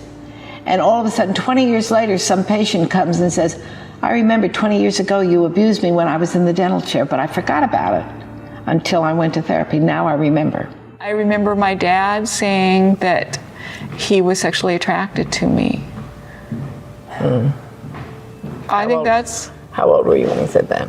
You know, I don't think it matters how old someone is. It's just wrong. I mean, you can say, oh yeah, you know, some things you just take as a joke. People say stupid things. That's not something I think a father would usually joke about, that he's sexually attracted to his daughter. What did you say? How old were you? You don't remember? Yeah, I do. I remember I was about 13. In a book written by Eleanor Goldstein, she writes about what happens to trigger repressed memories. And she puts repressed memories in quotes. She says, typically, a successful, intelligent woman goes to a therapist with a problem, perhaps about her marriage, her children, an inexplicable illness like an eating disorder. She emerges from therapy with the belief that all of her problems are related to childhood sexual abuse. And after perhaps first accusing a babysitter, a cousin, a family friend, or a teacher, the parent is accused, not allowed to present a defense and abandoned, perhaps even sued. There is a growing belief that sexual abuse of all sorts engulfs our nation. Celebrities have told their stories of incest and rape, and dozens of books have been written. Talk shows, newspaper, and magazine articles tell the details which horrify us all. We appear to be a nation of depraved sex maniacs. Mass hysteria is being created by the media, which leads us to believe that a large portion of adults in our society are perpetrators of heinous crimes, and our children are in constant danger from almost everyone they may come in contact with, especially family members. The consequences of this mass hysteria are devastating. Since it is believed that sex abuse is common, therapists, teachers, doctors are all looking for it everywhere, and many are finding it even when it doesn't exist. Mary says around that time, her mother had passed away, but with, now filming a documentary, Mary has a documentary, which, like I said, I'm going to link all below, but she said talking to these people, I'm sure it's bringing up a lot of these unresolved feelings about her mother being deceased. And there's a lot of mixed feelings with the feeling of familial connection to her mom, which wasn't there with her dad. But regardless, she's feeling that, and she's feeling angry, she's feeling betrayed, she's feeling hurt, and she says, as I prepared for the interview with Eleanor Goldstein and Pamela Fried, it was obvious to me that I had not gotten over the loss of my mother. So I decided to bake cookies for Pamela with my mother's recipe. And, I told you I made cookies for you with my mom's recipe, but she sexually abused me. Oh, it was for one of the people I interviewed who thinks my memories are false. And yeah, she did like the cookie, and it was just this kind of, she reminded me of my mother, and I think I reminded her of her daughter who was abused by her husband. And she doesn't have contact with her daughter now. And I think we both kind of thought we could talk the other one into believing different. I think she thought that she could talk me into believing my memories weren't true, and then that would be really good for her organization. But that didn't happen. Well, my mom was always jealous of me. Plus, she was very verbose. She would say a lot. I thought she'd be protective of my dad. And I thought if I had a chance to talk directly to my dad might go to counseling with me. But if I talked to my mom first, she wouldn't want that to happen. And I really thought of myself at that time as probably closer to my dad. But then when I broke contact with my parents, it was my mother I missed the most. It just was horrible for me to think about saying goodbye permanently to my mother. And that really surprised me, that just is your core. Your mother is your core. Can you tell us what you're making today? So these are, this is homemade roll dough from my mother's recipe. And this is the recipe my mom taught me when I was little, when I started baking when I was pretty young. My mother was a very good cook. Let's see, after my mother, 7 years after she died, I started feeling her presence when I'm in the kitchen, as far as like she's an angel. This was her cookie sheet. And actually I'll put the dinner rolls in it. Yeah, that's something I asked for. I was disinherited, but I asked for the cookie sheet and I got it. Did you ask for anything else? Well, yeah, I asked for like 2 place settings of china, and my mother had real silver. I didn't get any of that. But I got the things that were not valuable that I wanted. The dolls up there. And I bake so much that I think really this may be my most sentimental possession, even though it's not of value. And she would talk to me about things like, she was jealous of me. She said she had better legs than I do. I remember one time I was in the back seat of the car, we were going to church, and my dad looked back and said, "Oh, you look pretty, Mary." And my mom said, "Who looks prettier, her or me?" That's a weird thing to say, False Memory Syndrome Foundation believes that therapy is the triggering problem. When a person meets a therapist who has a steadfast belief that there is a strong link between past SA and current individual pathology, they might persuade the patient to remember past abuse that the foundation believes did not happen. One very high-profile psychologist who has inserted herself into studying so-called false memory syndrome, she states, to understand who we are and why we are the way we are, many therapists encourage us to go back to our childhood and find out what happened to us there. If we are in pain, we are told there must be a cause. If we cannot locate the cause, we might not have looked deep enough. If we have looked deep enough and we have found something but we don't believe it, we might be in denial. And on goes the search to find the truth of our lives in the memories we have and the memories we have lost. Some people have stated that they believe repressed memories being uncovered in therapy is, quote, that's how you turn a $2,000 eating disorder patient into a $200,000 eating disorder patient. So a lot of the doctors who don't believe in the repressed memories being true, they think it's a way for therapists and clinicians to get more money out of patients. Because, oh, you're just depressed and anxious? Well, maybe I could solve it in 3 sessions, but now if I tell you that your entire life is a lie, then you might need a few years. Which is a very dangerous stigma to place on therapists who already have such a strong stigma that they're working against. But these doctors believe that many psychologists are trying to make more money by convincing their patients that they are deeply, deeply traumatized and they need to uncover, unpack, and process all of that trauma. But of course, regardless of what someone believes, there are a few strange things, such as the False Memory Syndrome Foundation is a nonprofit, more or less raising awareness and, I want to say, lobbying or rallying against, quote, false memory syndrome, which again is not a recognized syndrome, but they will sometimes pay psychiatrists $110,000 to write a paper to debunk repressed memories. And you're telling me there's no bias there? Yeah. How do we know that they paid? Because it's a nonprofit, so a lot of their stuff is public information. They will pay like a Harvard psychiatrist who has a very strong name in the field. And then when you read paper done by Harvard psychiatrist, you're thinking, okay, maybe this is legitimate. Turns out it's funded by the False Memory Syndrome Foundation. It even shows how much they paid him. Yeah.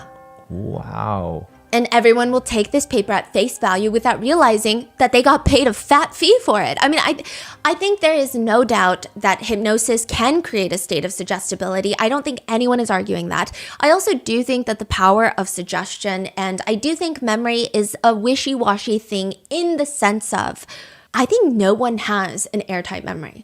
I think you could remember someone wearing a red shirt, but it was a blue shirt. But overall, most people and most psychiatrists agree that typically the gist of what happened, you do have a strong grasp on that, especially for traumatic events, especially for anything in particular that is of importance. I'm not doubting that the power of suggestion can be huge on humans. I tend to agree with this one netizen who sums it up very well. And they write, here's what my therapist told me about quote-unquote false memories. Memories that are completely made up and have no basis in reality, they can exist. They can. But must be repeatedly and continuously reinforced in order to be maintained. And false memories cannot give you trauma. You would not have trauma responses without the trauma. For example, if someone tells you over and over and over again that you were in a really bad car accident, but you just don't remember it, your brain can convince you that you can remember such a thing, and you could probably even visualize it. But it wouldn't make you scared of driving. It wouldn't give you flashbacks of an accident that never happened. And once that person stops the reinforcement of that memory and false beliefs associated, it usually fades and eventually completely goes away. Also, I just don't see why someone would subject themselves to something like having these repressed memories. One netizen writes, it feels horrible. I had signs of CSA. Like I would pee myself a lot at school growing up, but I didn't remember any of that. The netizen says, one day they urinated on themselves at work as an adult. And they just started crying in a way that was irrational. An adult who urinates on themselves at work, yes, you might start crying because it's embarrassing, but it was almost like a mental breakdown of a crying. And they state that I even hugged my boss, who happens to be a raging asshole, so I would never hug them. Like, that's how caught off guard I was. I was terrified. Every time I have one of these repressed memories, I feel like the world is spinning. I get this weird feeling. It's familiar. I mean, I guess I used to feel that after stuff would happen and my brain would block out the memories. I'm still in shock and I don't want to believe what happened. Repressed memories are weird. In fact, it's not like people don't doubt themselves. Again, the False Memory Syndrome Foundation makes it seem like you have this vague memory that comes up in a hypnosis session and then you make it your life's mission and you're like, this is my new life. This is my new whole personality. But most people who have repressed memories come back up, they spend years believing it's not true. They spend years doubting it. They spend years trying to find reasons why it's not true to confirm that this is a false memory, but it's not confirmed. Nobody wants to be traumatized. Like, nobody wants these things to have happened. And oftentimes, therapists won't even believe you.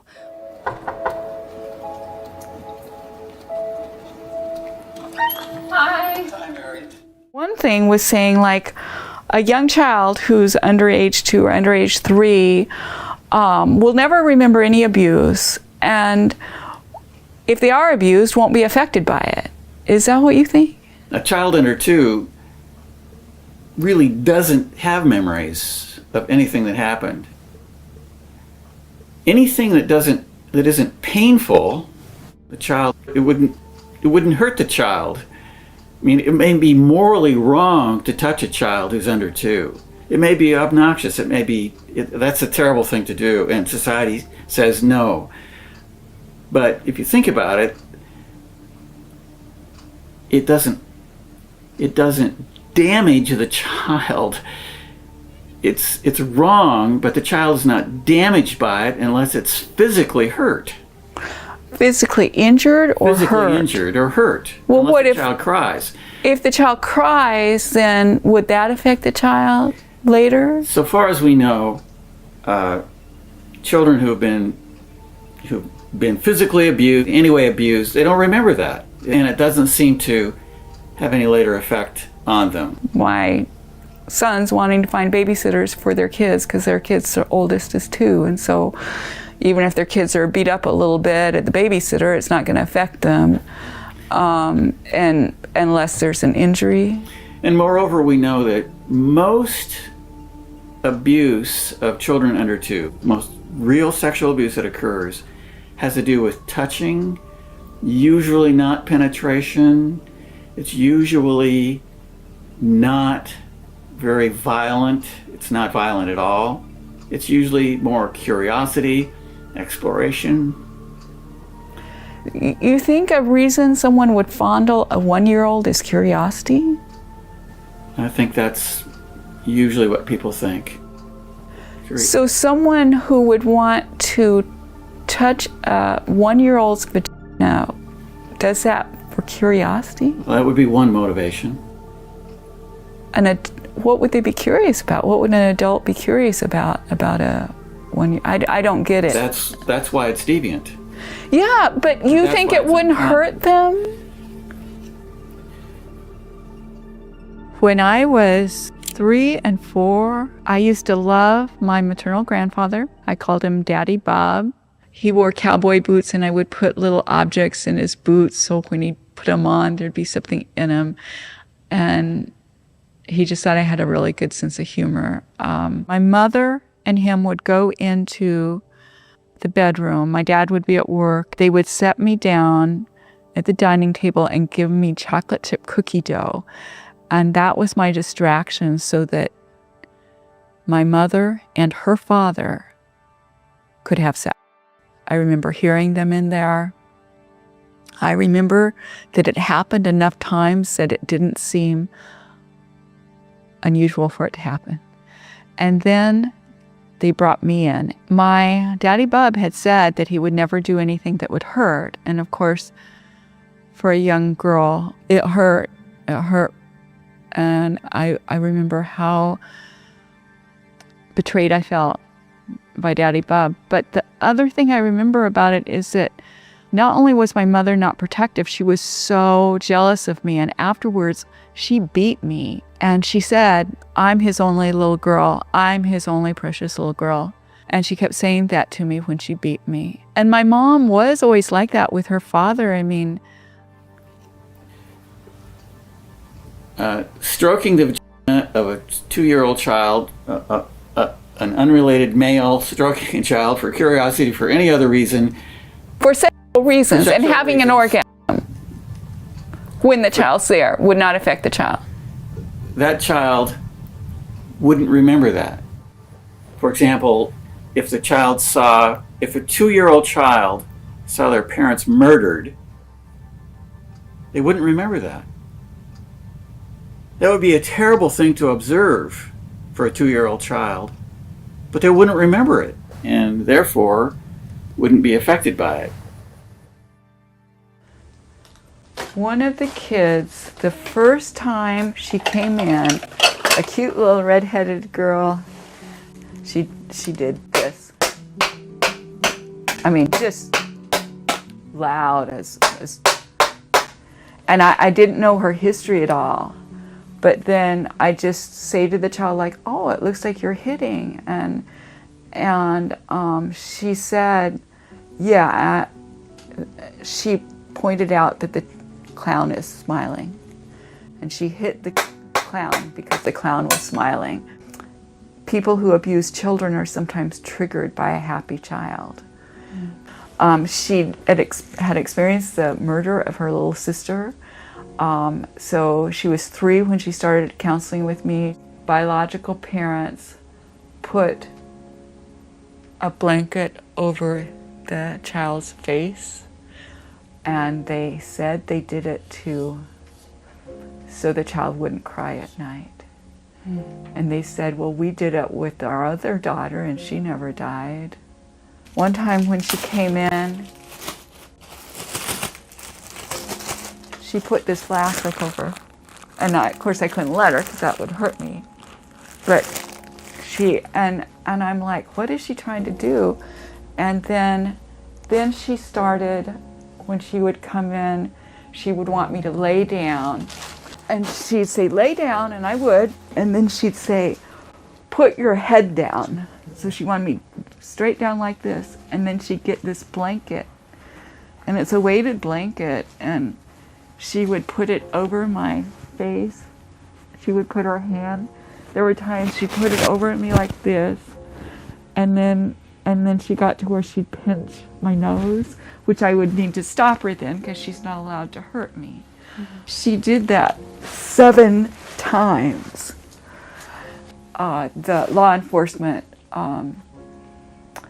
wanted to interview her because she was obviously had witnessed this crime. The only people I've ever heard her call mommy and daddy are her current foster parents, and they are going to be adopting her.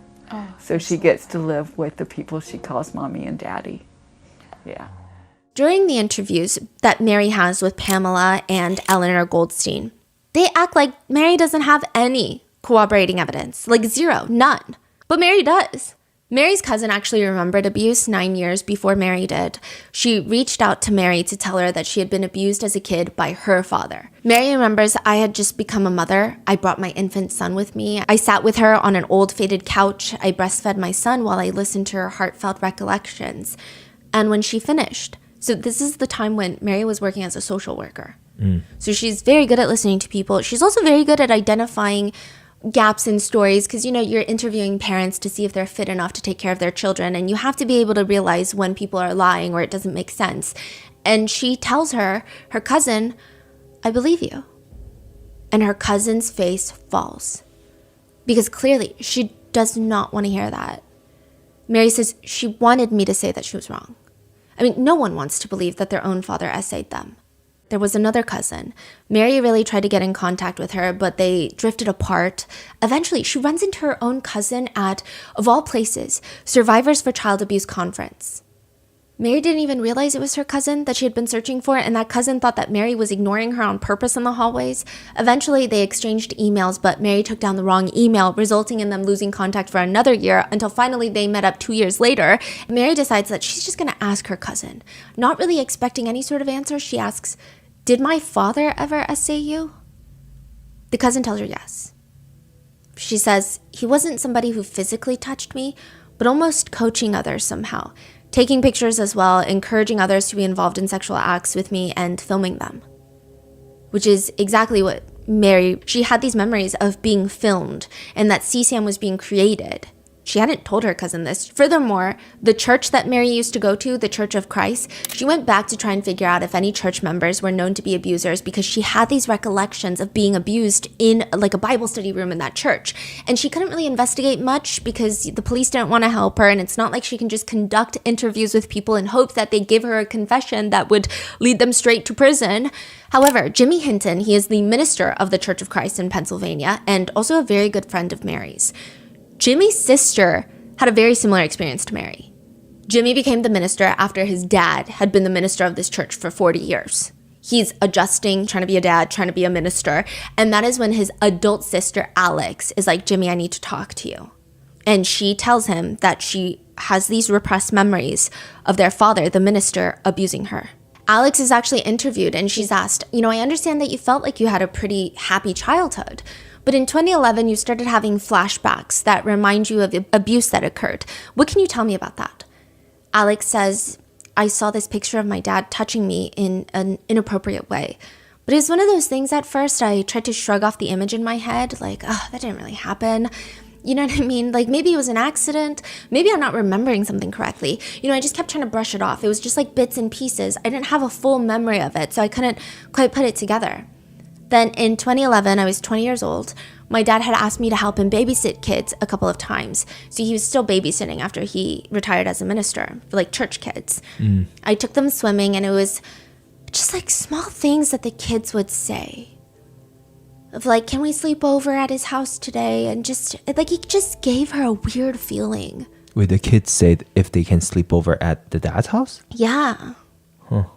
Not that relatives can't be abusers. Obviously, clearly they can. But it's like your old minister from the church. I can't imagine ever sleeping over at my minister's house unless there was like a Bible study with a lot of church leaders involved and like, or like you usually have sleepovers at the church is what I recall growing up religious. Not that I'm religious anymore, but it's just weird. And so she just has this weird feeling about the whole thing. So you're saying these kids has done that before? Like Yes. they've slept over. That's why then when they brought it up, she was like, that's weird. Yeah. And then it's giving her more flashbacks. Yes, and it's like triggering these feelings in her. And that's when she says, quote, I finally put it together that yes, that did happen to me. Looking back, what kind of impact did the abuse that you suffered have on your life? I struggled with anxiety and depression ever since I could remember. I had horrible insomnia as a kid. I was afraid to go to bed or sleep in my own bed. When I was probably 13, 14 is when I had severe depression, and I just didn't know why. I would sit at home and I would just cry. But I couldn't put into words why I was feeling what I was feeling. Looking back now, all of it makes sense. But since the memories were repressed, there was nothing coming up like, oh, this is why I'm feeling depressed. However, the police, unlike what they do for Mary, which they just tell Mary, hey, your memories mean nothing and it's past the statute of limitations, goodbye. They actually do investigate. They primarily investigate because they argue that he is a former minister, community leader who is in charge of babysitting kids. So they just bring him in for a quick little questioning. And during the interrogation, he confesses like a confessional. He confesses to essaying not just his own daughter. And again, these are repressed memories. She didn't have quote unquote evidence of it. He confesses to essaying not just his own daughter, but more than 20 children over the span of 40 years. And after he is arrested, he calls his son Jimmy, the new minister, to tell him, I'm really glad you guys caught me because my next victim was going to be your daughter. Jimmy, His son. his granddaughter. Yeah. Wow. And this is all from Alex's repressed memory resurfacing. Yes. And they end up finding CSAM on his devices. The victims were between the ages of 4 and 7 years old. And now the 69-year-old preacher is going to serve 30 to 60 years in prison.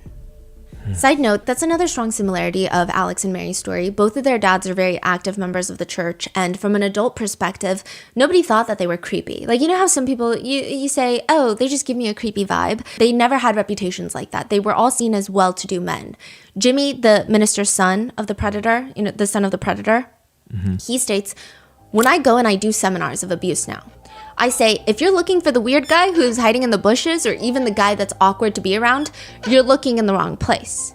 By definition, a successful PDF file is somebody that you would least expect. I wish I could stand here and tell you that my dad was this and that and he was creepy and we knew all along he was a deadbeat, he was this, he was physically, verbally abusive, because if he was all of those things, it would be easier to wrap your mind around how he was able to do all the things that he did. But he wasn't any of those things. Wow. Jimmy is very religious and he tries to teach other churches about how to identify perpetrators. And he says, you go to a church where someone is accused and all the adults say, no, he's such a nice guy though. There's just, he has a wife, he has children, and I've never seen him be creepy. Jimmy says, everything you're saying, you're describing my dad. And look what happened. However, the main difference between Mary and Alex's cases are, again, just the outcome of the case, because Jimmy Hinton believed his little sister, and he went to the police, and they were willing to open an investigation. The police listened, they found the evidence, and Jimmy also depressingly states, they got really lucky. We got lucky enough to find current victims. Because if it were just his sister, it would be past the statute of limitations. And he says, think about that statement for a minute. We were lucky enough that he had current victims who are young enough to fall within the statute of limitations. Jimmy also says about his sister what most people say about anyone who has repressed memories. I mean, she just had no reason to make that up. Like, there was absolutely nothing to gain by making it up. In fact, most people who have repressed memories, their whole family life is torn apart. Even their extended family members don't want to believe them. They don't talk to them. Like, you're shunned from the community. People who then date you, they think, oh, are you gonna make allegations about me? It's hard to make friends. Like, they're not living a great life. No one is sitting around them being like, oh, baby, who hurt you?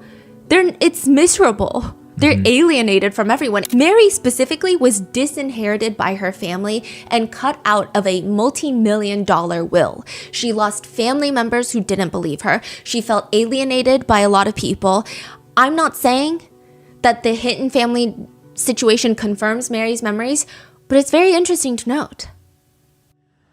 I was, there was one time I was rented by the hour. Well, maybe many times, but one time I remember being rented by the hour, and he was abusing me out in a field, and he got really, really rough with me. I thought I was about to die, and then I heard a car, and then I saw, that it was my father, and I thought, oh, now I'll be okay. But what happened was that my father got sexually aroused, and so I saw my father masturbating. The reason you decided to go to hypnotherapy in the beginning, is it because those flashbacks were bothering you so much? No, my ex-husband and I had marriage problems really throughout our 23-year marriage. I asked him to go to counseling, and he did. We were in counseling, and we had told my parents about everything, but they came to visit us and stay at our house. My father's sister, my aunt, had been out of contact with my father for a few years, and I didn't know why. My father's sister said she wanted to meet with my father. So I was curious about that meeting. What was it? The reason for that visit is that my father's sister wanted to tell them about the memory she had that she had been sexually abused by her grandmother, which would have been my great-grandmother. She thought they would get counseling, but they didn't. And so then I had trouble getting them to really even talk about it. And my dad and I went on a trip up to his hometown, is Sherman, Texas.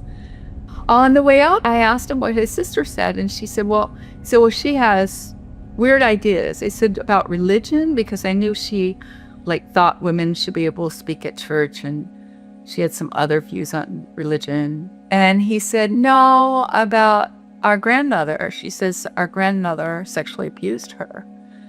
And so I'm like, wow. And he said something like, but I don't think it's a big deal if you don't remember things. I had young children at the time when my father and I got back. I put my children to bed so they couldn't hear any of it. Then I sat down with both my parents and said, I want to hear all about what my aunt told you. And they were like, well, yeah, she's crazy. I said, well, what are you going to do about the situation? Oh, nothing. We just won't ever talk to her again. And the odd thing about that is that my aunt and my mother were roommates in college. Before my parents had met each other, they were always longtime friends. So I decided that I would wait until after they left, and then I would call my aunt and say, would you be willing to meet with me? So I did. My aunt and I met for lunch, and she said that I had witnessed abuse.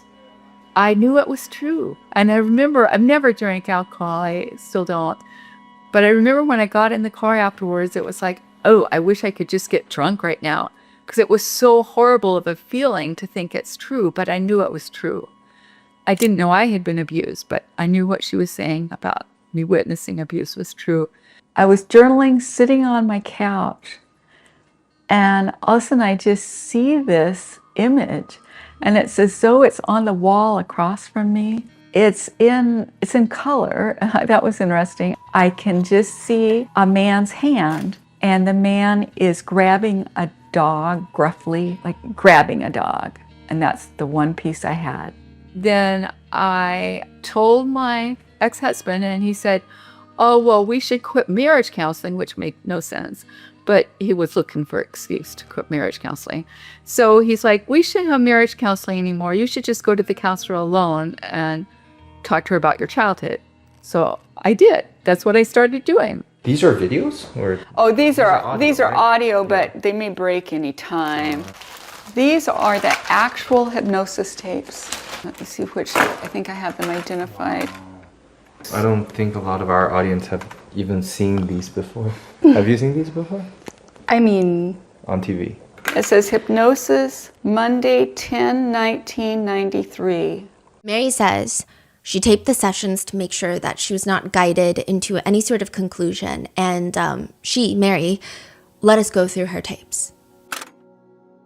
I went to a counseling session. My ex-husband came with me because we wanted to make sure the psychologist who was doing hypnosis didn't ask leading questions, and she didn't. It was at that next session that she had me relax, and then she guided me to go back and see the man's hand, and she had me go up his arm until I saw his face. I think it was my dad. I think it was my dad.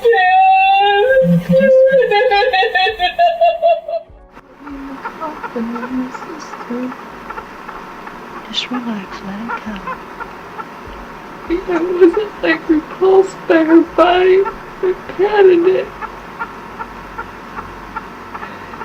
I put my fingers on her hair. That was horrible because my aunt told me about my grandparents, but she didn't tell me about my dad, her brother. She wanted to believe he hadn't voluntarily done something like that, but he did. So I called him, and I called him at his work number because I thought he was more likely to be honest with me than my mother, frankly, and that he was more likely to answer my question.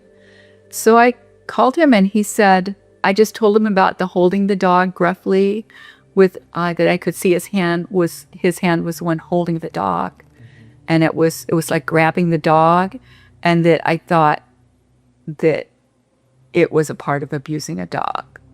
He said no, and he said, is this going to lead you to think I sexually abused you? And I was like shocked by his question. I had not even considered the possibility that I had been sexually abused by anyone, and especially not my father. At the end of the call, he said, well, I guess I won't talk to him anymore. And like, that was what he expected and wanted. Mary says that's the thing about the memories. She had to not only go through the process of trying to verify if these memories are real, but also sort out which ones were manipulated by her parents and which ones were not. So, for example, there's one incident where Mary is certain that she had witnessed people being slaughtered. She says this is when she was 5 years old. She was told to stand outside the isolated family property. They lived in the countryside. They don't have any neighbors, and all you can see is like the top of this random hill from the outside of the house. She sees figures moving on the hill, mainly shadows. I mean, clearly it's her dad and a few other men, and there's like this wooden work table up there. And quote, although I could not clearly see what they were doing, I could see that they had knives. I was told that they were sacrificing unborn babies. She says, I was instructed to stay still for what seemed like a very long time, and what I remember most vividly about this incident is just how much my feet hurt. I was wearing tan saddle Oxfords and white socks, as young children often do. You know, I stood on the outer side of one foot, and then on the other foot, I squeezed my toes together as tight as I can. I stood on my heels. I tried anything to stop my feet from burning. She remembers all of these sensations vividly, and she does remember seeing on this hill flesh, like a lot of flesh. It looked at the time like young babies, fetuses being mutilated. But that's when she's 5. Mary knows that's not what happened. I mean, this is an example of how her parents would make her feel fear. She thinks that they likely purchased an animal, and as a 5-year-old, you are told what you're seeing and you believe it. She believes that there's no way that they were slaughtering actual fetuses or babies, but probably some sort of animal and showing her what they're capable of so that she would stay quiet. The thing with Mary is that she's very open to questions about her memory. She was like her own biggest skeptic in the beginning. Mary says, I thought the best way to truly question myself was to directly question people who, like my parents, say recovered memories are false. There was an unhealed part of me that wanted to believe that my memories were false, so that I could imagine my parents were respectable people. But instead, she says, I am certain that my memories of childhood essay are true. I did not remember my abuse until I was 37 years old. Even as a child, I had no conscious memory of the atrocities except while they were occurring. Besides, what motive does Mary have to lie? Whereas I don't know if the same could be said for the members of the False Memory Syndrome Foundation. We have to help each other and forgive and understand and have empathy and not carry grudges forever and ever. Generational, one generation after the other. Hates, hates, hates. He touched me. Oh my God, he touched me. And therefore he touched me and he's dead. He's dead. And so even if there was the incestuous touch, you think the family should I don't know what together. Incestuous touch is. I mean, intercourse, if somebody comes into your bedroom and forces himself on you, that's one thing. What if what? I had an uncle, my sister says, used to fondle her. He'd hold a newspaper like this and he'd fondle her. Okay, he's dead. Don't ever speak to him again, he's dead. He made a terrible mistake. So even fondling, you think? Say, get out of here, Uncle Irving, leave me alone, and walk away. So you think the little kid should be responsible to do that? I think at a certain point, if it's uncomfortable, they should speak up for themselves and be responsible for themselves, not carry a grudge from century to century. But if there was sexual touch, do you think the family should still stay together? Of course. Even if there was Absolutely, yes. I don't think sexual touch is the horror of all horrors. I don't think so. I think we make a big to-do about nothing.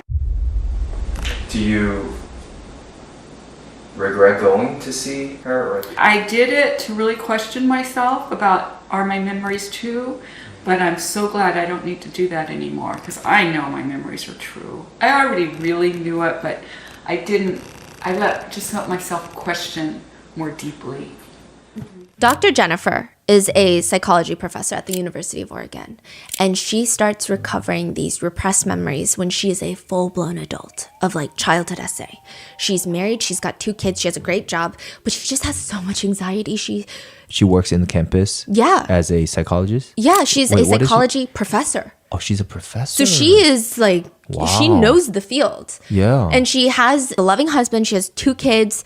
Everything in life is going well. She's got a great job with job stability, but she just has this like unexplainable anxiety. And as a psychology professor, she's like, let me just go to a therapist and talk it out, because maybe it's like, I had a dream that the eggs burned down the house. Like, she's like, it's probably nothing, okay? So she goes to the therapist and she starts talking to the therapist, and she does state, if I really had to pinpoint, the only thing that is giving me a little bit of anxiety is my parents are coming over for Christmas break. So is my sister. They're going to visit for Christmas, and I don't know why I have anxiety over that. Like, maybe it's anxiety because you need to host. Maybe it's like you want your kids to be on their best behavior. And the therapist asks her, have you ever been abused by your parents? Immediately, she's like, no. No. Conversation moves on. Later that day, Jennifer suddenly has this disturbing flashback almost. And over the course of the next few weeks, she says, I remembered that my father had molested me when I was a young child. And then around that time, her sister, Gwen, calls her and is like, hey, I'm not coming to your house for the Christmas family gathering. And it's not because of you. Like, I love you, Jennifer, but I'm not coming. Like, you do know that our family is weird, right? Like, something is seriously wrong with our family. You know that, right? And then she drops this weird bomb. You know our father was SA'd as a kid, right? Jennifer says this was like a weird moment of just things started connecting, and like she did always think it was weird that her dad always wanted to talk to them about the book Lolita. He would also get pin art impression of his private parts and hang them in the living room. So like he would like I guess it's artwork of his down there. A pin art of his private parts and what? Suddenly, Jennifer starts seeing these things as what they are, which is just really, really strange and inappropriate, but they don't really compare to the flashbacks that start coming in. She states that the earliest memory that came in was when she was 3 years old. Her father was abusing her in the bathroom. It lasts until she's a teenager, which means that this abuse lasts over a decade, and she's just now remembering it. Jennifer confronts her parents about it, and she says that her dad's response is so unsettling. You would expect that they're disoriented, highly confused, that the parents are outraged, but oddly it felt like he was almost prepared, almost like he's expecting it. So instead of working through this with Jennifer, which is what I would imagine parents would do if these were truly false memories like they claim, or trying to figure it out together as a family, they retaliate, and her parents decide 18 months after her accusation that they are going to start the False Memory Syndrome Foundation. Pamela Fried is Jennifer Fried's mom. Pamela and Peter start False Memory Syndrome Foundation. The insane part of all of this is that Peter, the dad, he actually admits that Jennifer's childhood was fine, strange. Okay, he understands that maybe it wasn't appropriate all the time. He says, quote, "I'm quite prepared to say the attitude I thought was appropriate of being open about things of a sexual nature, in retrospect, may have been wrong." It's very vague. To give you more context, he would work at home in the living room wearing nothing but a robe, and he would sit with his legs spread all the way apart. He would drink a lot at home. He was very erratic. He would give speeches about how their family was superior to everyone. They weren't the type of family to eat iceberg lettuce. They were the type of family to eat romaine lettuce. He would yap about how meat tastes better when you slaughter the animal yourself. He believed that classical music was superior, and, I mean, you're thinking, what a cultured and well-traveled man, right? No, he allegedly proclaimed Indian food was disgusting and smelly. The sad part is, Jennifer didn't even want her dad to apologize. She just wanted her mom's support during all of this. And instead, her parents gear up just in case Jennifer decides to sue. Jennifer writes a letter to her mom. "The content of your letters suggests to me that you're putting an effort in a legal defense. I do not have any intention of attempting to use the legal system to heal wounds from years ago." Meanwhile, Pamela is already raging a campaign against her own daughter through her foundation. She wrote articles about her own daughter, who she dubbed Susan, which it was not that hard to find that it's Jennifer. But regardless, she says, "Susan was experimenting with drugs as a teenager, so her brain is fried. Obviously, she can't retain a single memory, like a banana. And maybe she's making up all these lies because her sex life with her husband now sucks, and she's jealous of her mom's professional success, and she's upset because she doesn't like being a mom, and she nursed her son for far too long, and that could be psychologically damaging. Also, she has a history of mental health disorders. So that's probably why she came up with this allegation, and not because, you know, it could be true." Pamela and Peter are also just a strange couple, not just because I think that their ideas and fundamental values are unburdened by the anchors of wisdom, but because they have their own history. Pam and Peter Fried, before they were husband and wife, were step-siblings. Pam's mom married Peter's dad when Pam was 12 and Peter was 14. That's a pretty young age to become step-siblings, and they went to the same high school. They allegedly start dating, become intimate, and at 18, they get married. And 9 months later, they give birth to Dr. Jennifer Fried. Peter did open up to Pam about how he was essayed when he was 7 to 11 years old. And Dr. Jennifer Fried says, you know, a lot of things that I remember is my mom had this weird thing where she just had this rage in her towards me. My mother also didn't like to touch me. Jennifer says just to have some sort of physical contact with her mom, Jennifer would massage her feet as a kid. And a lot of people believe that this could be because her mom was jealous of Jennifer. Anytime their dad was around, Jennifer would recall that her mom would grow even more distant and even more cold. And there would be once that she was sitting on her bed kissing her high school boyfriend. So Jennifer Fried is sitting on her bed kissing her high school boyfriend, and her dad is just like watching through the crack of her open door. She caught her dad once reading her diary, and he claims that she left it out because she wanted him, her dad, to read her diary. I've never met a teenage girl that wanted her parents to know anything about her personal life. He also says that he's not bothered by the fact that he was essayed as a kid, Peter Fried. He says it's technically abuse, but studies have been, done, and many people aren't really terribly bothered by it. He's invited his former molester into their family home with his wife and his kids, so there's that. Who was it? It was like a local musician. Wow. There are at least some 2,000 families that have worked with the False Memory Syndrome Foundation, mainly because they are parents who have been accused by their own children of abuse. And it's pretty clear what the biggest motivator for these parents are. They cared about not getting sued. Your daughter Jennifer has said publicly that about the nude dancing in front of your husband, she and another little girl. And I think last time I was here, you were saying it was when she was about 9 or so. Mm-hmm.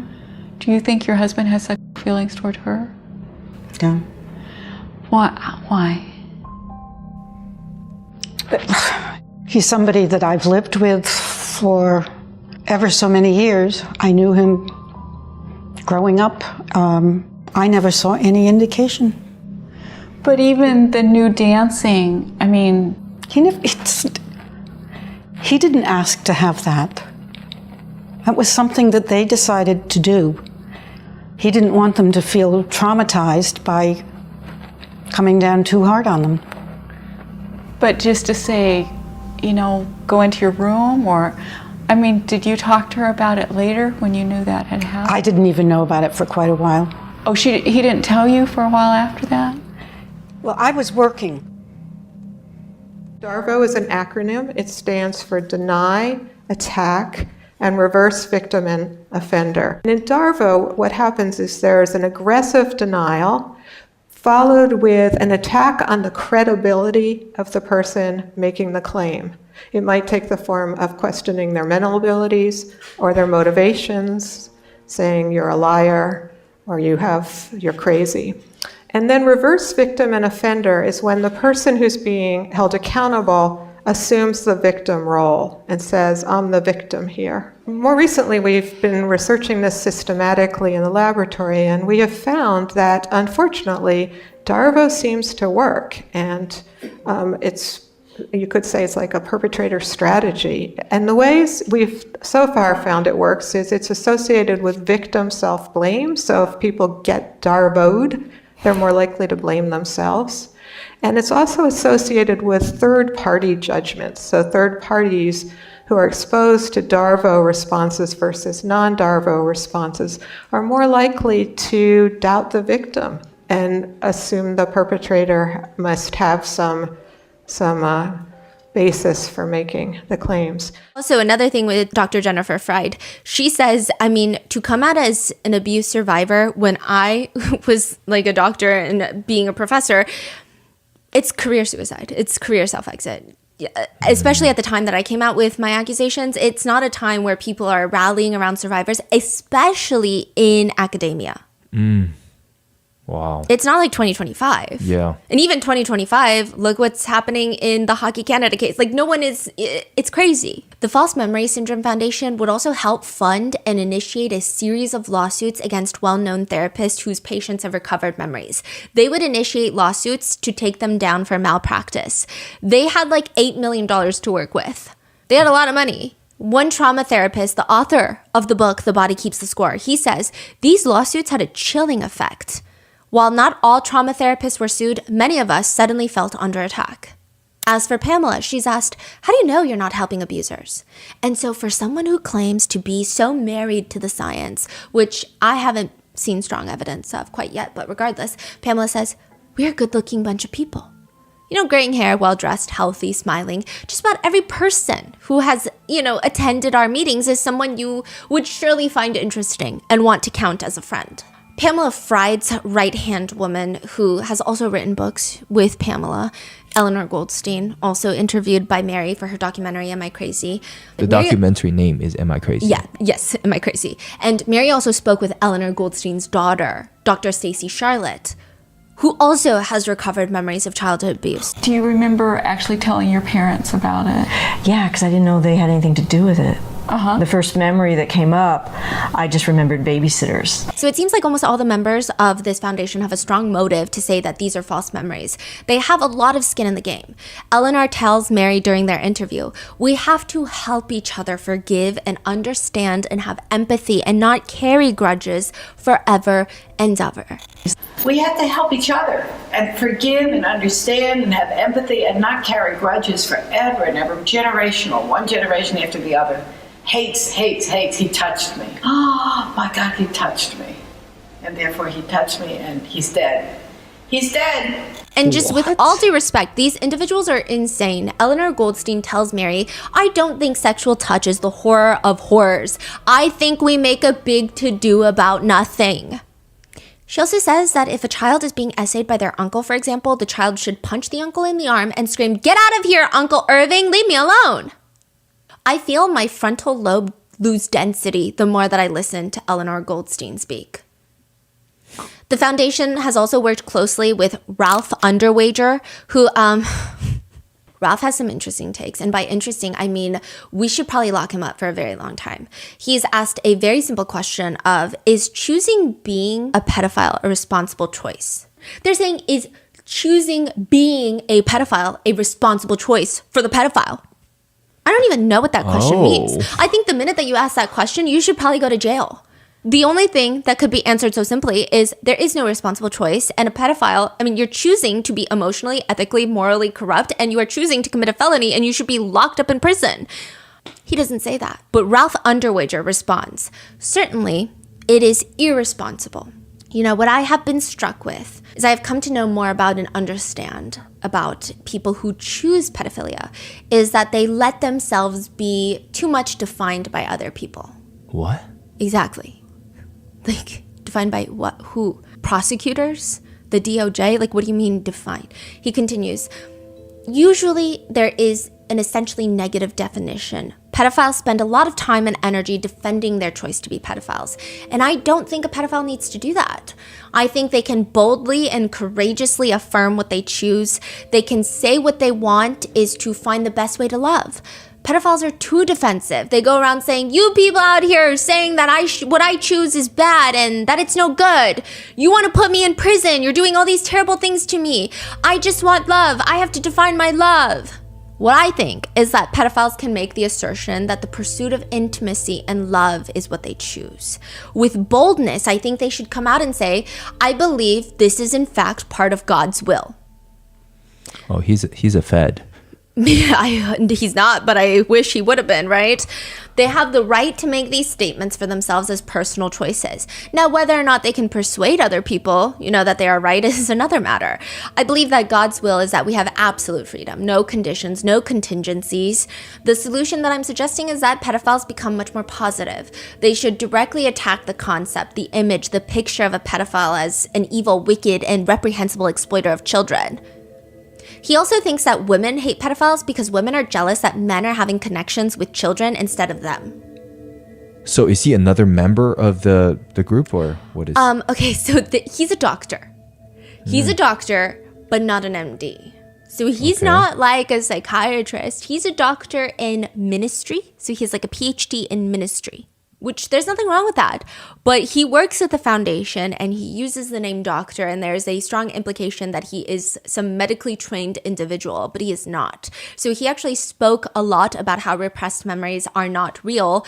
And then he turns around and is also a very suspect person who could potentially be a pedophile. I'm just saying. I mean, anyone could be a pedophile, but like he definitely could be a pedophile. What are those statements that he's making? Yeah. Like, these are the people that are working with the foundation. That's like making them look so much worse. Yeah. I don't even know how they raised like $8 million. Raised $8 million from the from just donations. Members? Yeah. These people must be very desperate. Yeah. Eleanor Goldstein writes, since essay of a child is the worst crime we know of, to be falsely accused of such a crime is the worst thing that can happen to a person. Okay. And the Rotten Mango team, we decided that we were going to go to Washington to meet with Mary to figure out if she was telling the truth. Not that we have any sort of authority in this, not that our opinion would matter, but just in terms of we were really captivated by her story. We were captivated by these debates and the memory wars. And we definitely tried our best to be objective.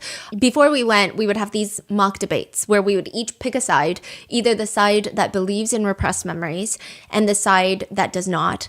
I will say that each time that someone was on the side that does not believe in repressed memories, I mean, there's a lot of frustration. I feel like it was hard to come up with good arguments on why someone's repressed memories are false. But again, we're not medically trained. We have not studied trauma survivors in that type of environment. But to us, the logic just did not logic as well as believing the victim. And we tried our best to remain objective when we went to Washington to meet with Mary. I mean, we wanted to question everything. And I will say that when the Rotten Mango team got back, I think it makes even less sense to us than even before we went to Washington that Mary would ever lie about something like this, that people would ever really lie. I mean, again, yes, you could argue that statistically, there must be some people who lie. There must be some people who lie to get car insurance claims. There must be some people who lie to get in positions of power. I mean, people lie all the time. There must be some small statistic of that. But it just doesn't make sense that a mass majority of people with repressed memories would lie about it. Mary is a highly accomplished individual. She currently works as a child clinician. She helps children process their emotions. She's also a respite foster parent. Foster parenting is a laborious, emotionally exhaustive job, and these foster parents, they get 2 days off a month without their foster kids. But those 2 days off the month, who's going to watch the foster children? They go to respite foster parents like Mary and Jerry. And Mary is very well aware of the process of trauma, dealing with trauma, how to recover from trauma. The feeling is like she seems so in tune with not only her emotions, but the emotions of everyone around her. And every single aspect of Mary's life then and now aligns with what she has been saying. When Mary and her family lived in the countryside, she distinctively remembers that they had these kittens in the house, these baby kittens, and Mary's parents would force her and her sister Ruth to watch while the parents would throw the kittens at the wall like they were baseballs, and Mary says she remembers the walls shaking when the cats would hit the wall. And if the kittens weren't dead by then, Mary says that her parents would dunk them and grab them by the neck and dunk them in water, drowning them. They made me and my sister stand there and watch our kittens being killed. And they killed our kittens threw the kittens at the side of the house, one at a time. And then they put the kittens in water.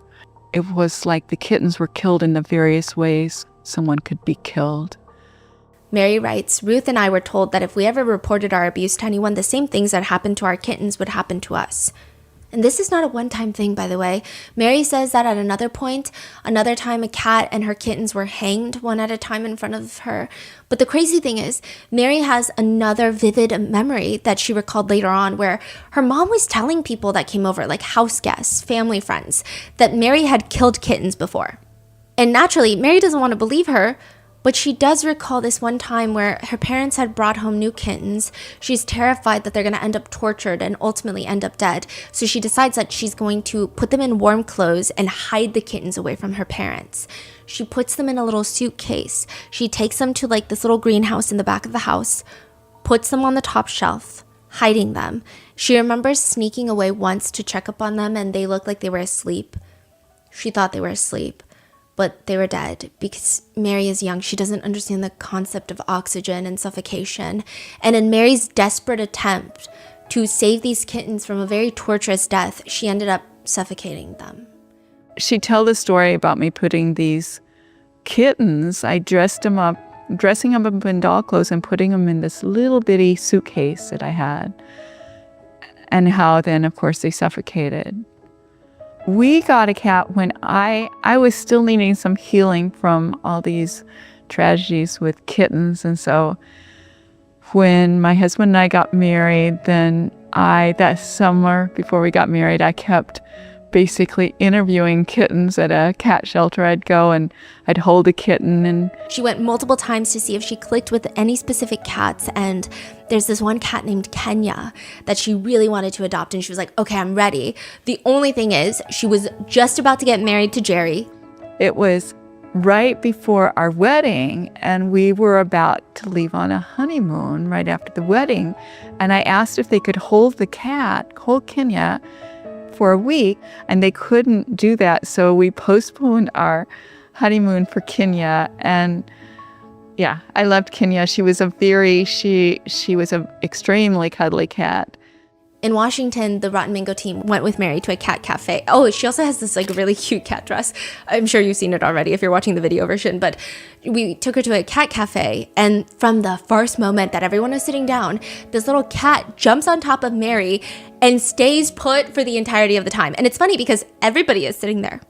There's 20 cats, no other cats. I mean, cats are coming by, they're saying hello, but none of them are just sitting on top of anyone else but Mary. And Mary was laughing and she said, this cat looks like Kenya too. Mm-hmm. Yeah. Crazy. Kenya, I had I bought doll clothes and I dressed her up in them. She didn't especially like it, but she did it. You can even get her to fetch sometimes. Yeah, that's right. You throw a toy and she catches it. So Jerry does push-ups every morning, and he gets up before me and does 50 push-ups. And so the cat... Even today? Oh, yeah, yeah. You can do 50 push-ups? Wow, how old are you? 77. 77?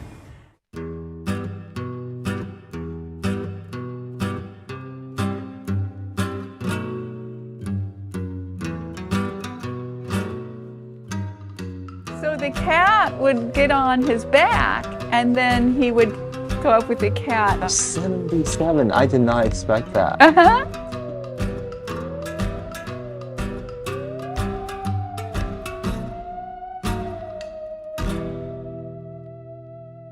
It was actually hard for us to gauge Mary's personality outside of her work because she's so, I mean, activism is at the forefront of everything, and that's mainly what she talks about. But it's like hanging out with your mom or your grandma, depending on, I guess, your age. And she's a grandmother, so I don't think she's going to be offended by me calling her that. She insisted that since, you know, the RM team were in Bellingham, that we visit Village Bookstore. It's probably like one of the cutest bookstores in existence. Mary did book signings there for her book, and the employees already knew her. Is this it? Uh-huh. I don't see it.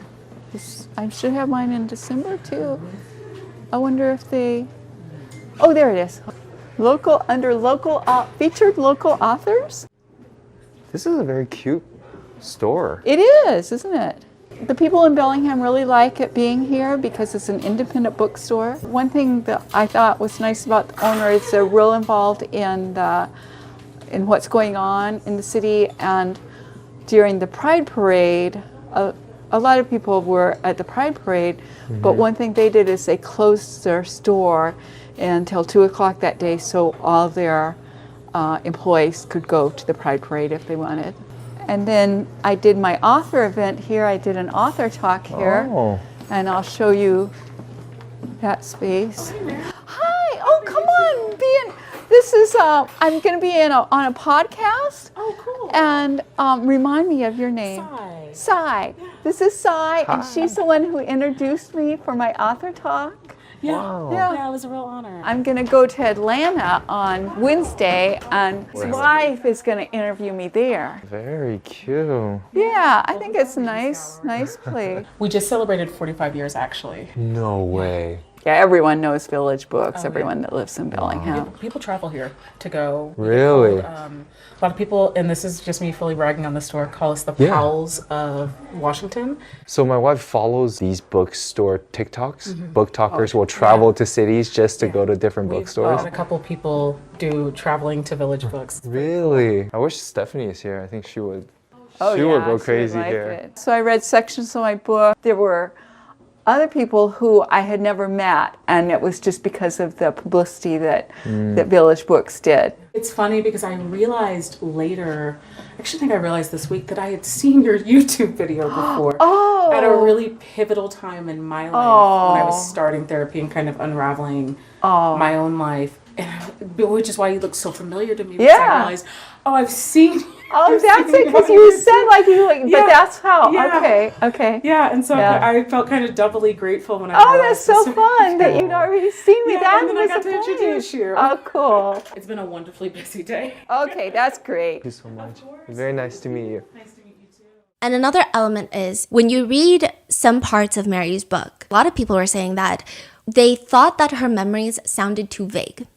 She doesn't want to mention specifics. And I don't think that's a reason to doubt someone, especially when privacy is a huge concern. But I will say that one thing we thought was interesting is like Mary is very open with anything that has to do with her.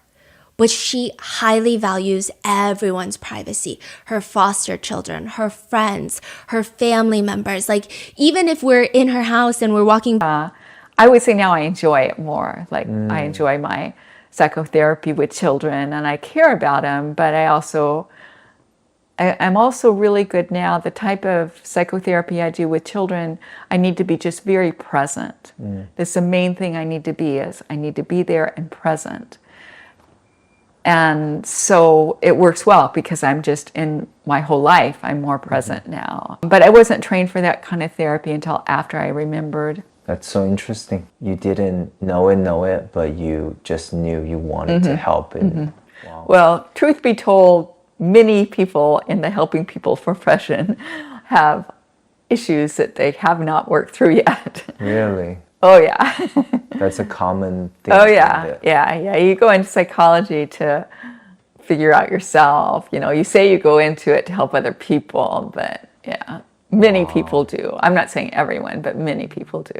These were done by our foster children, and one little boy who had never had the experience of making something and selling it. So he made these, and I posted on Facebook. We sold them for like $4 or something. And I let him go around and ask neighbors. And so then he had the experience of you make something and then, oh, this is just too sad. This is S, you'll have to get his name out, but this was to his hamster. It's so sad. Yeah, I can't show that because it's got the picture, but.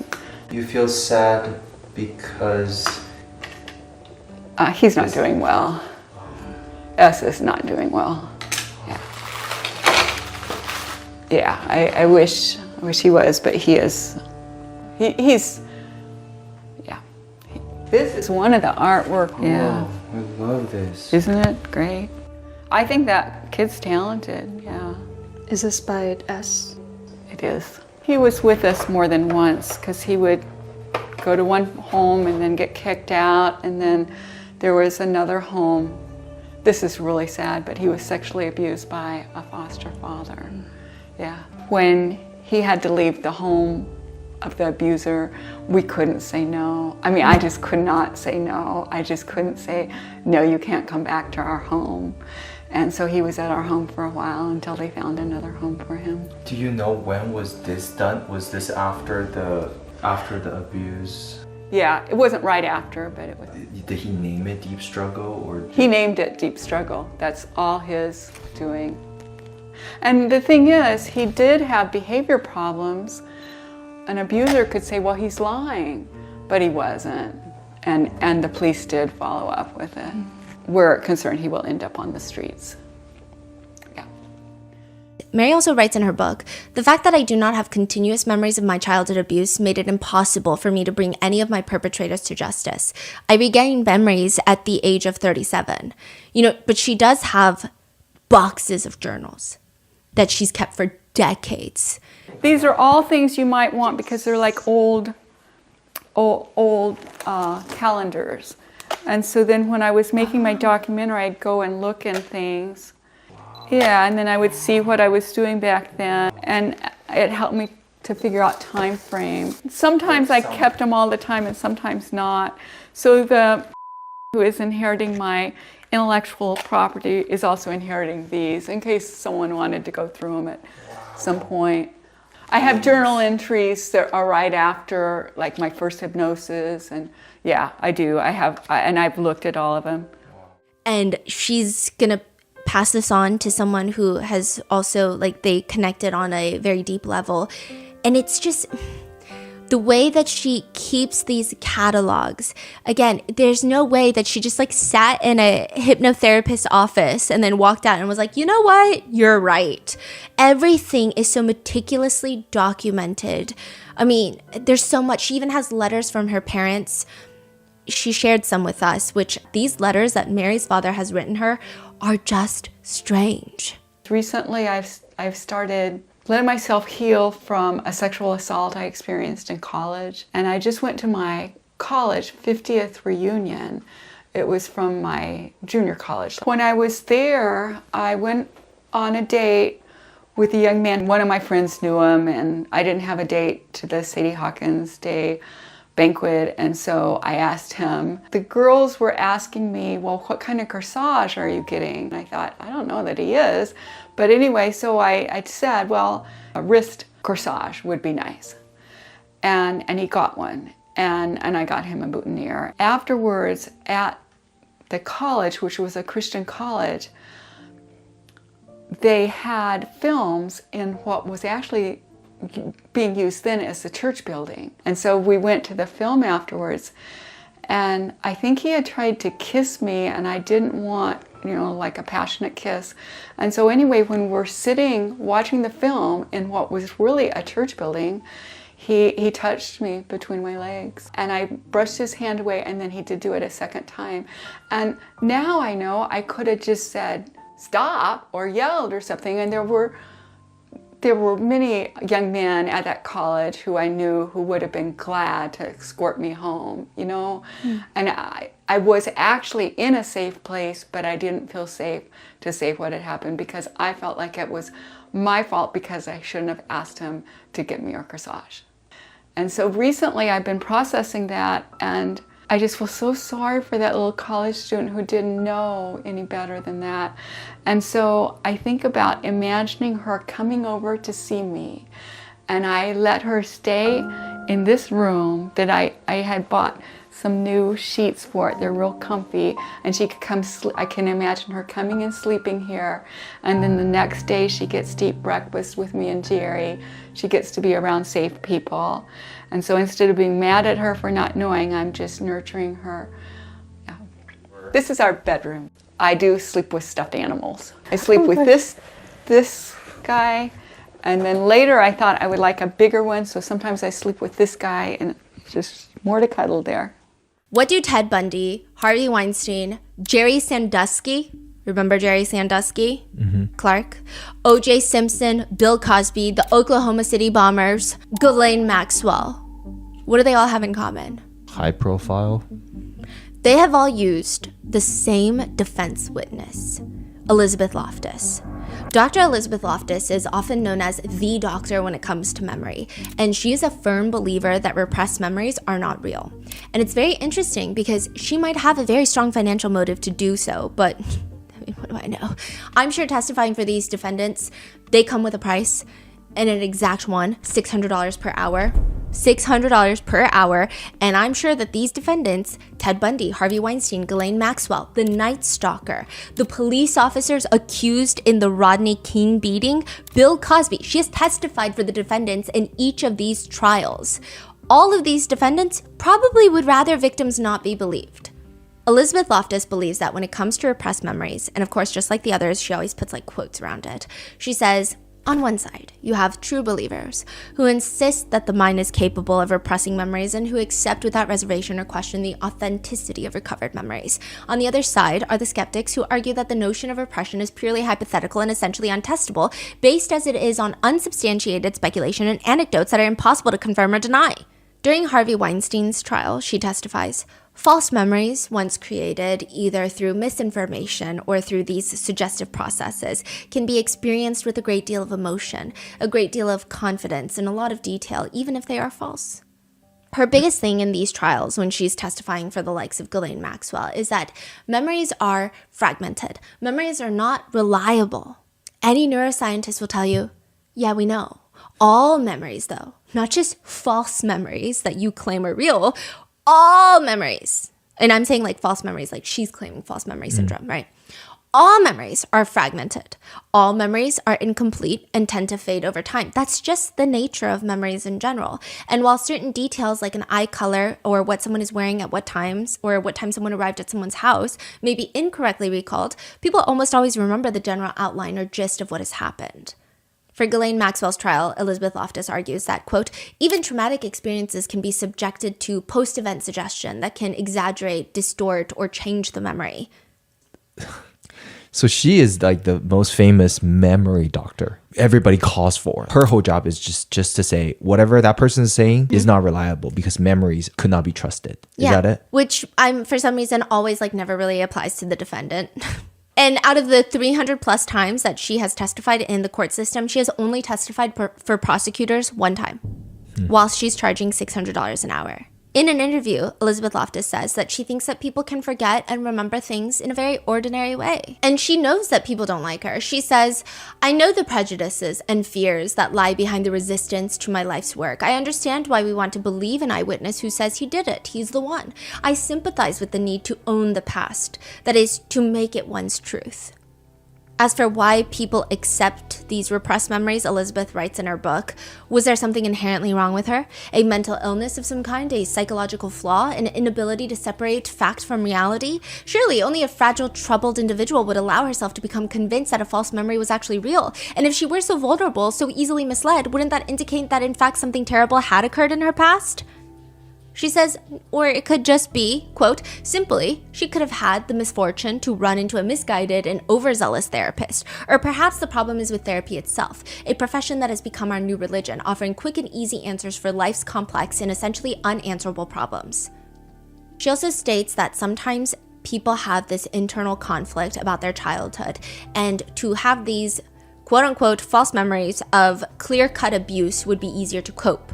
Creating a fantasy of abuse with its relatively clear-cut distinction between good and evil may provide the needed logical explanation for confusing experiences and feelings. Also, there have been some clinicians who state it is in their practicing theory that a lot of patients actually forget remembering. Like, they will remember this memory over time. So it's not just like all of a sudden they remember it decades later. It's like they'll remember it and then they'll repress it again. And they'll forget memorying it. Huh, okay. So they've had instances of that, and a lot of people think that is probably also accurate. Of like, you remember it, you're repressing, your brain represses it, and then you even forget remembering it. And I think sometimes it's best to just look at how people act. At the very least, when you boil it down, Mary is living the life that aligns with what she says. She does everything that aligns with her trauma, how she's recovering, how she's healing, and how she wants to help others.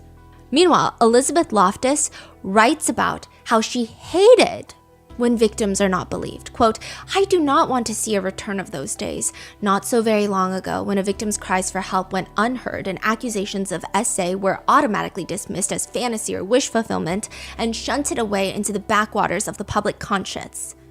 Wait, I don't get it. Why is she writing that then, if she's defending the...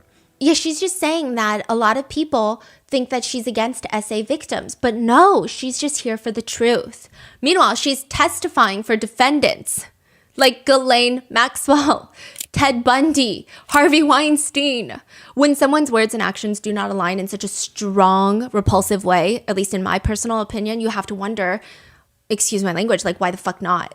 Loftus does try to say that she is not the one deciding someone's innocence or guilt, just educating people on eyewitness testimony and saying, quote, well, we are all innocent until proven guilty under this wonderful system of ours, and even very unpopular people have a right to a defense. And while I do agree with that sentiment at its core, did you really have to go and testify for over 300 different trials, with most of them being people accused of sexual abuse? Is she related to Mary? Case or no? Yes, and Mary has actually confronted Elizabeth Loftus for her documentary. How old were you, but roughly then? About 37. One netizen sums it up really well. Elizabeth Loftus did not prove that repressed memories aren't real. She argued well that certain types of memories can be implanted or fabricated through suggestion. Also, the fact that Loftus testified on behalf of Ghislaine Maxwell, Harvey Weinstein, Ted Bundy, etc. raises serious red flags for me. It doesn't discredit her research itself, but the fact that she's endorsing her work being used in this manner doesn't exactly indicate her to be a person with a sole interest of finding scientific truth. Elizabeth Loftus straight up said that for Ghislaine Maxwell's trial, that the financial reward for victims could make the human brain create a false traumatic memory. The prosecutors questioned her. How'd you come to that scientific theory? And she says, I am not aware of any studies on that, but based on my research, it's definitely possible. Oh, this woman's crazy. Yeah. She said that in court. Wow. Wow. Elizabeth Loftus was also heavily involved in the False Memory Syndrome Foundation with Pam Fried and Eleanor Goldstein. She's asked, like, is this foundation basically just lobbying that false memory syndrome is a thing? And she says, I don't know. I mean, would you say that people who are concerned with about pancreatic cancer and form a foundation to try and deal with it and support research and educate